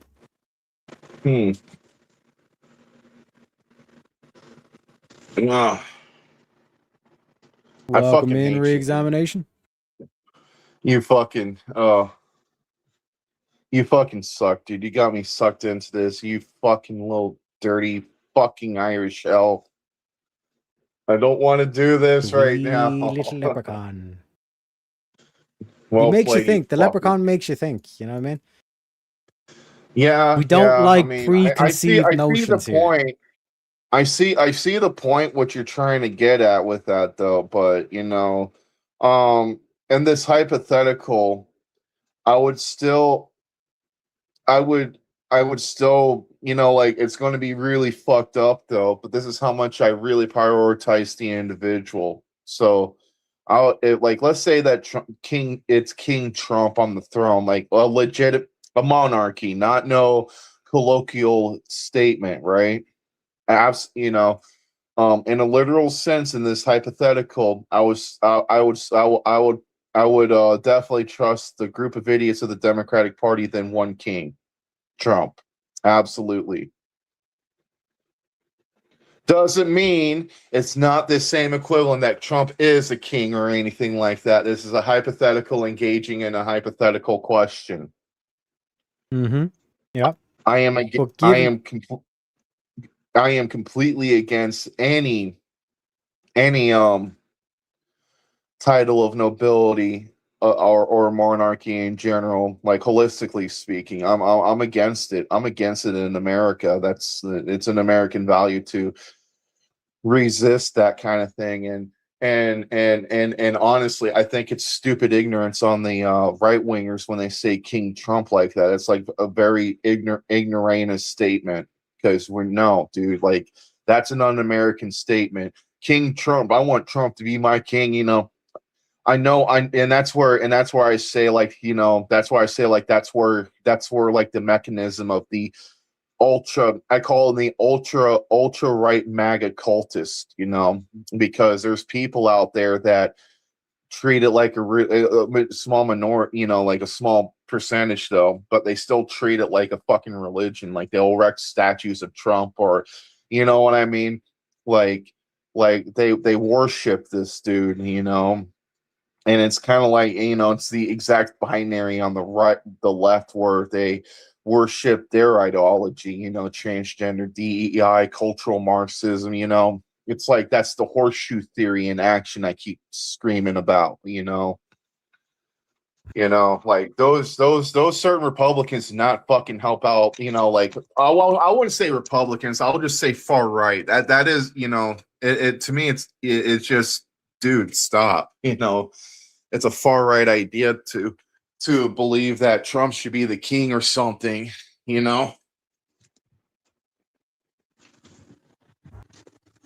But like you say, kind of like, oh, we need to. It's not a non-American principle to have a king. But like my question is like, where are you getting that like American principle from? It's in our Constitution. We already addressed this. What you mean it's in the Constitution? Dude, we already went through this. Stop playing coy with me. Stop being coy. Okay, what amendment is it, or? Dude, stop being coy. You do remember we already went through this, right? Stop playing stum. You're not that stupid. God damn it. You fucker. Yeah, I know what you're doing. You little bastard. You fucker. Oh, stop playing dumb. We already went through this. It's in our Constitution. Yeah, so it's like you talking about Clause 8, Article 1, Section 9, Clause 8, titles of nobility clause? Yes. Yeah, so like, again, you kind of have circumvented that by literally just making the president a king. It's like it's a king, is it de facto? Or like basically like this whole thing of like you're not calling the king, or you're not calling it the thing, but you're basically like that thing is the thing. So you used to, wow, that did sound bad. So you used the word circumvent. Can you please like what does circumvent mean in this context? Yeah, so basically you got around, or Americans have gotten around this whole thing of like the no nobility thing, or no kings or whatever. Apparently, like that's the interpretation, that there should be no kings. By basically just making the president a king, just not a name. And how much and what percentage, in your view or opinion, what is the percentage of Americans that circumvent the presidential office to a king? No, what I'm saying is that like throughout like the history of the US, you've gradually been adding more and more power into the president's role. Oh, so much so that he's right. basically a king. Right. I see. No, okay, that's where I disagree. I say I go for more of like the legislation branch. Has more power because they pass laws that they're not supposed to. You know what I mean? So that's to me. I see what you're saying. The executive branch is basically the monarchy, like a monarch like system that has the same power as a monarchy.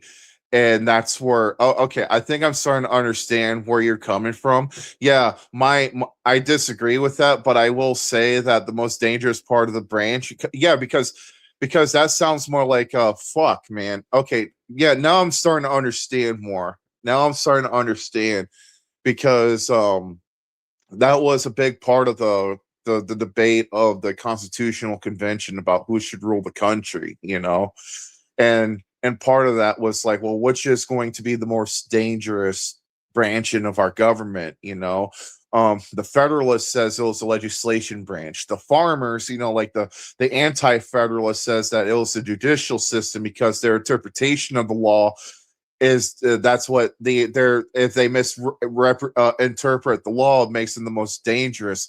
But everybody was focused on what is the limitation on power of the executive branch,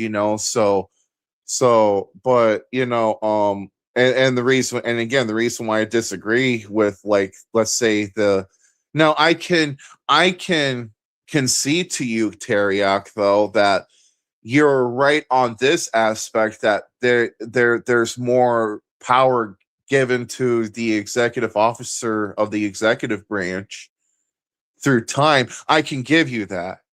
But to compare it as a king, like a king, I still, like, as like the same power, it's still not even the same thing, because even though that there's power that the president, has, like the presidential office, the power increased in the last 250 years of this country, they're still limited of how they can rule the country. Like a king, and I'll give you an example. And this is just one example. I don't really want to fucking do this. God damn it, I hate you, dude. I fucking hate you. You got me roped in, you motherfucker. You motherfucker. Anyways. Crafty little So what? Yeah, fuck you. Oh, so, oh God. Oh, tell you what, I'm gonna make me some breakfast burritos after I'm done with this. My man.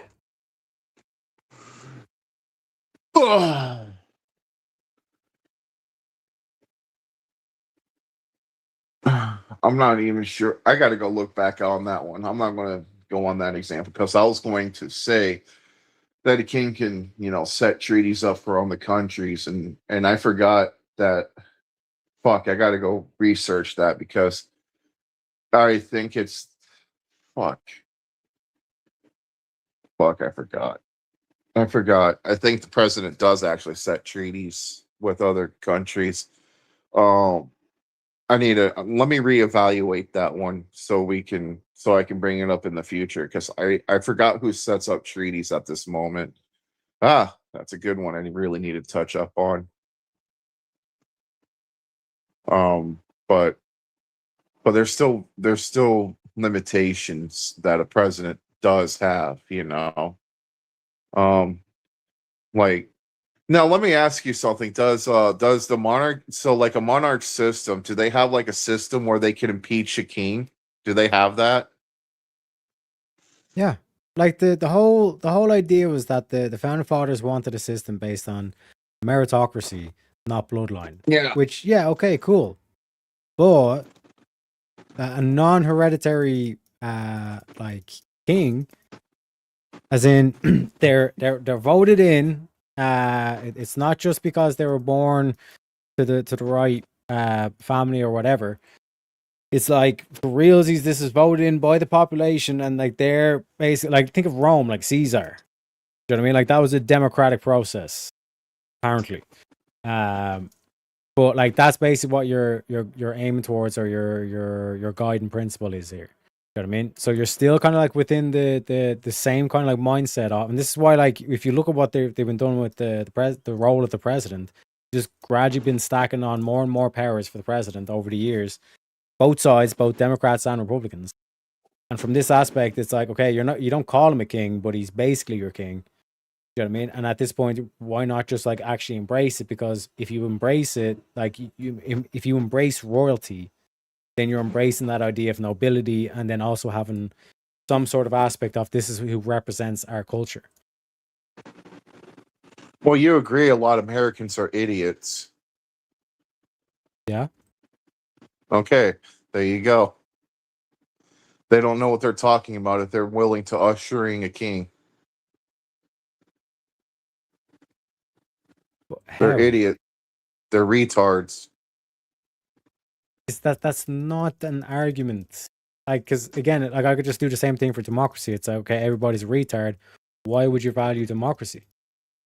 You know what I mean? Well, that you actually make. Well, no, that's the exact argument you make against democracy. Yeah.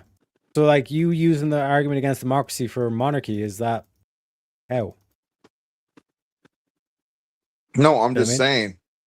I was just asking you. Like, you think a lot of people are idiots in America, and you're like, yeah. And I'm like, see, yeah, they don't know what they're talking about.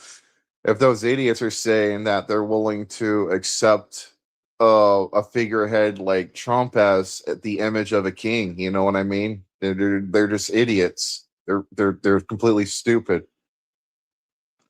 Because, like I said, the original.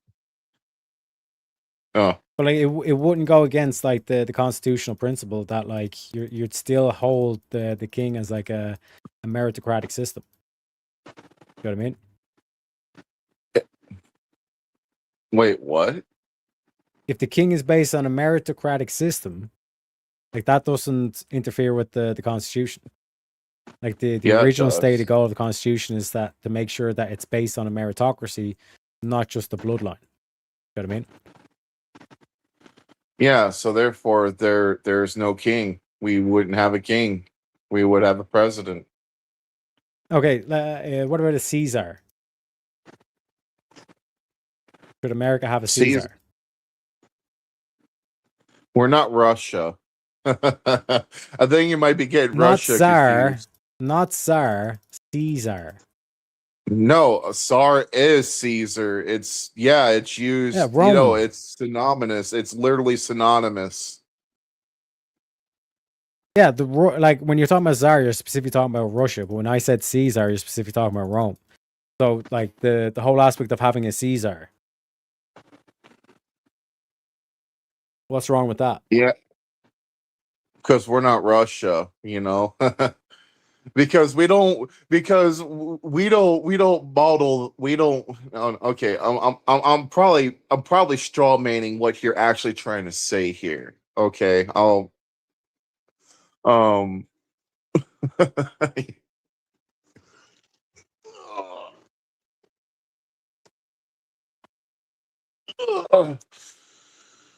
so what you're trying to get with the comparing Caesar to the president? What do you help me understand that before I give you my response? Because if you can help me understand that, I'll give you a response. Yeah, so like, what I'm trying to point to is, like, if you had, let's say, a democratically elected king or a Caesar, in terms of like the aspect that would get around the aspect of, well, we don't want a king because we want a meritocracy. Oh, right now I'm seeing. Well, yeah, that just sounds like a bunch of word language to word language to get around of sneaking a king in. No, I'm still against that.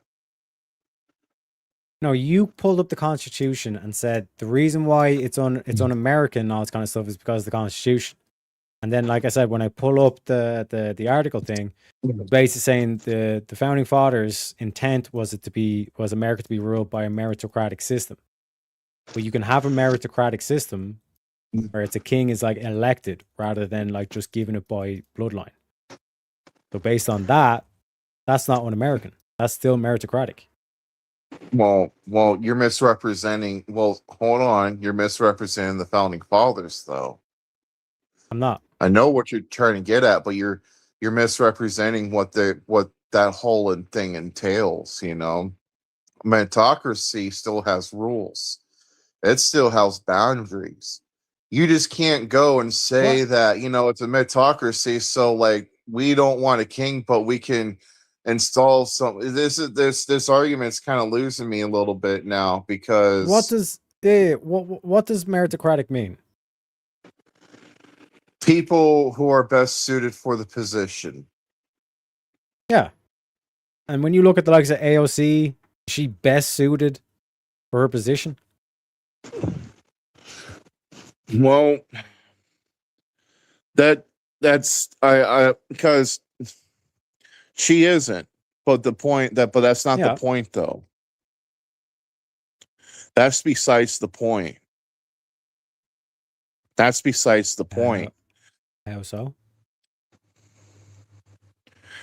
Because you're always going to have idiots in a democracy. Always. You're going to have idiots across the world. Any population is going to be idiots. Yeah. Yeah. Who do you think, it's like, yeah, they can, here's the thing I'm not sure if you're seeing, but people like when AOC first got into the scene, she had, people were more willing to accept her rhetoric. Now, after a while, there's less people willing to accept her rhetoric. You know what I mean? Because they found out that she was a fucking idiot. And the reason why she keeps getting reelected is because the congressional district where she's from are a bunch of fucking progressive nut jobs. You know what I mean? So, like, in that area, you understand what a congressional district is, right? Let's start from there. Do you an area that determines how many seats, or like an area bound to one seat of Congress? Yeah, exactly. There's roughly around 800,000 to 870,000 people per congressional district, right?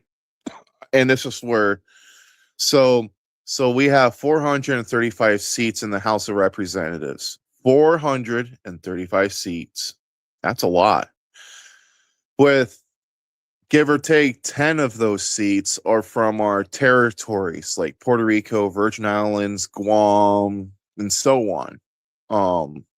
Like we have seats for those. So 1, 2, 3, 4. Oh shit. Ow.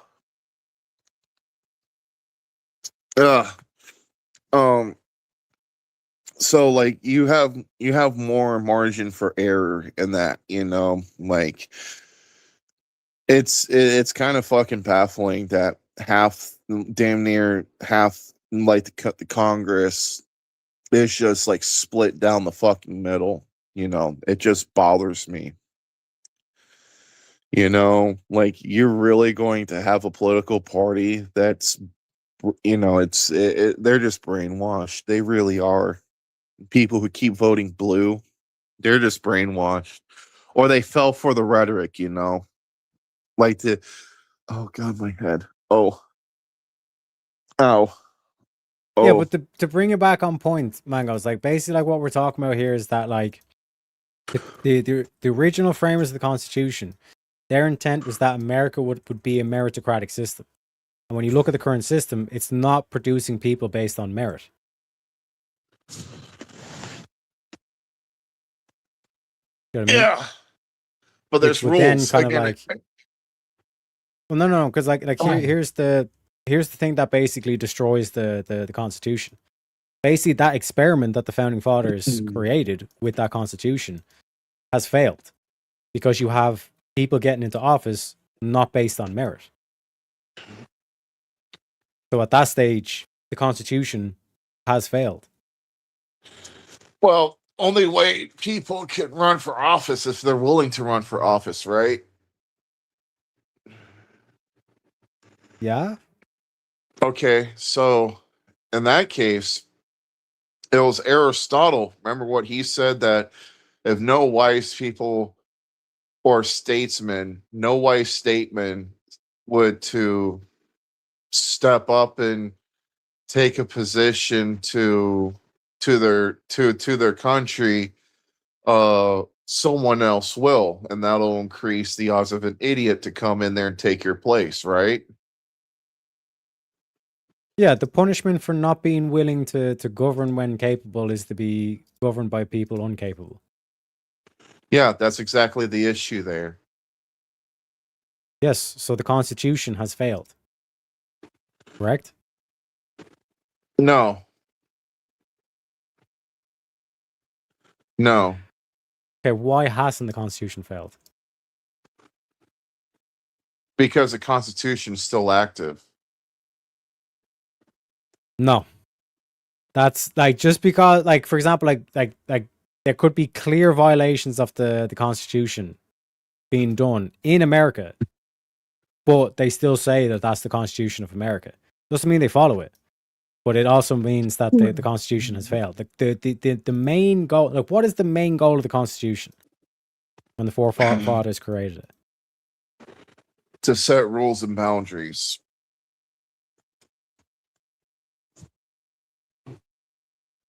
No, like the main thing for like the Constitution was that it would be a protection mechanism so that like power can be transferred generation and generation to come. You know what I mean? That we set these rules, and with these rules, that the people of America can then pass down the power from party to party or from generation to generation, and for it to remain intact, right? And one of those key aspects was one of those key aspects in that is that it's going to be based on meritocracy. But as we pointed out, there are clear Congress people that are not getting voted in based on their on meritocracy. That means that the Constitution failed. Like there's people who say that like America shouldn't have religion, or you shouldn't be religious. We should get rid of the swearing an oath, the New Testament, all this kind of shit. And when you have like John Adams literally saying that the Constitution was made for moral and religious people, it's wholly inadequate for the government of any other. So if America has become non-religious and you have moral relativism, like it's either you say to those people, you now, because you're a moral relativist, are not allowed to serve government, or if you don't have a religion, or if you're atheist, you're not allowed to serve government. If you're not willing to enact that law, then the Constitution has failed. Well, you did agree with me on my what what is the Constitution? I said rules and boundaries, and you just literally said rules and boundaries. That was a lot of words for rules and boundaries there, Teriak. It's not rules and boundaries. Yeah. That's not what I was saying there. Yeah, you did. And like basing a system of meritocracy, like is that the same as saying rules and boundaries? No, you just no. You just said you even agreed that the Constitution, your whole argument's your whole argument's basically because when you asked me that what is the Constitution, what it's supposed to do, why is it there, and it's like, well, basically rules and boundaries. And then you just made an argument and you said no, and then you went on to a diatribe and you said like, well, the Constitution is supposed to be made of rules and boundaries, and but they're not. I never said But they're that. not respecting the rules and boundaries. Yeah, you just did, dude. I'm pretty No, sure that was you did. that was before. That was before when I was saying that like you could still hold a constitution but not adhere to it, and still say, well, the constitution's still active. There go, it hasn't failed, but the government's not following the constitution. So if you're in a system where the government's not following the constitution, but they still have a constitution, you wouldn't say that constitution is still alive and well. You'd say that constitution failed because this corrupt government is able to supersede the constitution. Yeah, Correct? but you said protection though. You said protection. It was supposed to be protection of the people, right? And what do you describe as protection? Where do you get that? Where do you get that protection from? How do we know the protect? Mangoes, Yeah. the main point here is that the American Constitution has failed. Why? Because the government is just basically using as a toilet paper. Yeah, like the main reason for the Constitution, the main reason why the forefathers put that in place was to prevent tyranny taking place. And when you look at the statements of John Adams, he's saying that it's only made for moral and religious people. If you put this constitution in place with non-moral or moral relativists or non-religious, aka atheists, this constitution is useless. And then I point to the moral relativists and the atheists that are in office. Constitution has failed. Well, that's only a percentage of people, dude. It's not you're making a holistic argument. That's where you'll never get a consensus. That's where you're never going to have me concede to your argument. You're using a holistic argument because we do have religious people or people who believe in God. We do people that respect the Constitution. We do have those people in there. You know, like I said from the very beginning, your approach is to throw the baby out with the bathwater because there's just only a number of, like a small percentage of people that are not respecting the rules or respecting the boundaries that is governed. That is a lot that get that from the Constitution. That's that's like where you'll never ever have me concede to your argument on that one. It's only a percentage of people, dude. Let me percentage fluctuates from time to time. It just you agree that you're going to have idiots everywhere at any time. Yeah, but let me ask you it this way: like, do you think that it's constitutional to ban people from public office who are atheists or moral relativists?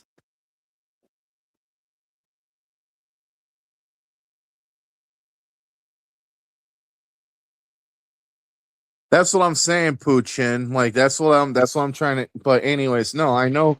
See the way see the way you're looking at chat for answers that you won't deal with the argument because you understand. I am making sense. But from what you've been taught, the propaganda you were fed as a kid is now failing, and now you're like, oh fuck, this leprechaun is get the fuck out of here. I want to see your pot of gold, dude. I'm just gonna fucking take the gold, melt it down, and just no. Would it be unconstitutional to put a ban on secular people? Good question. I would say it is very unconstitutional, if they're are the secular people Americans? No, okay. Go ahead and repeat the question, man. Go ahead and repeat the question. Do you think it would be unconstitutional to ban moral relativists and atheists from holding public office? Yeah, so it all depends.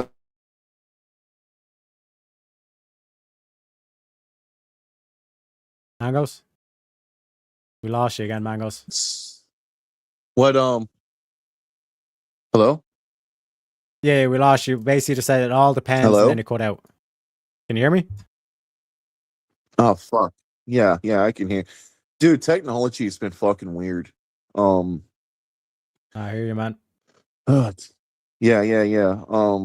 So these people, assuming, are they Americans? Are they, are they of like the league? It all depends, though. Like if we're just basing it solely on what they are, like are they from a different country trying to take an American office? What kind of What kind of thing? Well, like, what is the parameters here? They are moral relativists and or atheists. Are they Americans? Yeah, sure. American citizens, but they're moral relativists and atheists. Should we pass that law where we ban anybody who's a moral relativist or a whatchamacallit, an atheist from office? It would be unconstitutional to do that because why? Because it doesn't say in the Constitution just only these. There's oh shit. It doesn't say that only. It does not say in the first 3 articles or the first 2 articles of our Constitution, Article 1 and Article 2. It does not say only Christians and devout Christians ought to or shall be eligible for election, taking office on an official. There's nothing in there saying that. So if someone, so let's say that if they pass a law preventing them people, yeah, you did, dude. You just I said atheist and moral relativist. No, but you just said James Madison. You just said James Madison said that if we are going, if our principles are moving away from Christianity, the Constitution is dead. You just fucking said that. Yes, you did, dude. No, I didn't. I never mentioned James Madison. Never mentioned him. Then who was the person you said that if it goes against Christian principles, the Constitution is dead? Then. Because I'm pretty sure you just fucking said it, dude. I said John Adams. Oh, John Adams, not James Madison. Okay. I deserve to get laughed at on that one. John Adams. Okay. Right. But you just said it. Well, you used John Adams' words in this whole dissertation, So yeah, like Christians, because that's what that's implying, like your question is implying that if Christians were to pass a law banning secular or moral relativists from holding office, would that be unconstitutional? That's what it's implying. That's what you're saying. Or else who's going to fucking do it if, if it's just like the opposite, like who else is going to pass a law, assuming in this hypothetical, Teriak? Who else? This is, you're losing me here. So don't worry. You're not going to be able to run away. There's no running from the leprechaun. The leprechaun is faster than you, gentlemen. Just to remind you, okay? So here's the full quote. Because we have no government armed with the power capable of contending with human passions unbridled by morality and religion, avarice, ambition, revenge, or gallantry, would break the strongest of cords of our Constitution as a whale goes through a net. Our Constitution was made only for a moral and religious people. It is wholly inadequate to government of any other. So, the fact that it's only made for a moral and religious people, that means atheists and moral relativists are not allowed to serve office, correct? No, because it wasn't in our fucking law. That's just an opinion piece. No, so okay, under your logic, then the Federalist Papers is law. Who is John Adams? So, because again, I'm we're Irish, talking about John I'm a Quincy leprechaun. Adams or John Adams? John Adams, born October 30th, 1735 to July 4th, 1826, was a prominent American founding father, lawyer, diplomat, and statesman. He served as the second president of the United States from 1797 to 1801, following his term as the first vice president under George Washington. So, like, to say that this dude is just an opinion piece, this is the motherfucker that drafted the fucking Constitution. So who better else to tell us what the Constitution actually means? Wait, so you're saying that he's the only one that drafted the Constitution?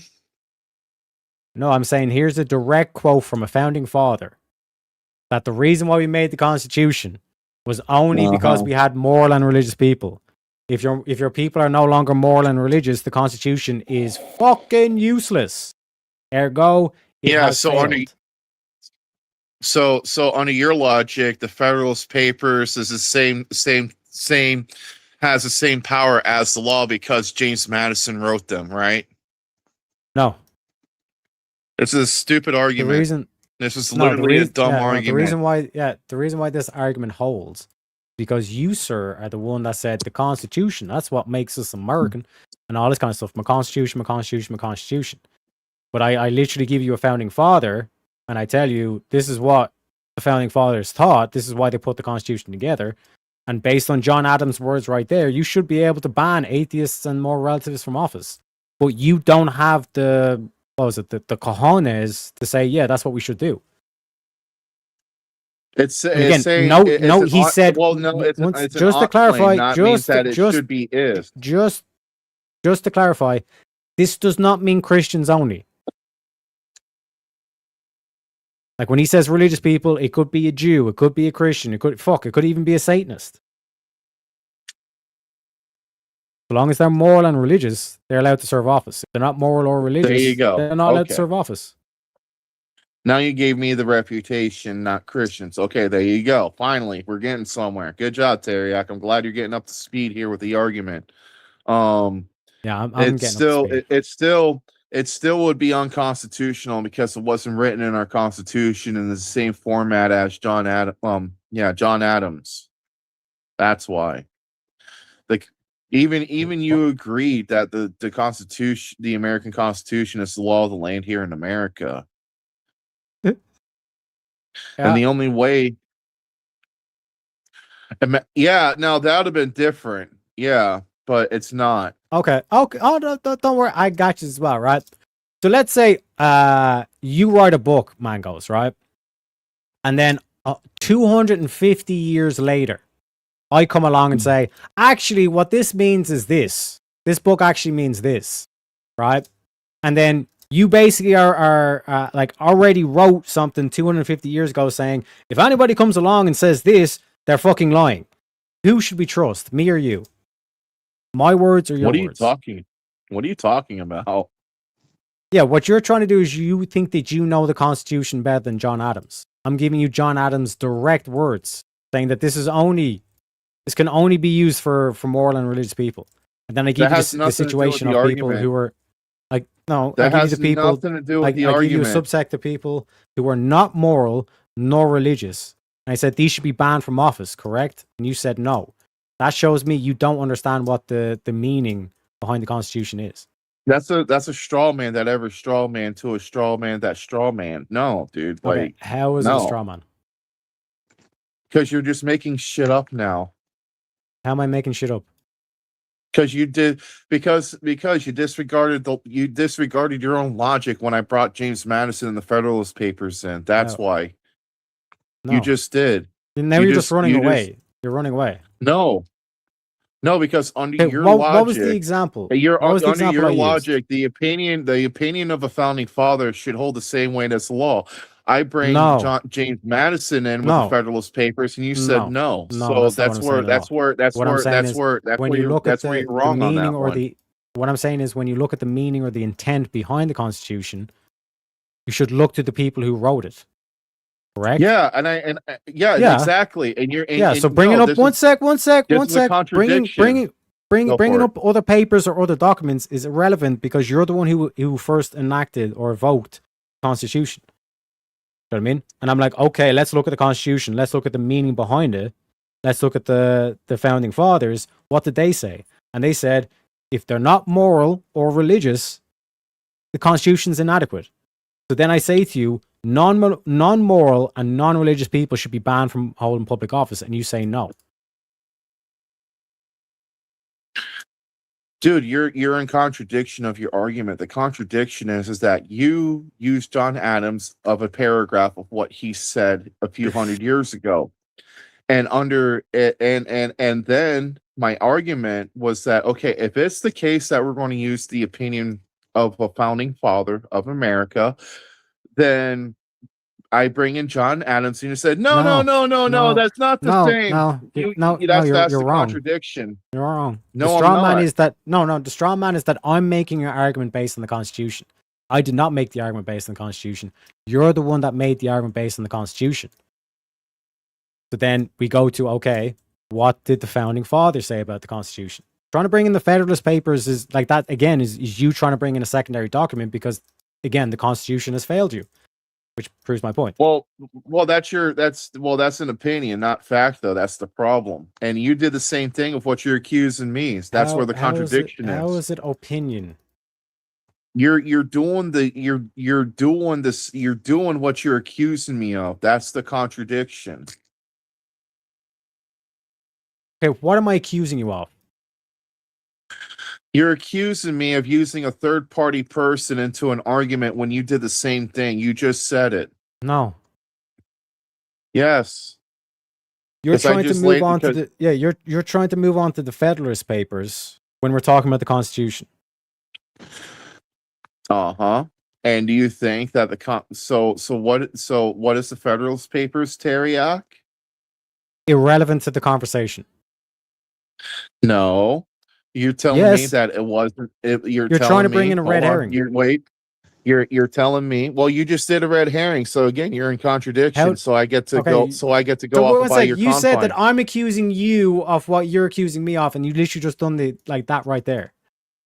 No, you brought this one. You literally just said as soon as I said you're doing a red herring, you said no, you're doing a red herring. You're best off. You're best off. I know you are, but what am I? You fucker. Like, I understand it makes Americans uncomfortable. Even Pachun in chat he's uncomfortable as well. It's like, no, this is not what it means. It's like, yeah, no, this is what it means. This is what the founding fathers genuinely thought. That like these moral relativists and atheists, they would spit on them. They'd be disgusted by them. They'd be like, how dare you try to even attempt to run for public office? We are moral and religious people. Go fuck yourselves. That's basically what the founding fathers would have said to these people.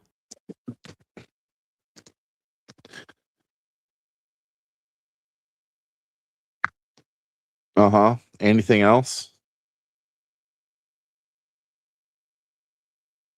Like, do you not have a counter? Like, or you're just going? Oh no, I gave you all the counter I have. Oh no, I gave you all the counter I have, man. So you have none. Okay, so I gave you. This argument is going to work. No. I think I might bring this on my VK now. This seems like it's. I can piss a lot of Americans off with this one, dude. There's some in there will eat you alive over that stupid argument, and they'll use a better debate tactic than I can. Like, they'll eat you fucking alive over that. I dare you to bring that shit up. I fucking dare you. I got the founding fathers on my side. No, I got the founding fathers on my side. I got James Madison, bitch. Don't. The fuck you mean? He literally wrote, listen, James Madison literally wrote a fucking opinion book with Alexander Hamilton on the Federalist fucking Papers and Henry Clay. Okay. And it's pretty extensive because they're Federalist. And it was basically a paper that gave, like, what do they call that? A manifesto. It's basically the manifesto of the Constitution. There we go. That right there. That's what I'm saying. So that's where the contradiction is. You brought in John Adamson as a paragraph, right? And that was basically a manifesto of what it ought to be of the Constitution. And then I bring up James Madison in the Federalist Papers, and you said, oh, well, you can't do that because he's, it's irrelevant. It's irrelevant to the conversation. No, it's not. Yes, it is. No, it's not. Yes, it is. We reduced this argument back to elementary tactics. Well, that's where we're at right now. Like, you're the one that's bringing in the Federalist Papers.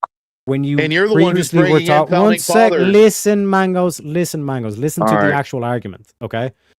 You're the one that's now bringing in the Federalist Papers after first bringing in the Constitution. And now that, like I said, I can give you counter evidence to the Constitution.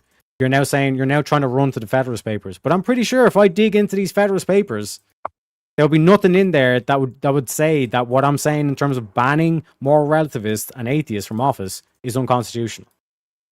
Like, give me the exact part or the paragraph, because again, I've given you all the quotes and all this kind of shit on screen. Give me the exact quote from the Federalist Papers that says what I'm saying should be unconstitutional. You really want me to point that out to you? Yeah. Motherfucker, I wish you would.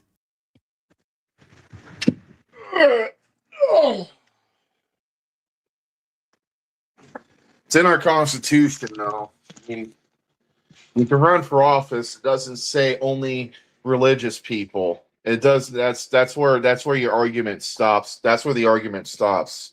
You don't need you don't need the words of John Adams or the Federalist Papers to know this. But you want to make a mountain out of a molehill? I'll go ahead and look it up right now. That's not making a mountain out of a molehill. Like, again, like this whole thing of like bringing in the Federalist Papers itself. Because again, like, bear in mind, like, what was the claim? I was like, the Constitution has failed, and you're like, no, it's still alive and well, and all this kind of shit. And then I pointed out, this is what founding fathers taught. This is what they wanted. They wanted a system based on meritocracy. They wanted it that it's only based to govern moral and religious people. If the people are no longer moral and religious, then the Constitution has failed. It's out the window.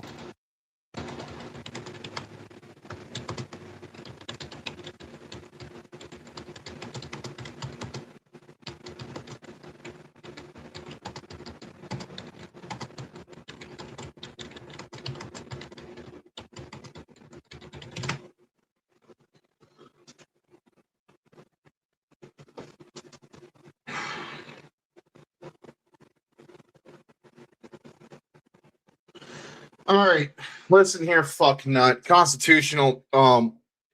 Yeah, listen here, fuck nut. Constitutional. Give me 2 points here. I'm going to give you 2 points. All right. Constitutional text, Article 6. No religious test shall be required as a qualification to hold any office or public trust under the United States. Support of the Federalist Papers. Federalist number 52, James Madison. James Madison emphasized the qualifications for office should be minimal and determined by the people, not by religious or aristocratic requirements. Checkmate, you lost again. Dude, you're just getting fucking hammered in this debate. Oh, look at this. Federalist Papers number 69, Alexander Hamilton. Hamilton contrasted the American system with European monarchies, which often where offices were often tied to religious allegiance, aristocratic privileges, and the American Constitution rejected these traditions. Federalist number 84. I'm not done yet. No, you're the one who brought this shit. You're just reading shit you're off. Going to die by the sword. Federalist number 84, Alexander Hamilton. Hamilton defended the Constitution's protected for liberty and explanation for political rights should not depend on religious conformity. He praised the Constitutional's ban on religious tests, describing it as a protection of civil freedom. There you fucking go. Checkmate, dude. Just fucking say that. What is a religious test? What is a religious test? And it doesn't matter. It does not fucking matter. It doesn't matter. It doesn't matter. I just won the debate. It doesn't matter. What is a religious test? What is a religious test? You just got fucking bodied in this. No, what is a religious test? Show me the proof. I showed you the proof. You got bodied, dude. Stop doing a destiny and just say that you lost the debate. What you mean? Stop doing a destiny. Like, just okay, if I just start like saying, like, reading out a random paragraph and say, there, I won the debate. What is a religious test? No, I'm not. No, this debate is over. You lost. You got bodied. What Stop is a religious doing a test? destiny. What is a religious test? Dude, the debate is over. You just no, it's over. It's done. What is a religious test? You don't want to read off the definition of a religious test because you're trying to rely on the fact that it says religious in it. But a religious test does not necessarily mean what you think it means. Go ahead, read it out. Just Google it. No, I don't have to. I don't have to. Just Google it, bruh. I don't have to. I don't have to, Terry. Okay, don't worry. I'll Google it. A requirement that an individual professes a specific religious belief, doctrine, or participate in religious rites to qualify for public office, employment, or to enjoy civic rights. So when it says a religious test, that's what the founding fathers didn't want to make sure they didn't do, is pigeonhole the Americans into one denomination. So everything you just read there, sir, destroyed. No, I'm done with this debate now. Like, I just fucking bodied you in this. Like, you can't fucking. Okay, You explain how. You can't do this. Explain how. Explain how. If you did body me, explain how. Everything's crashing down over fucking. No, I don't have to, dude. I just fucking. I know my shit. You don't. Yeah, so You don't it bans religious tests, meaning that you cannot say that like one denomination of Christianity must be the one that we adhere to. Well, I'm not saying that one religion or one denomination of one religion is the religious test. That's not what I'm saying. What I'm saying is I'm banning non-religious and non-moral people from holding office, which the Federalist Papers doesn't prevent. The Federalist Paper, again, even the whole fucking explanation, all this kind of shit there, does not prevent what I'm saying. Dude, that's just cope. That's cope. How is it? Yes. So Article 6, Clause 3 explicitly states that no religious test shall ever be required as qualification to any public office, or public trust under the United States. That's what it says. It doesn't say like you can't hold a religion or whatever, or religious.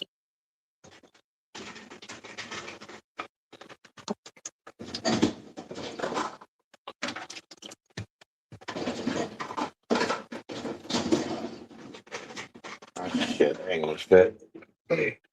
I'm honestly done with this debate. I already proved that you don't. I already proved that you really don't know what you're arguing here. Okay, explain what a religious test is then. No, the debate's over. What are you running? You can go ahead and call that, Teriak. I don't care what your interpretation is of what my actions are at this point. I really don't care. I won this debate. You asked me, would it be unconstitutional to ban people who are non-religious to hold office? I said yes. That's the whole premise, and I just showed you. You lost this debate. You're doing a destiny right now with severe coke. Where does it say that? Where does it say that? I just read the screen, bro. A religious test is not what. Yeah, a religious test. Yeah, a religious test is not a religion. It's over, dude. It's over. And in that an individual profess a specific religious belief. A specific, meaning you have to have a particular denomination. Yeah. Or a specific religion, which I'm not doing. I'm not preventing you.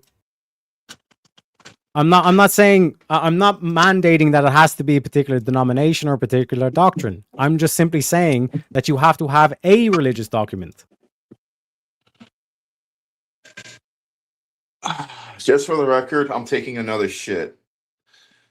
Yeah, don't worry. I would too. I would too. I would do whatever I could to run away from this argument right now because, my man, it is not looking good for you. Because, like I said, this is why I'm so confident about bringing on the VK and all this kind of shit and trying to do it the whole fandango, because this is why I think like the Crucible and all this kind of shit has been pushing so hard for like the Christian nationalism and all this kind of shit. Because nothing's stopping us from banning it. Like literally nothing is stopping the boys from doing this. Trump and the boys. Well, here's one thing I'll definitely say. This argument actually gave me a lot of information because, let's say for like this actually like it depends what Christian nationalists, how far they're willing to go with it. But if like let's say Christian nationalist wants to push to and I'm still okay, I saw. But anyways, if they want to push like to ban people from holding office that isn't a Christian, that would be unconstitutional big time. And that would be a fundamental error and flaw of how the American politics would go, whether they like it or not, you know? Yeah, but banning someone who isn't religious is not unconstitutional. Yeah, well, like I said, I'm done with the debate. Like, I just fucking floored you. I just mopped the floor with you in this debate. Mwahahaha. Like, it was good. You understand the difference, though. There is no. Now you're just no. Or do you think they're the same thing? Do you think they're the same thing? And even if that's the case, it still doesn't mean anything, Teriak. It doesn't mean anything. Like, no, I'm done with the debate. What do you like, mean it doesn't mean anything? It's done. Like, do you think that they're the same thing? Like, I'm not saying that we ban anyone who's not Christian. Like, you do realize that? No, go ahead, man. You know, like I already got my answer, and I already got, I already got my time on it, man. Yeah. So just to reiterate, like saying that you're banning, I'm not saying that I'm banning non-Christians from running from office. You do realize that, correct? Yeah, but you're arguing against the points that was being made in the previous debate, though. No, don't run. You basically made the claim that, like, banning someone who's non-Christian from office is unconstitutional. And I said, yes, I agree, that is unconstitutional. But what's not unconstitutional is banning someone who's not religious from office. That is constitutional. You can ban someone who's not religious from office. And from John Adams would support that. Well, yeah. Well, people support John Adams doesn't mean that it's actually the same as in Constitution. Before we move on to that, though, you do recognize that those are two different things. Banning someone who's not Christian from running from office versus banning someone who's not religious from running from office. You do understand the difference there, correct? No. There's no difference because religious is subscribing to a religion. That's what makes it religious. Okay. So yeah. So like, for example, in the first one, banning someone who's non-Christian from running for office means that you're banning a Muslim. The second one, which is banning someone who's non-religious from office, means that Muslims can still run for office. It's the same, dude. It's a massive. Okay. It's not the same. Because I just showed you how it's not the same, because in the first instance, a Muslim can't run for office, but in the second instance, a Muslim can run for office. This is why I'm saying this is a crucial point. Well, even if it's the case that it's still being constitutional to ban non-religious people from holding office, even if it's the case, Teriak, and I'll grant you that, it still is unconstitutional. If I'm an atheist, it'll be unconstitutional to pass a law saying that all atheists shall not hold any office or be eligible to be elected to run for office. That's unconstitutional. And it just we bring in the studio this morning one of the gay rights activists, Mr. Should I call you Mr.? Mr. Pseudo, welcome back, sir. Oh, hey. Maybe I can get some support on this. So what? I told you, man. It gets the Americans going. But yeah, go ahead. So what are we saying now about banning or not banning non-religious or religious people from office? Yes. Yeah, so I basically pulled up the John Adams quote, and I said to the man, goes like, based on like what John Adams is saying here about like the Constitution being wholly inadequate for a non-religious and a non-moral people, that it's technically constitutional to ban non-religious people. And then Mangoes, I think, got confused, and he thought that I was saying, oh, you can't, like, it's unconstitutional to ban non-Christians from holding public office. And I'm saying that's not what I'm saying. That would be unconstitutional. Technically, it is constitutional if you were to ban atheists and moral relativists from holding public office.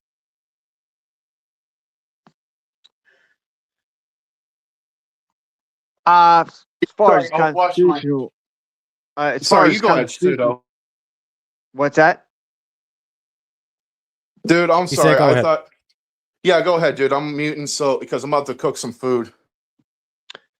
I mean, I don't see anything wrong with that. To be honest, motherfucking man, let's go. Sorry, I interrupted. I could be a little bit biased on that because I think secularists, they really have no leg to stand on when it comes to morality and judgment. Oh my God, my stupid cat jumped up at the TV to chase your little video game characters, Teriak. Yeah, what? It's the wolf.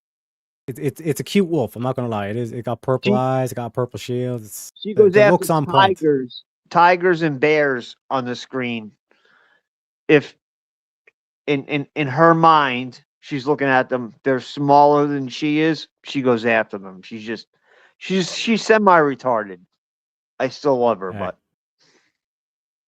I understand. My mom also took Tylenol. I don't think this cat's mother took Tylenol, but anyway. Yeah, she's great, but she's not that high up on the intelligence scale, I would say. But you guys can go on. I'll just listen for a little bit. So, Mangoes, thought you won the debate, but Pseudos agrees with me. Ban these motherfuckers. Ban these non-moral, non-religious. It doesn't mean that you won the debate. It just means that someone who's equally ignorant agrees with you. Oh, okay. So we're all ignorant. We're just ignorant. Yeah. Is that what it is? Is that the path we're going down? Yeah. Oh yeah. Because banning somebody just basically on status of religious titles or religious affiliation is unconstitutional. Hang on a second. The atheists say that atheism is not a religion. So we're not banning them based on religion. Checkmate, atheists. I told you, atheism is dead. I'm coming for every single one of you atheists. Or I'm coming for atheism in general. Atheism is going to be destroyed. You told us that atheism is not a religion. I'm not saying you personally, Mangus. I'm saying the atheists or atheism says that it's not religion. So we can ban you. I might be. Maybe I'm not familiar with this quote. So is it just non-religious people or is it non-Christian people? Non-religious. I'm saying specifically non-religious. Right. So somebody can be Muslim, and we can elect them. There's nothing. There's no basis. Even though I think everything, every Islamist, fundamental Islam, goes against a lot of our not just our laws, but everything this country was founded on. So you're saying like we can allow that as long as they don't govern by it, right? Well, then that's where you have like the whole secular state. They can't put Sharia law in. You know what I mean? That's what the beauty of this is. And like even in terms of like the way that Mango's reacting is basically like it's just like this is gold dust right here. Like the women should pay in the first date, that got a bit of a reaction, but this is going to be beautiful because this could actually like work in and actually become a thing if you get enough fucking popularity around it. That basically you go out of your way to ban non-religious people from holding public office, meaning they're then forced to show you what religion do they actually subscribe to, and you're going to see a lot of these fucking liberals turn to Islam, which is like what I've been saying is they're Islamic communists. That's who they are. That's who your fucking enemy is. Yeah, I'd have to agree with that. Secularists too, but some secularists. I don't know. I think a lot of people that claim to consider themselves secularists really aren't. They'd be more okay with a bunch of Muslims holding public office than Christians. I think they're more non-Christian than they are secular. They're a bunch of Christophobes. They're Christophobes. Yeah, kind of agree. I have to agree with you, even though I disagree with you that the Big Mac is a better burger than the Whopper. But I'll definitely agree with you. My man. Well, there goes show. We can have disagreements, you know. The Whopper is vastly superior than a Big Mac, hands down, any day. Oh my Big god, Mac this is guy. it's a mini burger You're nowadays. thirsty for Big blood. Mac is, You came in here saying you have a hangover, but you're actually thirsty for blood. You want the blood. You need the blood. I don't Well, mind. I don't well- mind. I don't mind a Big Mac every once in a while. But here's my issue with the Big Mac. It just turns into this big mushy thing when you start biting into it, and there's too much crap on it.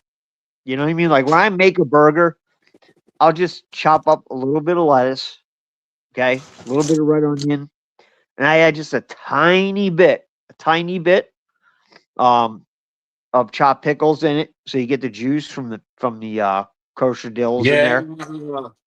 You get a little bit of ketchup, a little bit of Chick-fil-A sauce. That's it. You can still taste the burger, especially when it's a nice thick burger. But when I get the Whopper, I don't get any onions on it. And I just ask for a little bit of lettuce, and I ask for no pickles because I think their pickles are just trash, just like McDonald's pickles are trash. They're not really. They feel like they've been sitting around in a vat of warm water, like those fake hamburgers they serve your cafeteria lunch. But that's a different story. We can agree, just disagree on that. But I'm 100% with you on this thing. Because like my thing is that like a lot of people would say like, oh, like the Whopper like tastes like more beefy or whatever. But my counter would be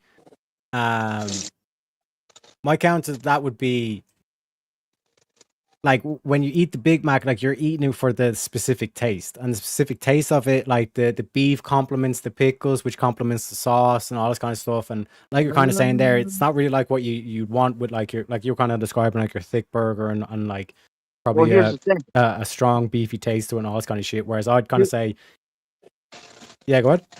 Here's the thing. Let's say you just take the patty with nothing else on it.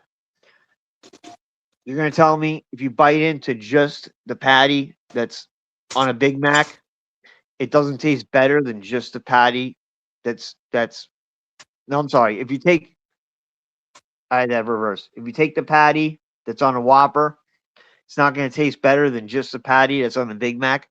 Patties that are on the Big Mac taste no different than the patties. It's the same patties that are on there, like their double cheeseburger. It reminds me of something that you could get out of like that vending machine that has sandwiches that you microwave when you're in the waiting room at the hospital. That's why I don't know. If you want you want to know the truth, the best fast food burger, in my opinion, is hands down. If you're out west, In-N-Out burger, baby. In-N-Out burger is a different level of fast food burger.